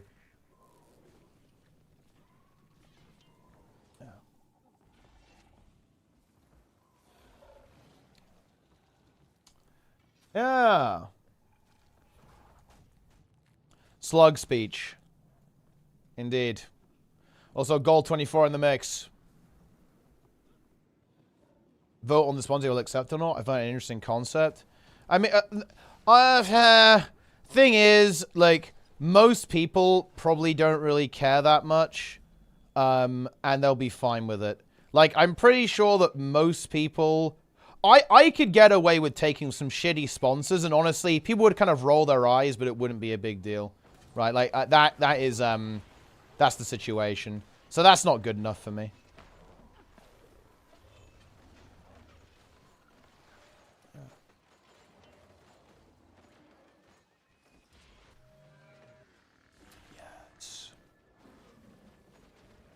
We said the Guild Wars 3 sponsorship. The funny thing is unironically possible. If I actually end up doing pretty well in WoW, then yeah, I might end up being paid to play Guild Wars 2. Although the thing is, I actually think that would never be worth it. Because the way that this would work, in my opinion, is that if I said I want ARENANET to pay me a flat fee to play the game, and I had like a decent community size in WoW, they would probably do that, but they'd probably say you can't be an ArenaNet partner. Because all of the streamers who do, like, the paid segments and so on, they have a different deal. And the flat fee would have to be very high to be better than the ArenaNet partner program around like expansions and stuff, especially if I had a large community from World of Warcraft as well.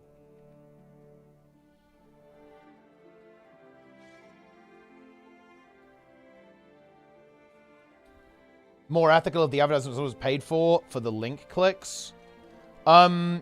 Wait, no, wait, what's going on here? The problem is, it's my product. I don't have a problem like advertising my stream or like the fucking water bottle, right? Because you know it's mine. This is not, I'm not selling someone else's product. It's my product, right? Like selling a thing to someone is fine. Selling someone else's thing is something I don't particularly like. And yeah, I do think referral links are... I mean, look, even referral links are not safe. If I had infinite money, I wouldn't use my referral link. I'd still be ARENANET partner for the, you know, like for the perks, obviously. Like, you know, you can't really spectate tournaments without it. But yeah, like in an ideal world, I wouldn't use the referral link. If I had like if I had $1 million, yeah, I wouldn't use it. I'd just turn it off. And look, in an ideal world, I'd turn off all monetization. I'd turn off the sub button. I'd remove Patreon, remove the donation button entirely. That's what a perfect stream looks like to me. No sub count, no follow account, no sub button, no donate button, no anything. Then I'll be finally at peace.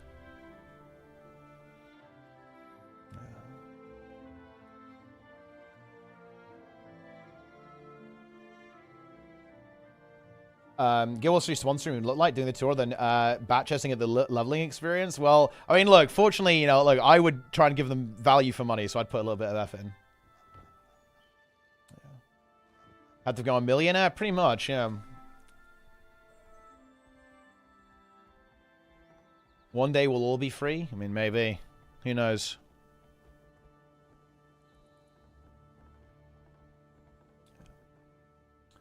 Yeah.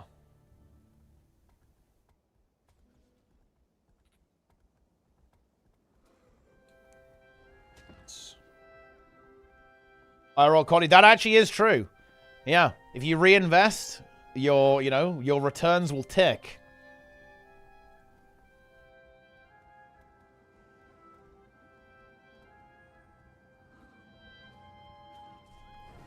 You're very idealistic. I mean, I am. Yeah, you're not wrong. You're not wrong. Guilty, definitely guilty. Interest ticks are insane. Oh, dude, look. There's nothing more fucking based than, well, depends on what country you're in, but in the UK, it's an ISA. Tax-free savings account, that's what I'm fucking talking about, okay? Let's go.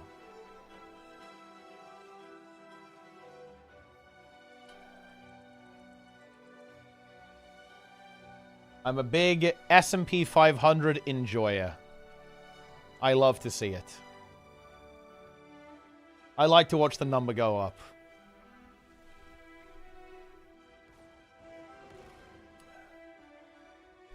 Every April, dump a bunch of cash into a tax-free savings account.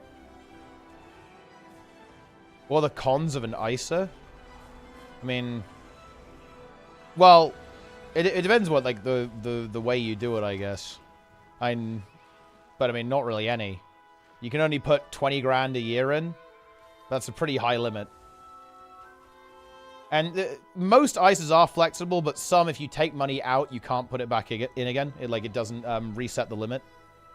But there's not really any cons, really. Oh, wait, Snizzle is alive? He's actually alive. But wait, I think Melvin's dead now. Oh, he says I'm legit dying. Oh, I think he's sick. Ah, yeah. That's fair enough.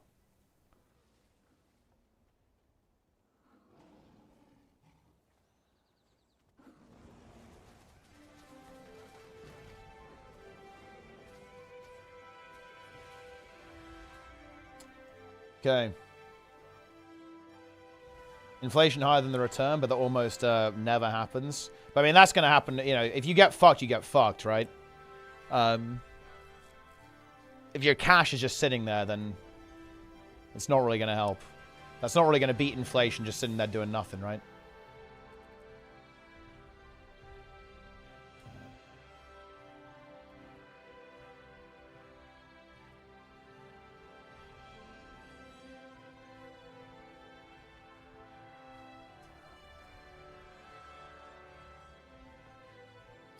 Incredible.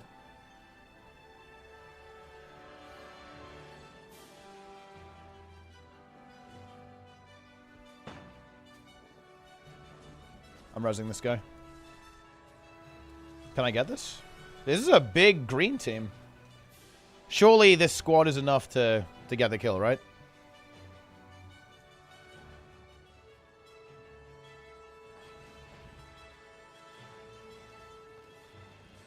Let's go.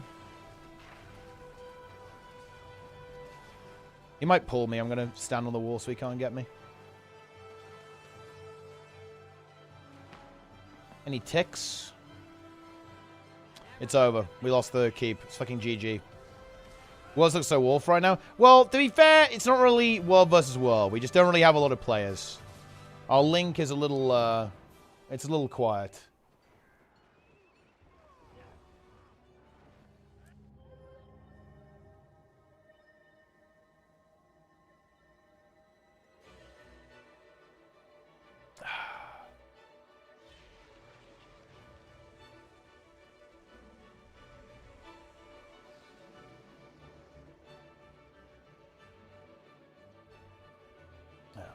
Link is dead.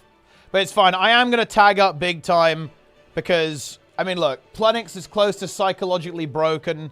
We got to get some big numbers. We got to get some big recruits. We've got to get some big recruits. Fungus offline all the time. Yeah, I'm going to start taking a... We need to start kind of taking a register, right? For a start, the cleanse. I think we have to do the cleanse. Stoic fetus.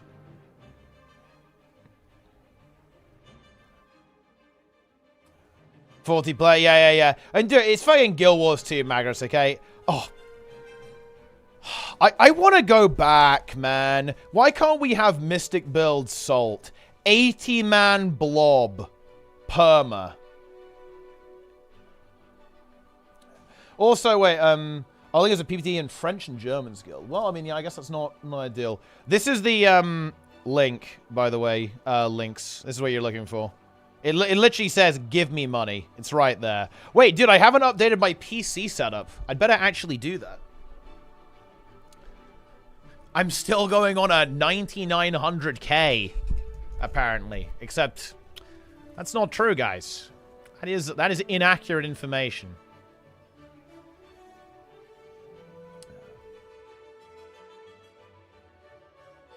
Oh, that's mainly the problem. Yeah, it is. It is. It's a little bit of a problem. I will admit that. Is that I do obviously attract people who feel that way.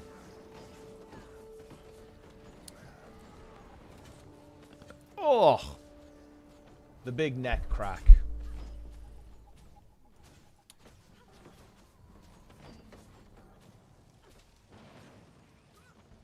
Let's take a look at this Matthias kill from Plenix's stream. You notice Jester out DPSing 2 Condiverts. It is what it is, my friends.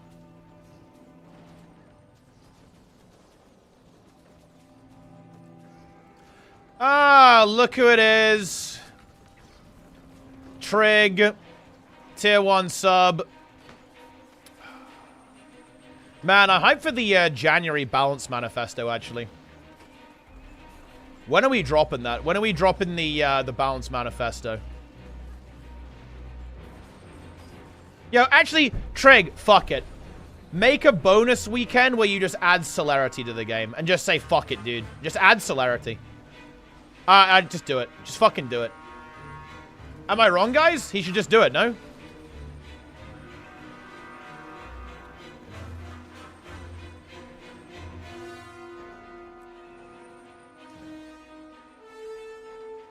Just make it happen. Merge quickness and alacrity. Add it to the game. Also, what the fuck is up with push? Guys, when is push happening? It's push week.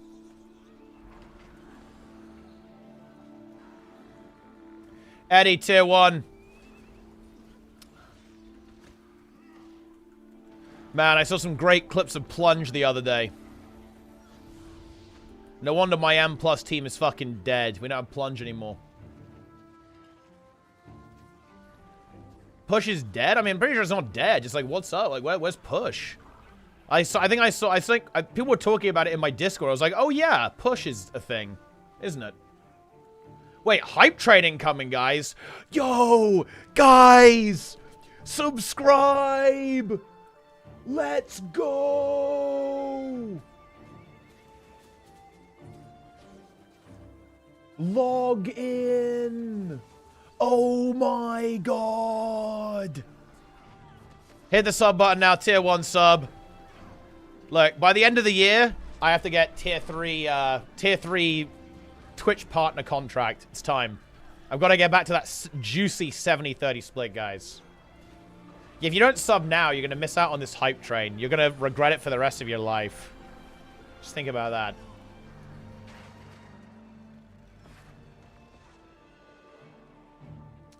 Love to see it.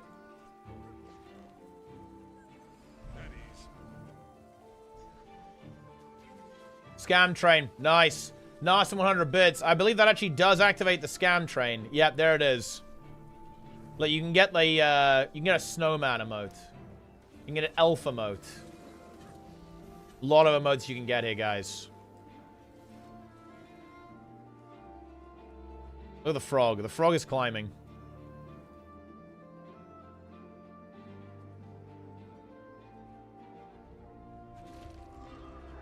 He's gonna try and push me.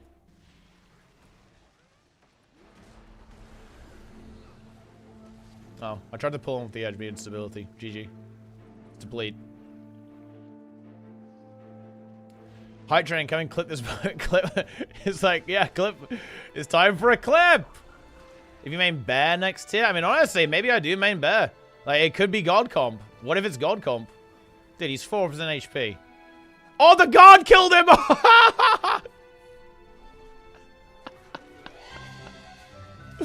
Oh no!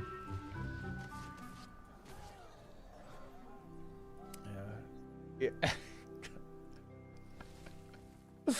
He nearly got away, guys.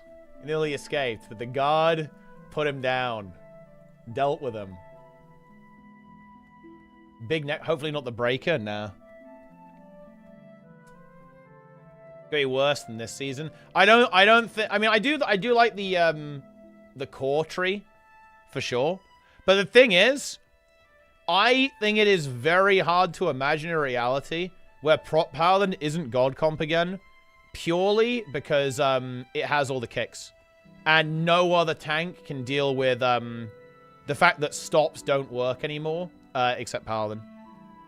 And they might, like, nuke Paladin, to be fair. They might nerf it, and they might buff other stuff. There will be more changes, but, like, as it stands right now, Paladin's still going to be God Comp. Because, like, you can't do stop rotation anymore. And without stop rotation, like, you have to play Paladin. So it's like, I mean, it is what it is.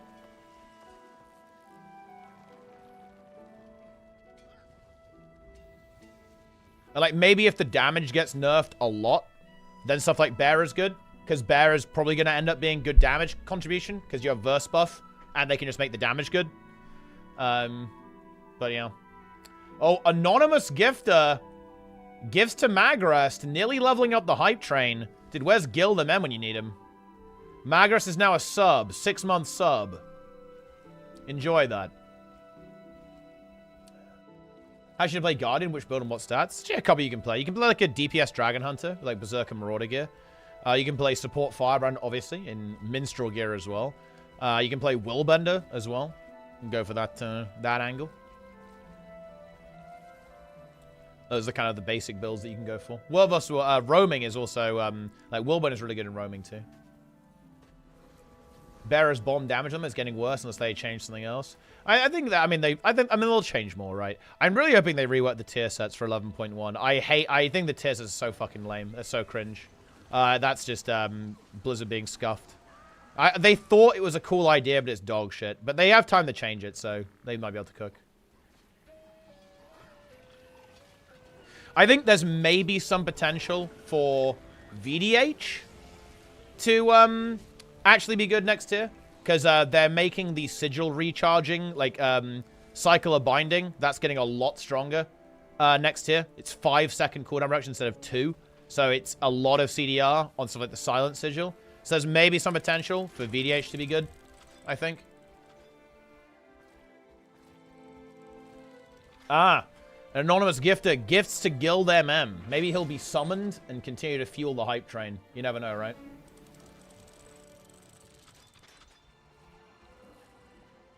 Yeah, Paleo VDH. I mean, that makes sense to me. Definitely sounds like it could be very much the case. I think VDH struggles to survive right now. I checked a bunch of logs and stuff, and a lot of people run the cheat build, and that's fucking deplete. Like, if you run the cheat death build on VDH, that's fucking depressing.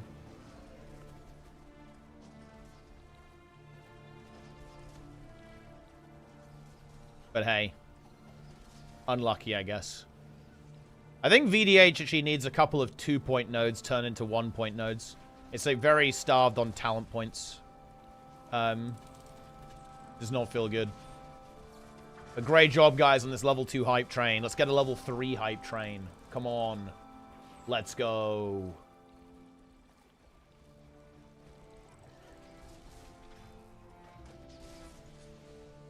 Two-point nodes, they do feel really bad. Like, when you have to go through like a... When you have to go like a 2-point node, it's like, oh, man. This does not feel good. Bulk extraction meta next tier. Thoughts on, you know what's hype rated? I'm healing next tier and M+. There it is. I said it. Then we can actually play.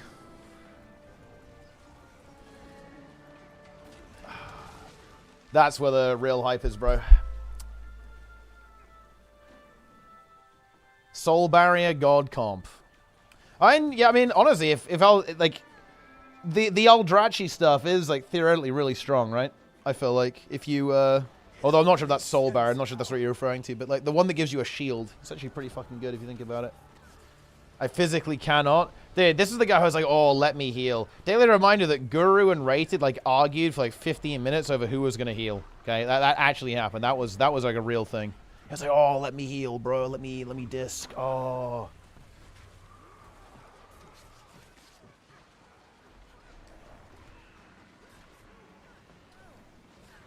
Soul Bar is the choice with bulk extraction. I mean, yeah, that's, you're not taking that. Worthless talent. Beyond worthless. I have 17 Grimbatol, by the way, Vivi. We'll time that shit tomorrow. When we actually play. We need to actually, I need to do a ping. We need to do like an everyone ping. We got to get the boys together. Because we actually need to play quite a lot. We're a bit behind right now. We need to catch up. I feel pretty confident that we actually can, though. I think we can get some fat IO. I really want to try the 17 mists. Like, we should be able to do, like, 17 mists tomorrow, I think, at least. That's pretty hype key, I think.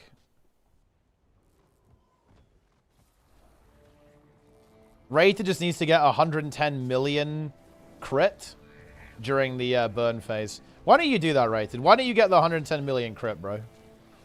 What's up with that?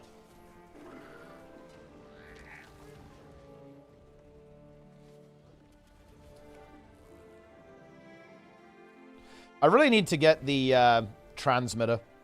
Because I think a lot of people are actually running double on-use trinket right now on Frost DK. So you have like an on-use trinket for every pillar. It's very good. It means you have like you have damage for like every pull if you do it like that, which is pretty good. Whereas right now you have like 2 pillars are good and 1 pillar's kind of shit.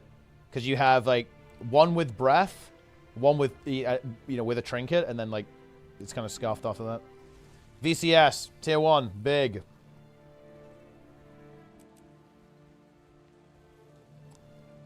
We haven't keyed in a week. Okay, yeah, he's like storing it up. He's been literally precasting the entire time.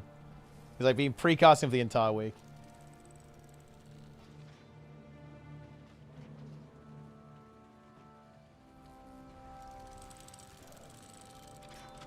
The hype train's going. Guys, it's over in 8 seconds. If you don't subscribe now, you're going to miss it. You're going to miss out on the hype train. That's fucked up. Don't miss out, guys. Subscribe today. Healing in keys, fun. Healing in raids, actual CBT Excel sheet slavery. Well, I guess it's not ideal then. The hype train's over. Good job. Well done, everyone.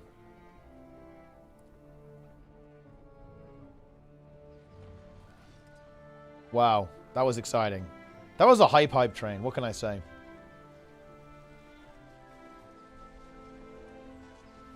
Ascalon Hills outnumbered 25 plus. Oh shit. The fuck is this? Oh, this is like the toy. I actually kind of like Toy Apocalypse. It's kind of a good minigame actually. Didn't feel enough hype on the train. Well, I guess I gotta take some accountability for that. Rated as main healing next raid, though. You notice that Guru mains Evoker. He's like, oh, you know, I'll heal if Prez is good, bro. He's a fucking scaly. He's played all 3 specs now. He Orgs, he Devastates, and he Prezes. The guy's a fucking scaly, dude. And we all know it as well. He probably wishes he could main Org, though. Like, Guru is definitely a kind of guy who would like, oh, yeah, I want to main Org. Only augmentation.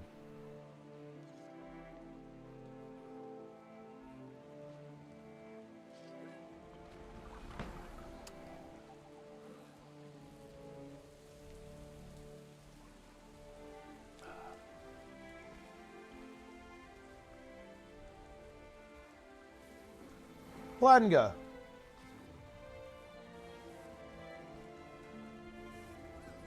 Dude, they killed Doom CM. Planets killed Doom CM. That's hype, actually. I don't think we can really blob this group. This is a, you know... I think we have to rat this team. This is a rat moment, guys. We need to do rat gameplay.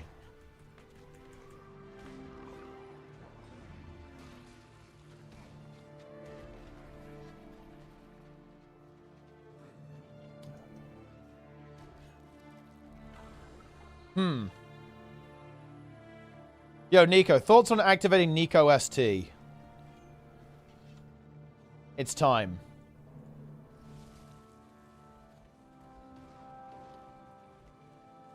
Let's take a look at this log. Doom CM.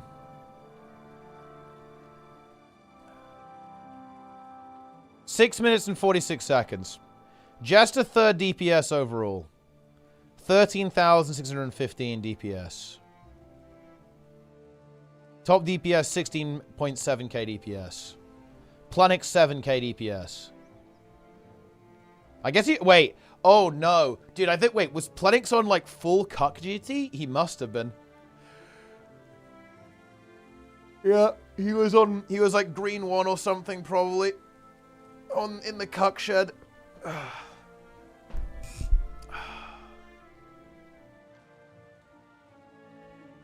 Oh, wait, I think he died, actually. Yeah, he did 0 damage in the ritual, so he must have died. Oh, yeah, he died here. And I think he was doing the mechanic. Wait, was he doing greens? Yeah, he was doing greens.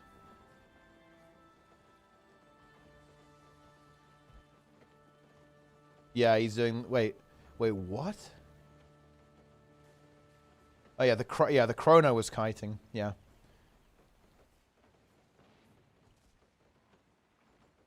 Wait, wait, what? What green was... Wait. Wait, was Planets doing second green on DPS vert? Because this is first green. This is second green. This is third green. Wait, does he do second green every time? Wait, he actually does. What the fuck is this? Why was he... Dude, were people too scared to do green? They were just in fear. Don't look up the current top DPS on Kadim 1CM. I'm looking it up. I assume it's you, probably on Dragon Hunter.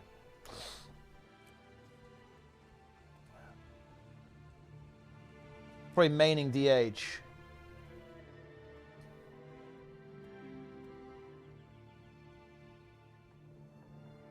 Kadim the Peerless. Okay, apparently top DP... Wait. Top DPS is Mechanist? Am I getting this correctly? Mechanist, 32,772 DPS. Oh, yeah, I misread. You said Kadim 1. Okay, Kadim 1. Tempest.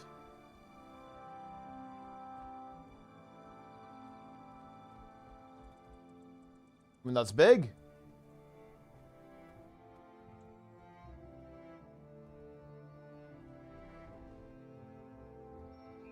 Wait, is it not? Am I looking at the wrong log? It says it's a Tempest right now. 11k DPS. When Tempest is pretty good. The Hydra. But look at this, guys. The Hydra, Magrist, top DPS on the Hydra, 31k DPS. Wait. Oh, hang on. Oh, Magrist went in the lamp, I think. I assume. Yeah, he went in the lamp. Wait, I feel like you would have got top DPS, no? Wait, how did you do 184 DPS on... Wait, what? Wait, what happened here? What? What? What is it? Are you heal warrior, bro? What's going on here?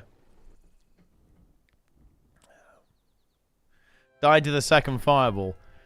You did 10,000 damage in Kadim phase 1. And then 0 damage to... What? Wait, what? Wait, are you dead? What? Oh, yeah. Oh, you died here. Okay, yeah. Yeah, I see it. Yeah. He bought the raid, guys. Magrist purchased this raid. Let's honestly, let's see this just unfold. Let's just watch it happen. Okay, here we go. Let's play it at 2 times speed. The thief is running around in circles.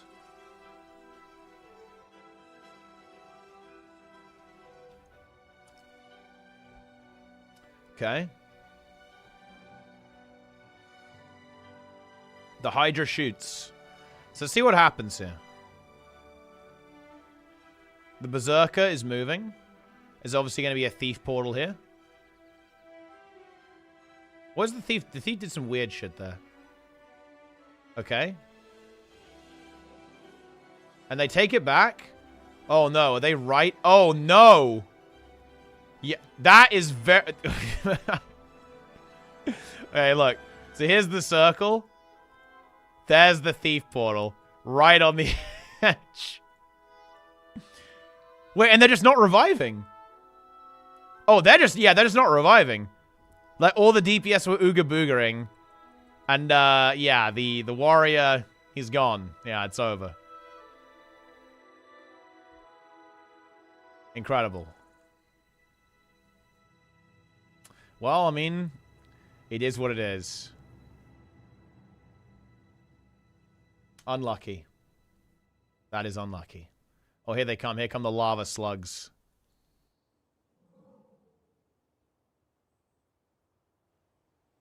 Here's the next phase. They're going into the lamp. Yeah, okay. That's enough. That's enough. Please, guys, get some self-condi cleanse and break stun. He's then showing the cleansing sigil. Corrosive poison cloud, elixir of ignorance. Interesting choice. Take tornado. Isn't that pretty well known that tornado is good for CC? Is that like new technology? I thought people kind of knew that.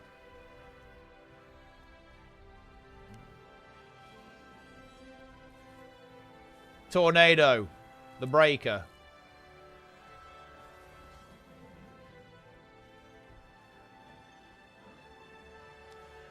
All right, it's time. He's doing a raid check. Log in. Here we go.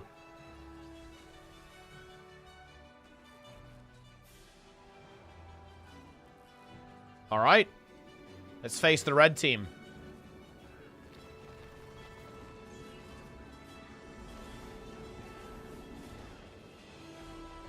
I'm just going to go for, like, Giga Corrupt. Just try and get some damage off. I think they've got too much sustain, though. We're not really getting any damage. Return. We've got a couple of them downside there in the arena, but I don't think we really have the enough damage to actually break through here. We need more. Well.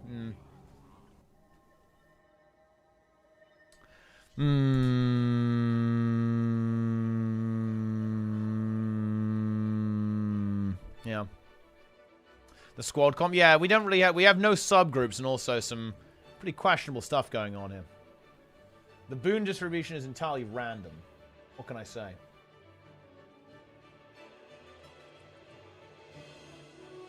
Oh, thanks for the $5, by the way. Very kind of you. Do I not have my alerts on? I do. Why didn't it play a little song or a little sound? It usually does that. There is actually text-to-speech on. Fun fact. If you donate, there will be content. Yeah, it should have read that out, but it didn't. Wait, maybe it did, and I just didn't hear it. Maybe my audio settings are scuffed. I could imagine that. Let me try again. Why did it not work? I appreciate your work in the community. Thanks, man. Well, there you go. It did work. Anonymous with the 5. You're welcome. I don't know why I didn't play the sound last time. It must have just, like, glitched out or something.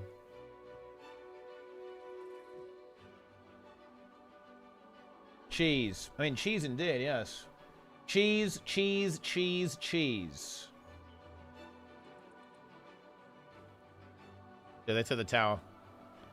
This is absolute despair. I'm not gonna lie, guys. This is just, like, pure despair. We are just getting feasted upon.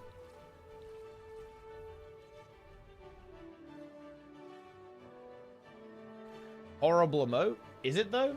How is it a horrible emote? Let's cope.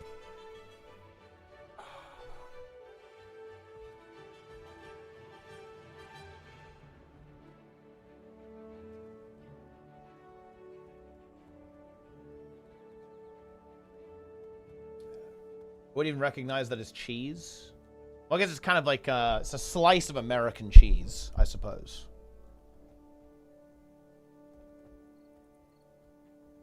So maybe you wouldn't necessarily recognize that as cheese. Maybe it's not even cheese, if you think about it. It's American cheese.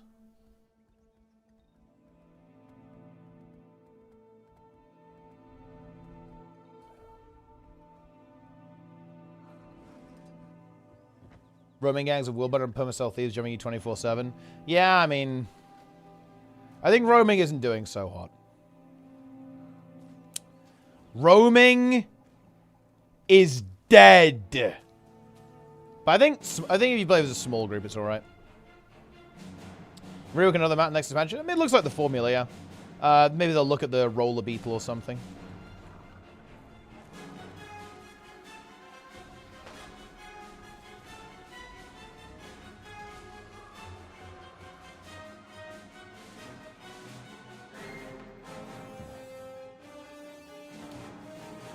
But I don't know what one could they do.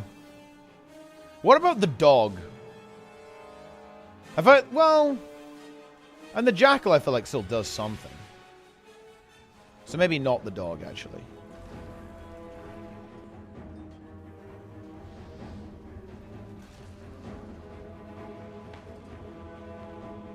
Maybe the I feel like giving the griffin to everyone makes some sense, right? That one's kind of fun to use.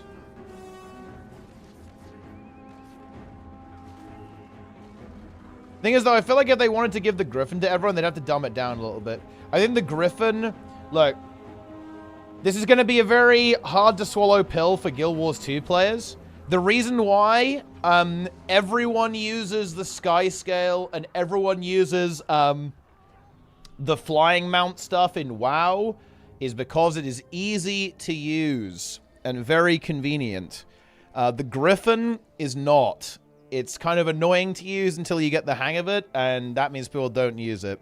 It's actually very similar with the Roller Beetle. I'm expecting Blizzard to take a pretty similar approach with the Drive. They're adding, like, drifting cars, like goblin cars, in the next patch. It's probably going to be very, very convenient, very, very, like, easy to use, very fun to use. What do you think of the Wolves? Am I getting a slight size increase? I think the small groups not catching you so often. I think it will be good, because... World vs. World is obviously a game mode about movement, right? About moving from A to B, about territory, about positioning. And that has been kind of disrupted a little bit with the addition of mounts making you go faster and also gliding. This would...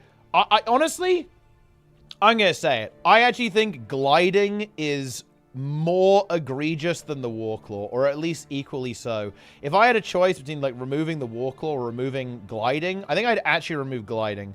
I really don't like the fact that gliding lets you ignore terrain in a way that I think is just really counter to what World vs. World gameplay is all about. So yeah, I don't like either of those things. But yeah, Roller Beetle Torwin earlier than AREnaNet. Well, they didn't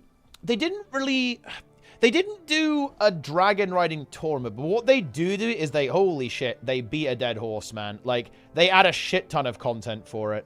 I think one thing that Blizzard did a really good job of, and I wonder if AREnaNet could actually do this. I don't know how this would work with their engine. Oh, I think it is problematic because of the cash shop monetization, but what they do really well in Blizzard, and this is actually legit pretty cool, you can, like, customize your dragon in, like, a very big way. You've got, like, different bodies to choose from, and then you can, like, change the horns, like the whiskers, the wings can look different. You can have different patterns, right, on different areas of the dragon, right? It's actually very customizable. Each individual part of the dragon can be customized, and they're doing that with the car as well.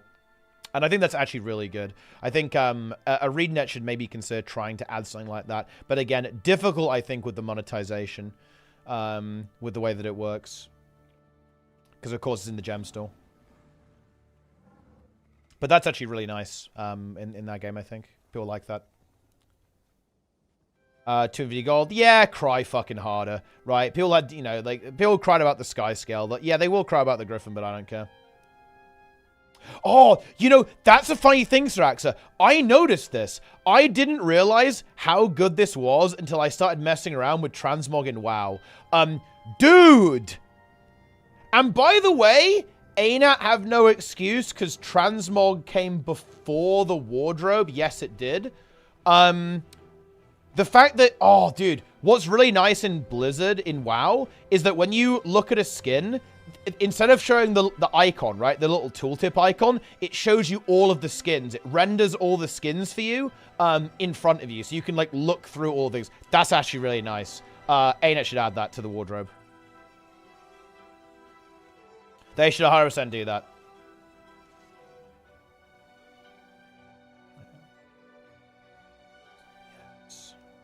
Not just this. Well, they're not really, though. Not anymore in WoW. They used to be, but not so much now. Now you've got, like, the dragon riding shit. They're a lot more like Guild Wars 2 mounts now. Or at least two of them are, right? You've got the car coming up, and which is going to be like a kind of customizable mount thing. And you also have the, like, the dragon.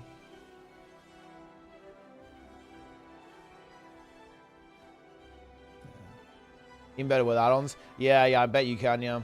But yeah, like, the base one's actually pretty good. It's kind of nice. I would really like to see them do that in Guild Wars.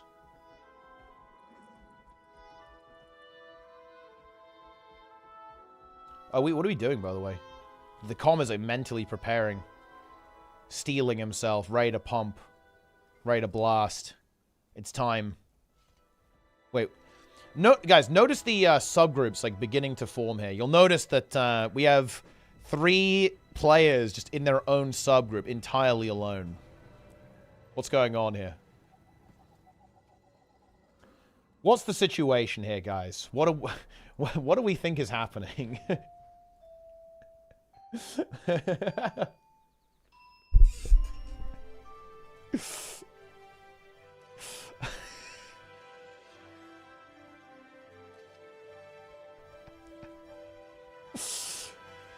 Quick question, guys. Is this like real Guild Wars 2? Is this what the game is actually like?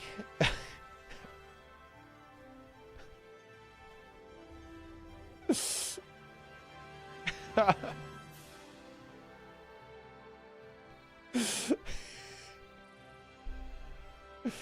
going on here? Okay. Be honest with me, guys. Give me an actual prediction. Percentage of squads in open world that have subgroups. I'm talking all maps. Out of all maps that are running, what percent have subs?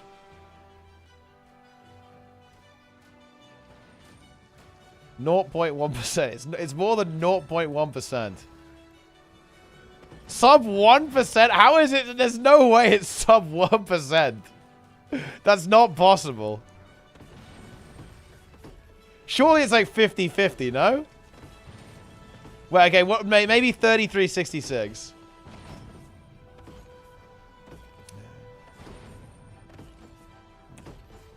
Make a fungus squad. I mean, look, we can't disrespect Purple Tag. Purple Tag is ruling this operation right now. Or the Metatrains, World Boss squads.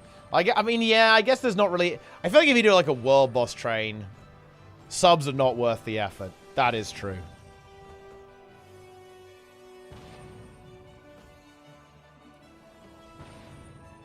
And surely people do... Well, I guess people don't really do subs in Metatrains, do they? Because it is a bit...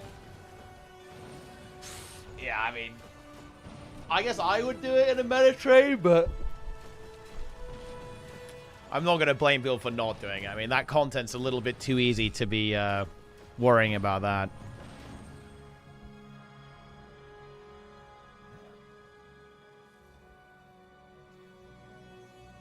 Chat seems active. And look, chat is active. And look, you guys are popping off.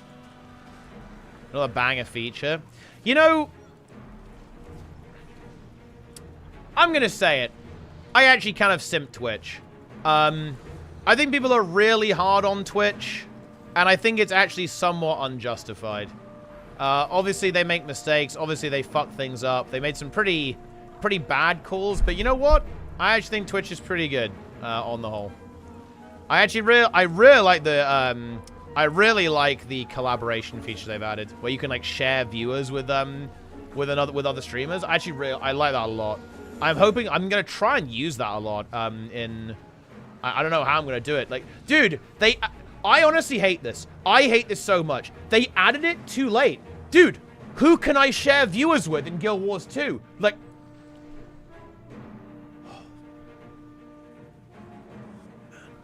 Fucking unreal, dude. Like, they added this feature after the Guild Wars 2 scene is totally dead.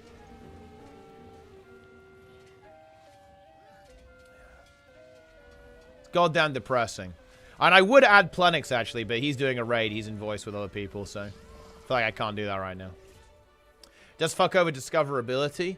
I think it's an interesting trade-off. I mean, I guess it can be problematic if it ends up being like a big oligarchy, basically. The rich get richer, but I really like the fact that a larger streamer can collaborate with a smaller streamer, and then like the smaller streamer can like really get a lot of value out of it, right? And, you know, get a bunch of viewers. I think that's really cool. I was really hype when me and Darren's doing the meta train. We both had 400 viewers. That to me is like really hype. I think that's really cool. Because like, he was contributing to that stream a lot, right? And the fact that he potentially could have had like 8 times less viewers than me or something like that, while we're basically doing the same content and we're doing the same stream, that just doesn't sit right with me. Kind of like it. Leech viewers some max? That's true. I can leech viewers some max. It's time to fully leech. We're going to do what needs to be done. Look, that's my only... Look, that is my only goal okay? My only goal of getting into OnlyFans is to leech all of these streamers. I am going to leech every single one of them brutally and without mercy. Enjoy that. Leech God. How you doing, OnlyFans? I've applied to get in. I have to see if I get a response. I don't know how long it takes for them to respond. I don't know if they actually respond at all. So it's possible I've already been mercilessly rejected. But you never know. I'm willing to put in the work to catch up, though, because obviously I'm quite behind. Like, actually, how many of them are even at level 60? Because look, I've been watching the streams. There's been a lot of deaths. Okay, you know, it's been a bloodbath, right? Like, people keep dying. So maybe I actually have time to catch up if I get in. But we'll see. The application process is soda popping viewing your top clips. Well, I mean, I've got some. I guess I got some pretty decent ones, so we're good there.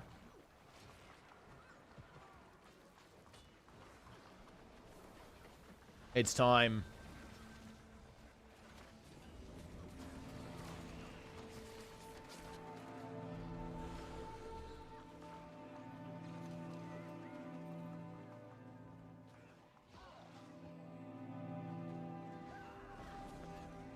Most will be 60th in January if someone wants to moves. Yeah. Because I think there's not that many of, like, the noobs at 60, let alone in BIS. I think, I mean, Tyler, he's basically BIS now. He needs Lionheart Helm, right? And that's, well, fundamentally trivial. You just craft it. So he'll be able to get that, obviously.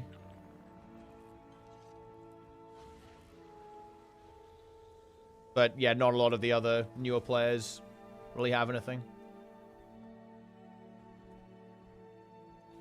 CDU is doing very well. I mean, yeah, I wouldn't call CDU a noob, though, right? I mean, that guy's like a WoW machine.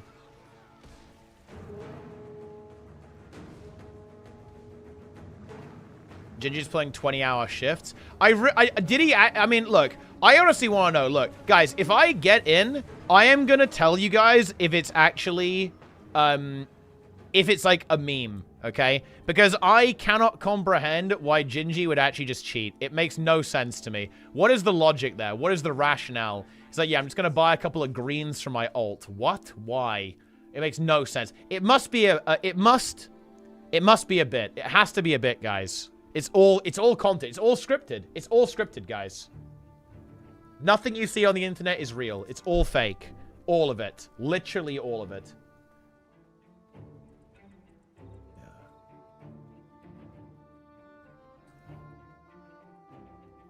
Fortnite's becoming the WoW third-person shooters. It's too big to fail in the same way. Kind of, yeah.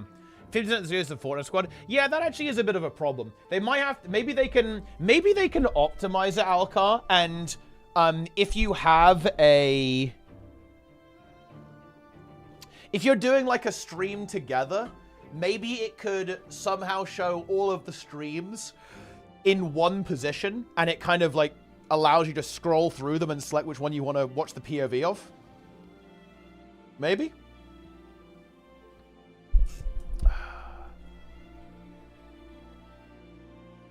Is there a reason why so many gear prefixes like Berserker, Viper, Harrier? I mean, that's just the way the game is. There's a lot of different stats you can use. Don't worry, most of them are complete trash, so you don't have to worry about them that much. Picture-in-picture stream sounds so awful. Well, no, just on the discover, not in the actual stream itself. I mean, like, in the discoverability, like the discover, like the actual stream directory.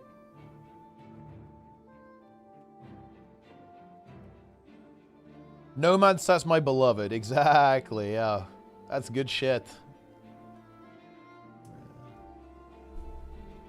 Very nice.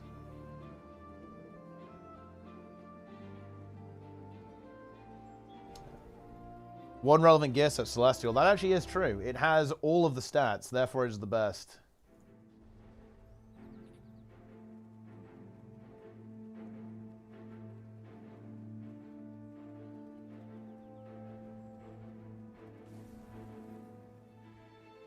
Incredible.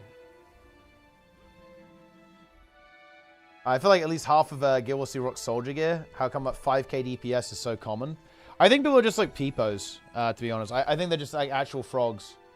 Who just don't really attack. Look. You honestly might know who this is, Magrist. I'm not gonna leak the name. But do you know what? Let me tell you something. Do you know what I saw, Magrist? Dragon's End release. I saw a Necromancer, a Reaper player, in full Berserker gear. Gear was perfect. Scholar runes. Full Zerk. Actually, no, sorry. They were Condi. They were Condi Reaper. So full Viper. Correct build. Full Viper. And they were doing Dragon's End, complaining how it was impossible. And they didn't have the boss targeted. And they were mashing 1 on Scepter with no target. It went on like that for 5 minutes. That's where the 5k DPS comes from. They also did not use Scepter 2 at all. Or Scepter 3. Because obviously they couldn't use those because there's no target. And they just didn't press 2.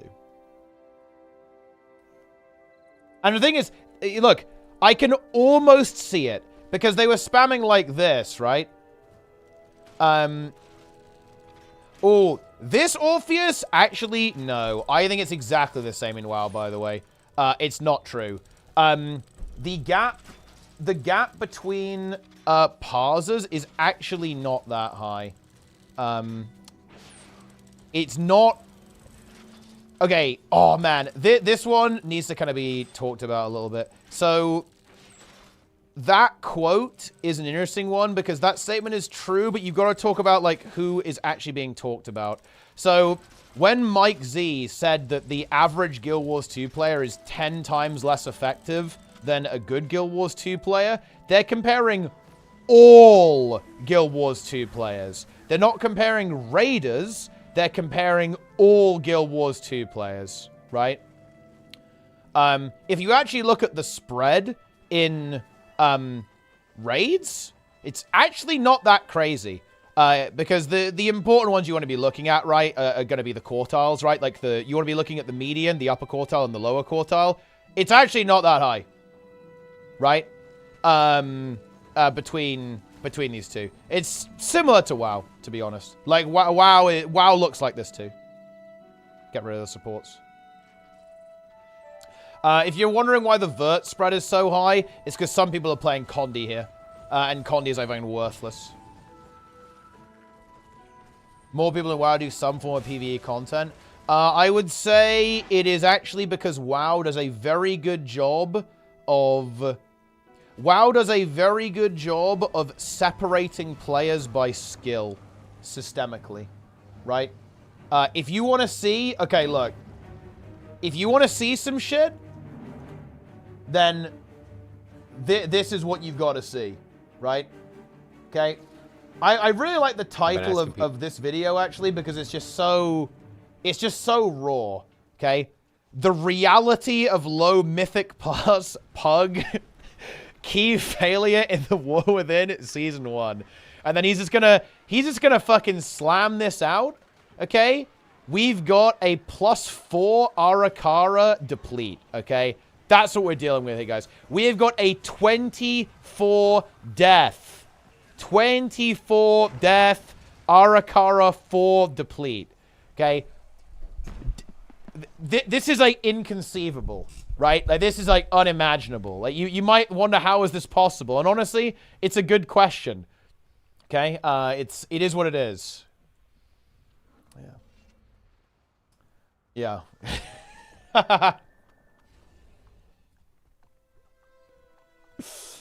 Cute LFR. I mean, LFR usually doesn't wipe. The end bosses do. Okay, don't talk shit about Metro. Bro, dude, I fucking love this guy's channel. The guy's a god. One Azeroth TV has got some of the fattest fucking content on all of YouTube. Simple as that.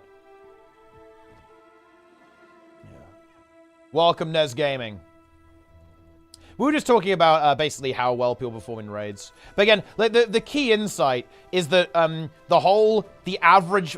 what people get wrong with the average player in Guild Wars 2 is like 10 times worse than a good player. Yeah, no shit. In all of the players, right? That was what that was referring to. So, like, in other words, basically, in open world, let's say that the average good player does 40k DPS, then the average player does 4k DPS. That's actually about right. But I think it's really important to note that that statement 100% would be mirrored in World of Warcraft. If any of you guys have ever done low keys or done LFR, you see some fucking shit, dude. Okay? You see some stuff that you're gonna wish you could unsee.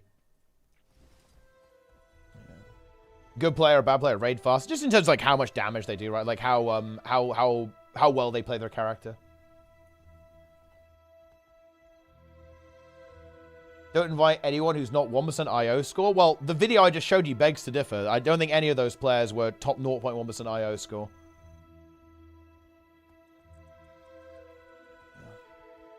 I thought a 37k DPS mage, no death in LFR. Dude, I was doing a low key on one of my ults, and honestly, this guy, I respect it. I love it, in fact. There was a guy, a frost mage, and he only pressed... No, he was an arcane mage, and he, like, didn't use any arcane spells. He only used, like, frost spells. He was, like, using Cone of Cold and Ice Nova, and, like, wasn't using arcane spells. He was doing, like, unironically, like, 17k DPS, like, in AoE, because he was just, you know, he was doing his best, okay? What are the favorite class at the moment? You can't go wrong with a bit of Mesmer, bit of Revenant, okay? Bit of Elementalist. Boom. Yeah, this is the source here. This is the article where this came from. Let's see what was the exact quote, actually? What did he say?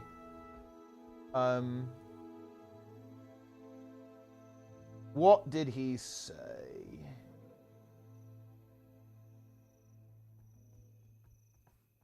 Yeah, here we go. Yeah, the challenge is that the skill disparity between average players and hardcore players is extreme. We're talking about 10 times the damage output. But you'll notice here, he's talking about the player base as a whole. He's not talking about a good raider versus an average raider. He's talking about a good player and an average player, 10x. And this has been... I'm not gonna lie, Guild Wars 2 players, well, the Guild Wars 2 community simultaneously has an inferiority complex and a superiority complex. They're a little bit like Souls players in this regard. Like, I think the Guild Wars 2 community likes to go like, oh yeah, our game is so fucking hard, bro. Like, oh yeah, our game is so much more difficult than the other games. So people immediately twisted this into the idea that, oh yeah, this skill disparity is like 10x, right? Between, you know, like a good player and like an average raider, right? But that's of course not the case. They're talking about an average player versus like a good player who, you know, is obviously going to be a raider there as well. And you'll see that mirrored in other games as well, to be honest. Yes, yeah, you've got it. Yeah, you're absolutely correct. I love reading this comment. You're 1,000,000,000% correct. Like, you never see these people in WoW, right? Ever. If you are a good player, you will never see these people, unless you're leveling an ult. But if you're playing on your main, right, you're never going to see that 50th percentile player. It just doesn't exist, right? You're not going to see them in Heroic. You're not going to see them in Mythic. You're not going to see them in, like, weekly, you know, like weekly vault keys, right? They just don't exist, right? Because the game has filtered them out for you, basically. Whereas in Guild Wars 2, yeah, you see them all the time, right? They will be in your strike mission bugs. They're going to be in open world, all that kind of stuff.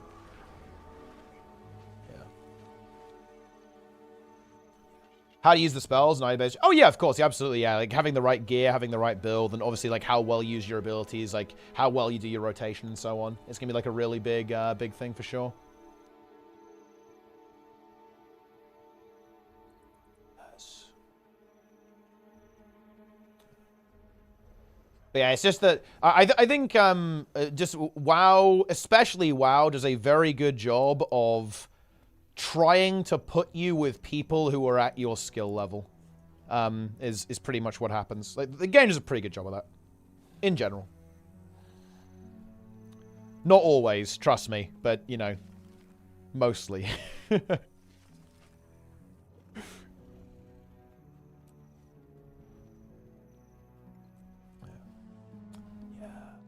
Versus Condiani, yeah, exactly, yeah. Honestly, I think you'll get more than 10x if you do that. I think I don't think Mike Z was probably thinking that extreme. Because honestly, I think you'll get even more than 10x. Like, if you're doing, like, a really good rotation with stacking sigils, with protocols, with, slaying sigils too, that you're gonna destroy, compared to someone who's not doing that and is playing a bad build, like they're playing a Condi build, for example, in open world. Like, you'll completely crush them.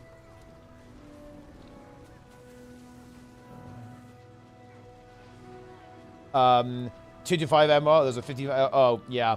Yeah, and that's rough. I think situations like that, you know, it's like very easy to kind of go like, haha, what a noob. But honestly, that type of thing just sucks for everyone because, like, that guy's not an idiot. He knows he's playing against people who are, he's going to really struggle against, right? And, you know, won't be able to really fight very well. And it's honestly not fun to beat up on people who are less experienced than you as well. Like, something like that really sucks. When you have like matchmaking that doesn't work, it's very, very unfortunate.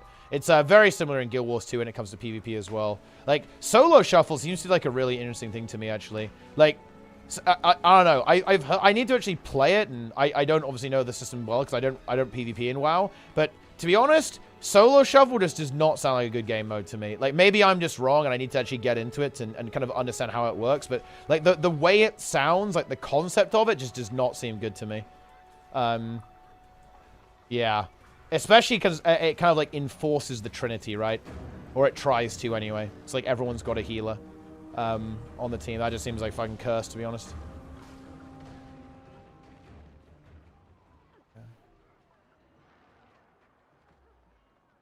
Frog Scepter. Dude, Frog Scepter's good. Honora, let's go.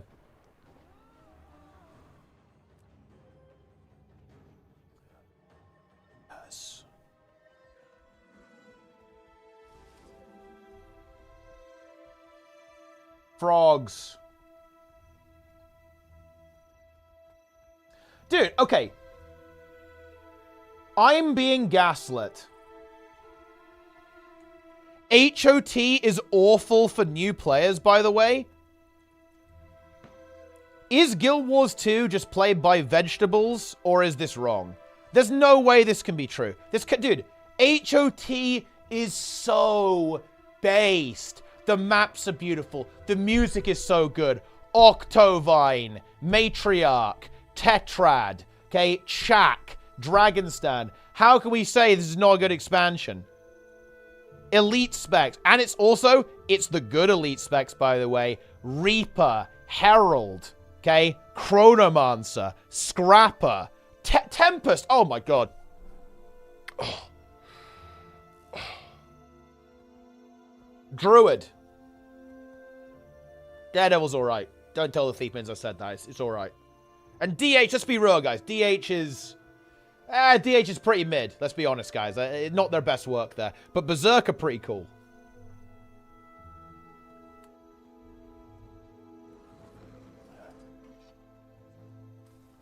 Pretty good.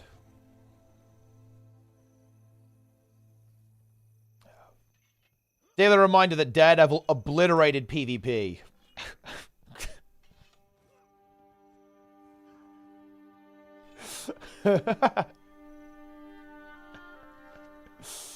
Incredible. I want to play on their own. But I feel like it's almost impossible to actually play on your own, right?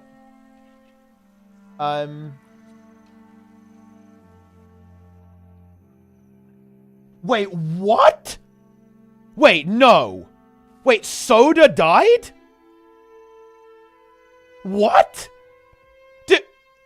The Tusk is down? Oh, it's the monks. Yeah. Dude, you've got to respect these monks, dude. I know these mobs.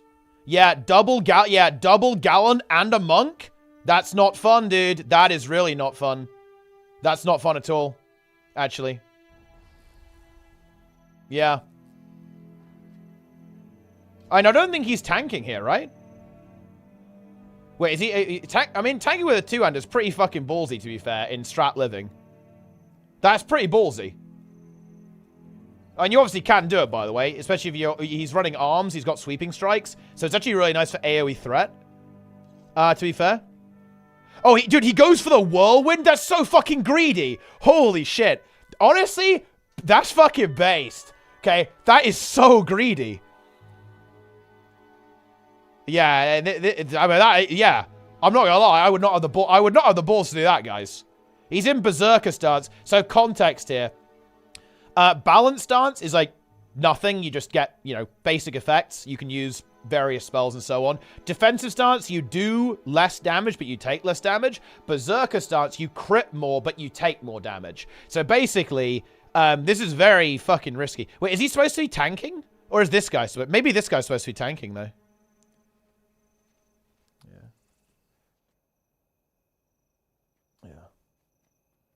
Honestly, I respect it. He went out with... The Tusk went out with a bang, dude. Holy shit.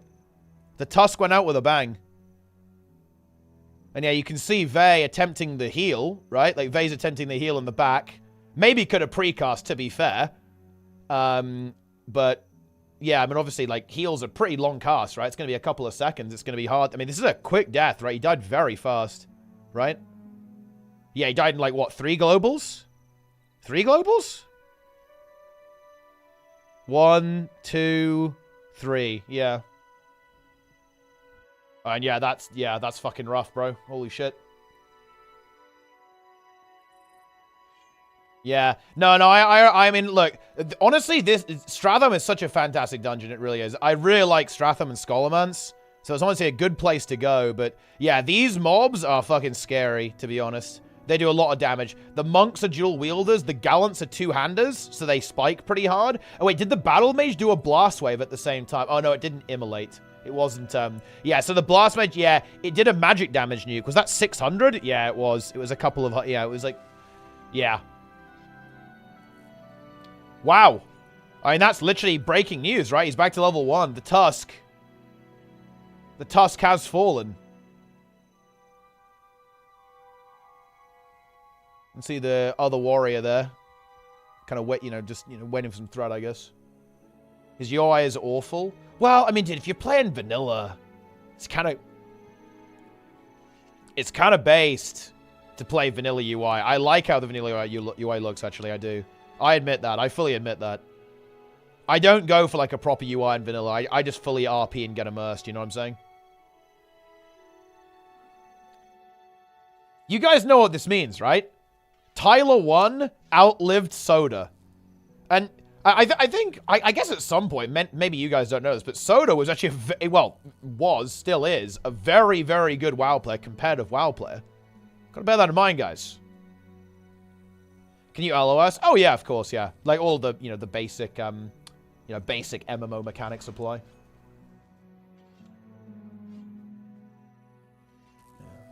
Dude, I mean, Tyler 1 is literally fucking rank 1. He is gonna get Thunder Fury. He is gonna main tank Molten Core.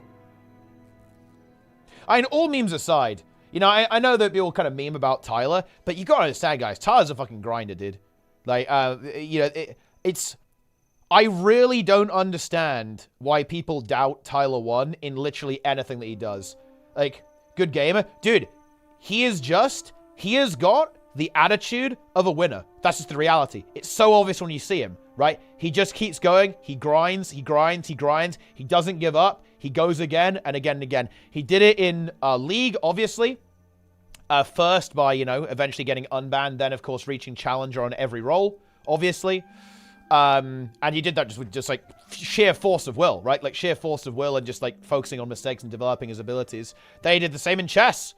Right? Like, you know, he did extremely well in chess. He's, like, brutalized all of the Souls games as well. Now he's done it in WoW. It's not a fucking surprise, right? I know that, you know, he's a goofball, right? You know, he's having fun on stream. He's going crazy, right? He's, like, screaming and stuff. But I'm really surprised when people don't realize that he'll get it done, right? Like, you know what I mean? Like, it's weird that people don't understand that, yeah, he's a content lord, right? But he'll get it done. Very obvious. Very obvious. Yeah. Yeah. Drop? No, there are no drops. Dude, wait, this is the latest drop? Maybe this guy's early. Do you think he's early or late for the drops?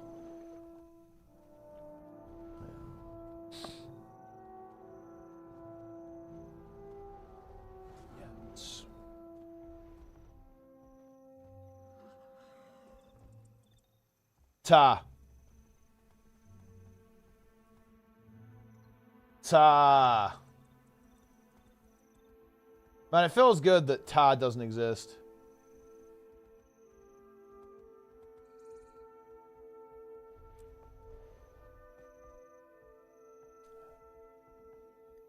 Man, wait, so is Soda's level 1 now? Is he just going? Oh shit. Yeah, he's literally level fucking 1, bro.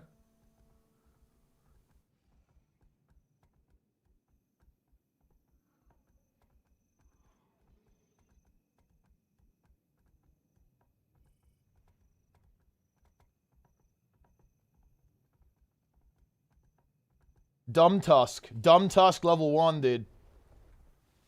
Level 1 troll warrior.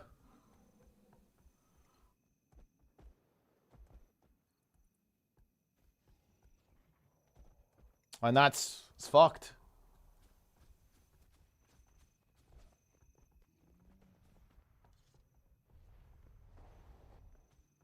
Imagine dying at 20 again. Yeah, true. Honestly, true. I have no argument against your position there.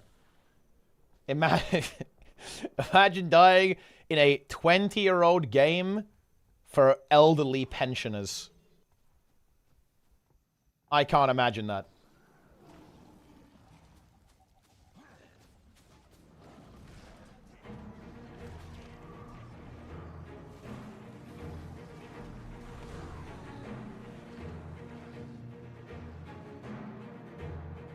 I mean, it's not like an actual champagne, it's like sparkling wine, I assume that's what I'm gonna do. We're getting extra. Dying at hardcore on OSRS. Honestly, some of that is fucking stressful, man. That for sure. I mean, I was in that situation with my hardcore character in my Warlock. Yeah. 20-year-old game main by people with 50 jobs, 25 wives, and 100 years. Look, there's a reason why they called it Season of Dads. Season of Discovery, Season of Dads. It's literally a dad game. 20-year-old dad game. Maybe that's Soda's problem. He's not a dad, so he can't be good at Classic.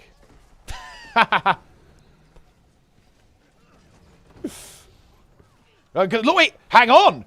Tyler 1 is a dad, no? Holy shit. Hang on. We're onto something here, boys. We've got a... What does that say? Yeah.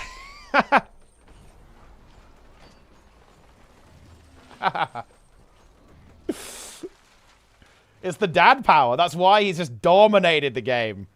Dominated. Just completely crushed it. It's the dad power. The dad energy for Vanilla WoW.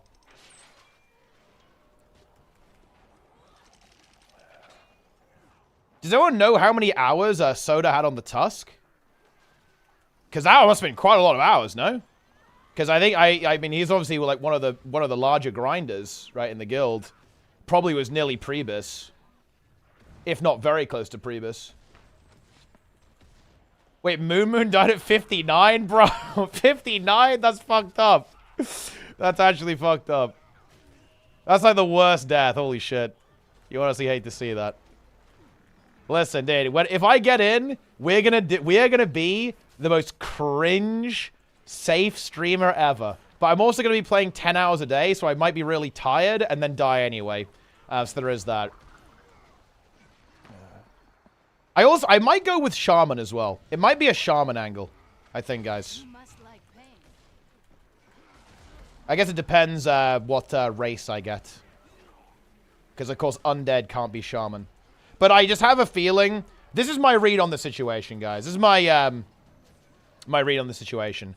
I guarantee you... I feel like they aren't going to have enough healers, right? So I feel like maybe if I get into OnlyFans, maybe I play Shaman and heal. And if I get Undead, I just play Priest. Because Priest is good, but I really like Shaman healers on Horde. Totems are very good, and like its raid healing is really good. Fucking chain heal and shit. Body type 2? I mean, body type 1. Harder options? Oh, yeah, for sure. But that's actually why I'd want to do it. It's kind of fun. Like, Warrior probably being the worst, obviously. But I also like Shaman. Shaman's fun. It's got a lot of buttons to press, I think. A lot of utility. I think it's fun. What are you waiting for to join? Oh, I've applied. You know, you just have to I have to see if I am worthy, pretty much. Yup. Yeah, Shaman's really fun. I actually wanted to play Shaman in Classic Hit Button, but look, I imagine you can see what happened here, right? Like, I basically had like a talk with the boys, and I basically said, hey guys, who wants to tank? I'd like to play Shaman. And then all of a sudden, it was completely fucking silent, right? It's like, well, I guess I'm making a warrior then. Well, yep. I mean, the rest is history. It was the warrior. Although I don't regret it, because I got to have Thunder Fury. That was cool. And honestly, Fury Pro is very fun to play. Well, yeah, I should have done it earlier. The thing is, I kind of got trolled a little bit, Psychro. That's the issue. I got memed. I joined Soda's Discord and I read the description and stuff, and it said you have to have like 3,000 viewers or something to get in. I think it was 2,000 actually. And it said if you don't have 2,000 viewers, it's very unlikely that you're going to get in. It's like, oh, well, I mean, fuck me then. Holy shit. Like, that's kind of a lot. So well, like, okay, fair enough then. Like, you know, I kind of said, well, you know, maybe next time. Maybe I can grow my stream a little bit. But then it turns out that that doesn't appear to be the case. I just got baited by the pinned message in Discord.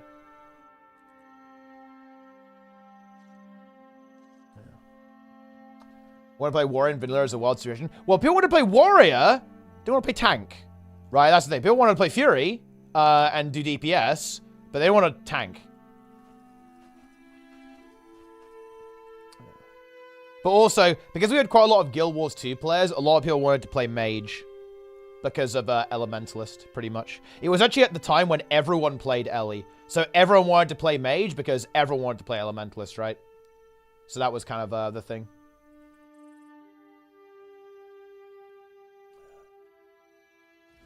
So we had a lot of mages, which actually kind of worked out well, right? Because obviously Mage is pretty good in Phase 1. Doesn't really need gear to do super well, so that was good for Molten Core.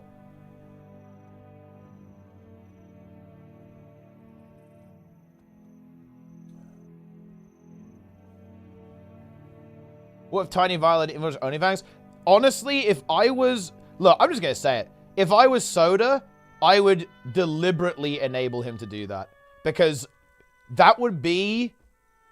I think that's the perfect end to OnlyFans, right? I can't imagine anything better than just hit... At some point, I see... I don't know what boss he could do it on, but I see a lone tank...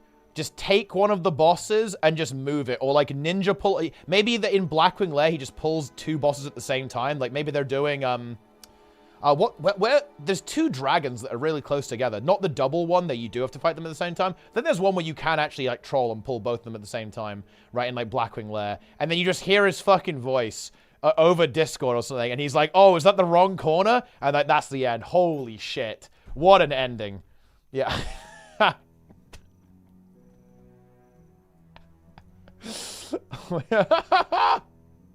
And it could be ethical too, right? Because it could be like scripted, right? It wouldn't be like an actual malicious grief. It could be like a scripted, you know, scripted thing.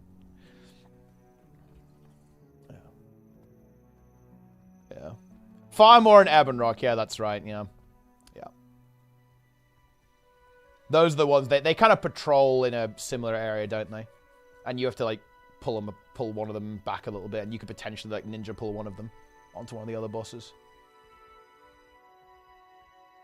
Yeah. Magrist. Yeah, there's a setting here. If you go options, hide bags, right? I quite like it.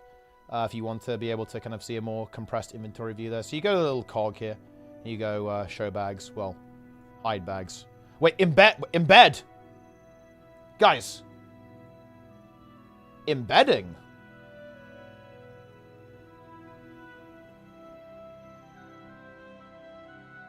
I embedded.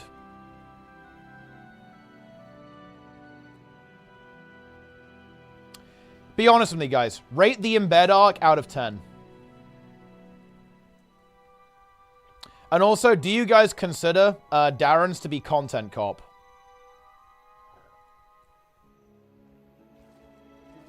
Do I like the embed? No, I don't think the embed is good, to be honest.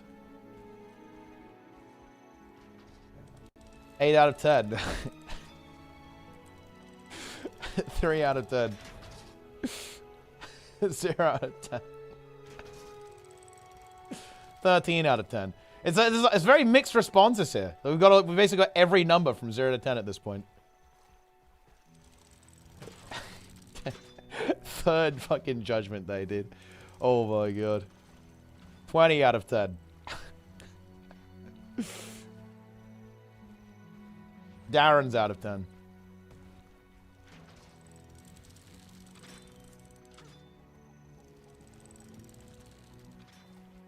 Dude, wait. Honestly, guys, I'm actually unironically feeling guilty. We were talking about OnlyFans, and then Soda died. I felt like we somehow manifested that. That's fucked. That is fucked. Leveling 1 to 60 as a warrior is a long fucking road, dude. He is being fed, though. He's being, like, fed, like, runecloth bags and shit. Which I guess is kind of nice. I guess people will probably feed him gold and some gear as well, which will be pretty good. Oh, yeah, he's being fed, like, Bis enchanted gear. That's, I mean, that's... Well, yeah, it's going to make it less annoying.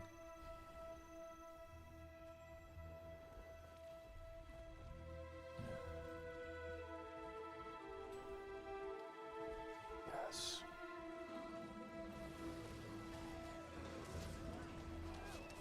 The Sneb debate with the market's back is some people only 5 megabyte hours. Dude, Sneb... Honestly, yeah, Valen did not see that coming. Like... Sneb just unleashed. You know, this is actually one of Sneb's big powers. Because Sneb has a big reputation as, like, a nice guy. He's, like, really nice, right? I don't want to say nice guy, because obviously that's kind of, like, well, that's a term that means something else very entirely. But, you know, he's really cool. He's really chill, very friendly, right? Very wholesome. Valen did not see that shit fucking coming, dude. Okay? Like, oh my god. He was not prepared for Sneb to just fucking go for the throat and unchain. And he unchained. He was not ready for it. He was not mentally prepared.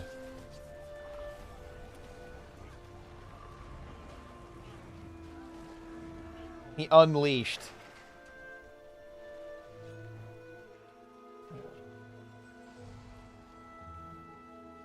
How you enjoyed 10 people on that? This is 2 full Zergs. I mean, yeah, there's, you know, I guess we've got a bit of recruiting to do.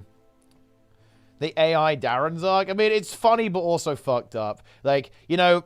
It's all funny for us, but realistically, dude, we are not ready for what lies ahead. Like, I think we are at a...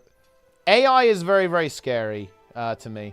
Like, the fact that in, I don't know, maybe 10 years, maybe less than 10 years, could be 10 years, could be 20 years, could be 5 years, right? It's hard to say, right, with how fast, and how, like, unpredictable technology can be. But you're just not going to be able to know if anything's real anymore. You're going to have almost no recourse to determining if something actually happened, if a video is real, if audio is real. It's fucking spooky, to be honest. Maybe we can train AI to identify AI as well, though. Who knows? But yeah, like I think just the amount of disinformation that is going to exist online because of AI is like fucking... Yeah, I mean, it's... It doesn't smell good, that's for sure. Touch on the internet? I mean, honestly, I feel like we're already at that point, but it's going to get so much worse.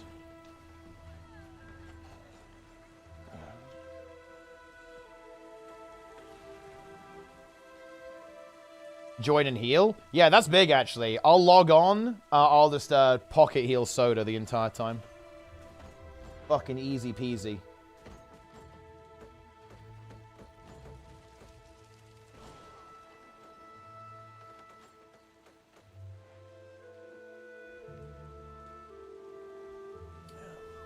I'm pulled. Oh, shit. This is bad.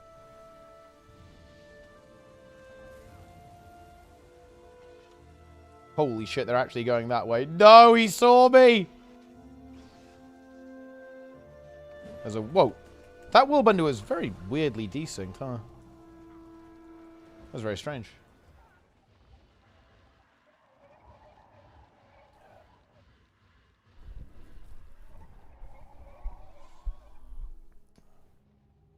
Yes.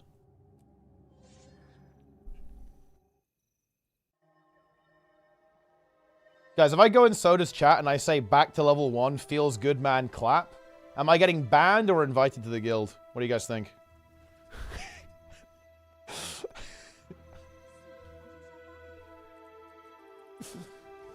What are we thinking?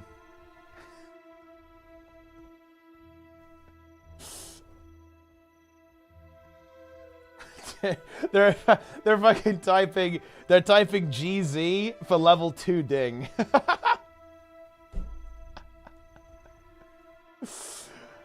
That's fucked up. Okay, that is fucked up.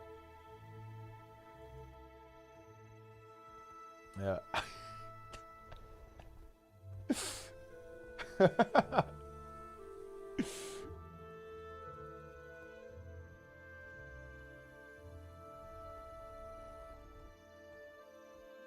How did he die? I mean, well, dungeon, strat living, double gallon, monk, and battle mage at the same time. Did a lot of damage. Was trying to pump with berserker stance. And just, you know, got pumped.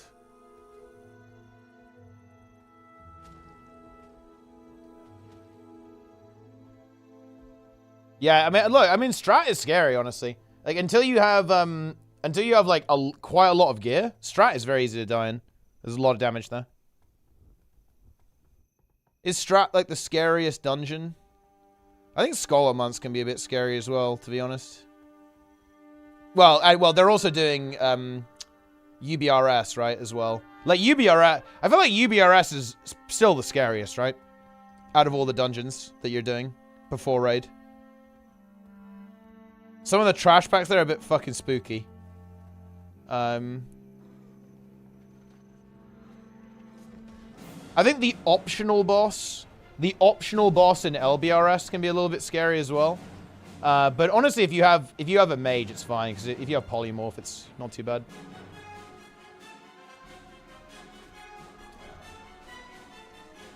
But yeah, strat living is definitely scary. There's a lot of damage there.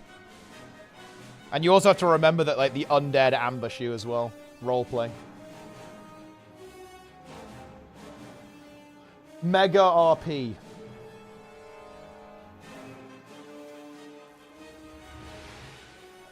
Died IRL? No. Well, not yet. Can Arophia get you in? Well, Arophia has, I believe, recommended me. So, who knows? Look, Soda can read my application while he's leveling.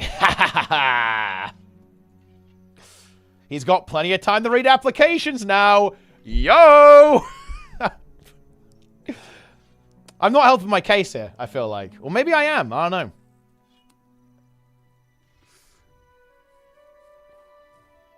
Honestly, I want to see Spin do HC. Spin doing vanilla HC would be fucking based. 1 to 60 HC, 100 hours.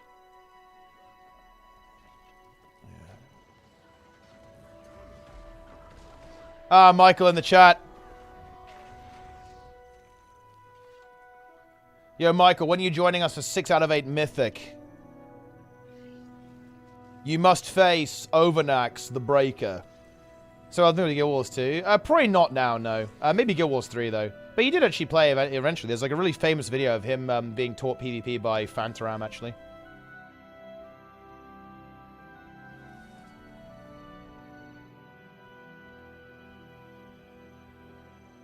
When? Oh man, I really want to kill Ansarek again. We need to go back to Ansarek, but we're gonna have to reprog, right, with some of the new members. We're gonna have to reprog Silken Court and Ansarek, which is gonna be a bit, you know. Silken Court honestly might take longer than Ansarek. It's gonna be a bit of a hike to relearn that. But I think it shouldn't be too bad. But I imagine we're gonna be re-clearing pretty soon, right, in January, getting some 8 out of 8s done. I do think that it shouldn't be that bad, right? With the buff and the ring at this stage. I feel like Ansarek should kind of just fall over pretty much immediately. Is there any universe? How close are we going to be to hard phasing Ansarek? Nah, you're not getting 35%, right? No fucking way. You might get like sub 40% though, or maybe close to 40%. Because we do have a lot more damage. We should have a lot of damage compared to when we cleared it.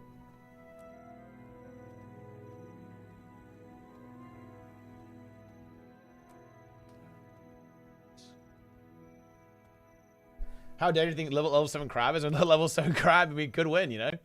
You gotta watch out. It's dangerous. It's a hazard. You must beware the crab.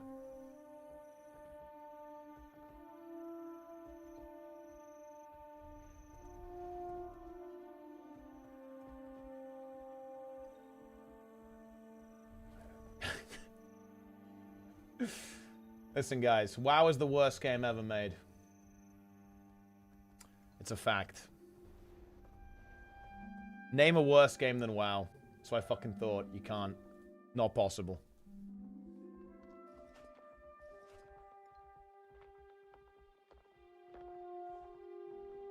I feel like my lighting is different today. I'm not sure what's up with that. I think it's because I moved some stuff on my desk. Maybe the setting's different?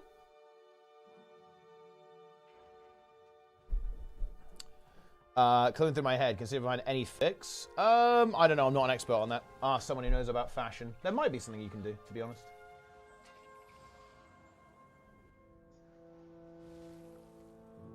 Literally any game is better than WoW. Rated, are we fucking king tomorrow or what, bro? When is Snizzle logging the fuck in?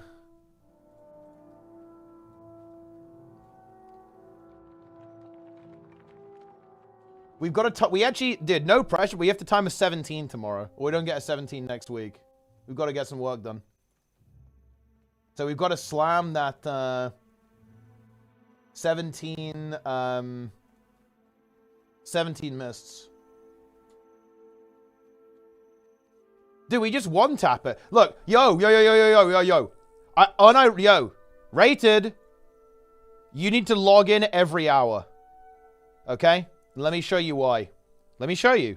Allow me to demonstrate. I'm logging in.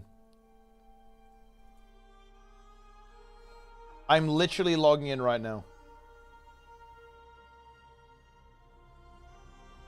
Already have 5 key. Every hour, dude. Every hour. This shit's OP.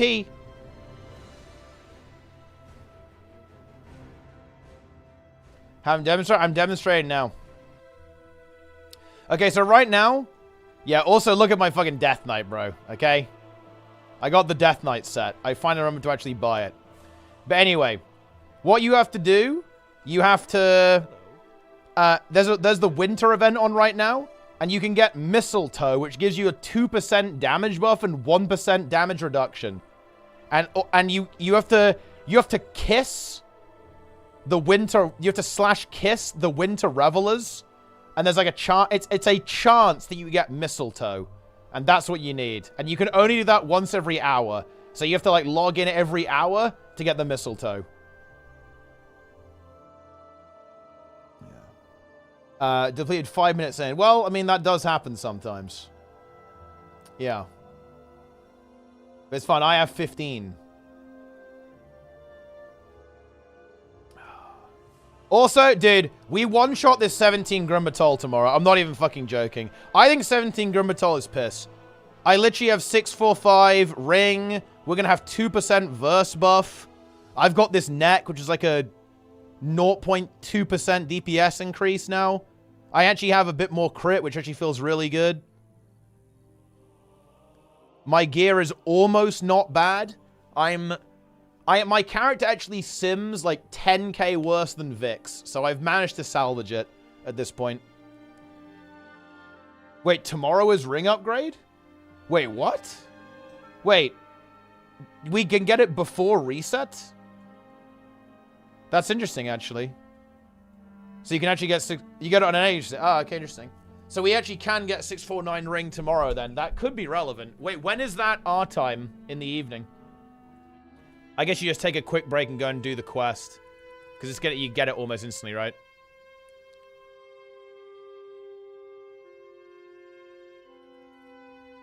And that's pretty good.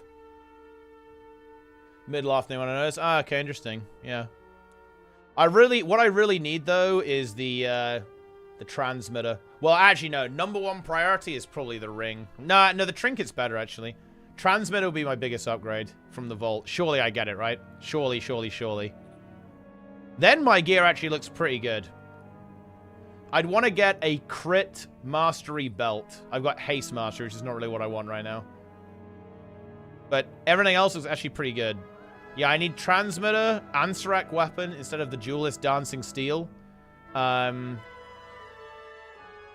he's here. Thunder Titan. He's going for it. Let's see if he gets the, he's going for it. Okay. He didn't, did he not get it? I feel like he didn't get it. He didn't get the fucking mistletoe. Fucking GG, bro. It's over for you. It is actually over.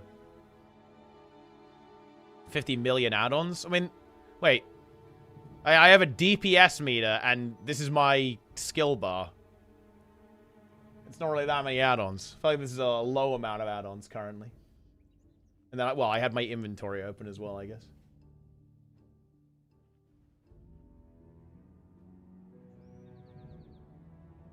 Any inventories?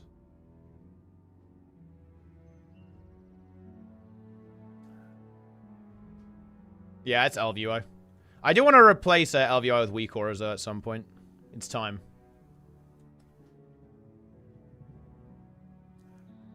Him placing recommended. Fuck yes. Oh wait, yes, guys, we've got our gamer on the inside. This is fucking time. Arophia. Actually, wait, no.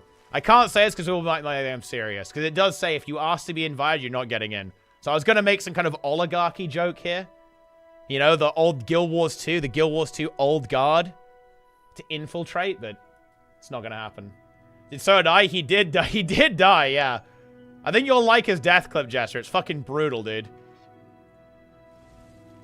Yeah. It's fucking brutal.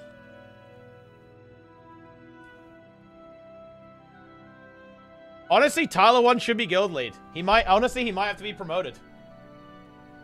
That actually might be a thing that has to happen.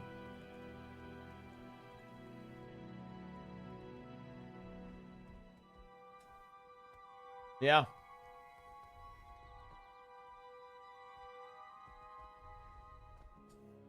But yeah. Honestly, dude, if I get it now, this is perfect timing. Because that means we have to grind like a motherfucker if we want to actually catch up. We can beat Soda to 60, okay? That wait, 10 sweats, 30s will not work? No, I think that's fine, no? It's M's. Dude, do you not remember MC? Do you remember Molten Core Jester? And they're gonna go in with world buffs. That's fine. Dude, wait. Jester has forgotten that Molten Core bosses have one fucking mechanic, bro. It's like some of them don't even really have anything. They do nothing. How are they going to die to Molten Core? Okay, I'll admit that Major Domo could be a bit sus. Because like a bunch of ads and shit running around all over the place. That could be a little, you know, could be a bit sweaty. I think but the thing is, Ragnaros, if you just have a shit ton of target dummies and you just like pop wreck, like all the warriors pop wreck at like 30%, right? It just dies. And you just like chain AoE mocking blow on the main tank. You just keep the main tank alive. And they're gonna have flasks. They're all gonna be flasks, no? They're gonna be flasked, actual good consumes. They're not gonna be using like shitty agi potions. They're gonna have Mongoose. Right? It's Mongoose. They're going to have, like, Lionheart helms on all the warriors, right? Or, well, as many as they can get anyway. Because obviously you do need the recipe for that, so it's not going to be easy to get, but they'll probably have, like, a good chunk of them. They have really good gear. I think it'll be fine. Yeah, I think the trash is scarier than the bosses. Like, if they fuck up, if they, like, pull 2 packs of, like, the lava guys, like the rock guys, before Baron Geddon, that could be a little bit scary. You could 100% die there. for sure. If they pulled 2 dogs, maybe, that's also pretty scary. If they fuck up the imp pulls as well, like before Magmadar, there's some potential for wiping there, I think. Next expansion, very likely in the summer. So kind of August time, August, September, that sort of time. It's like yearly with Guild Wars 2. Also, guys, I'm done with the stream. I'm just like wobbling around doing nothing. That's unacceptable. I'm raiding the Plen. I'm raiding the Deep Plenix. Guys, I will be back tomorrow. We are streaming every day from now until next year. Okay? Well, next year. Okay? Every day from now until 2026. That is the goal. We're making that shit happen, okay? We're going big. Tomorrow, we deplete every single fucking key that exists. It's going to be beyond epic. But yeah, we're going to go big, guys.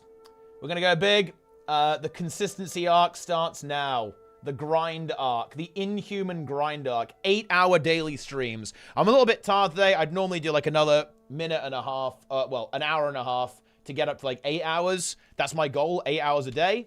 For all of the year. But that is what it is. And look, we're going to have to pull some big ones. Look, if we successfully manage to oligarchy our way into OnlyFans, okay, carried by Arophia, feels good. Vored by Arophia, okay, and then taken into the guild. Then we do like 10-hour fucking leveling streams. That's going to be big. But anyway, follow, subscribe, hand over all your money, PayPal me all your money, go on Patreon, subscribe, gift subs, buy the game with 17 referral links. I'm not a Kuma. Like Jasta, do not click on that clip, okay? Do not click on that clip. That is a fake fucking clip. It's photoshopped. It's AI. It's fucking AI, dude. But anyway, that's it. Say out of Plenix, guys. I'll see you guys later, okay? GG's, boys.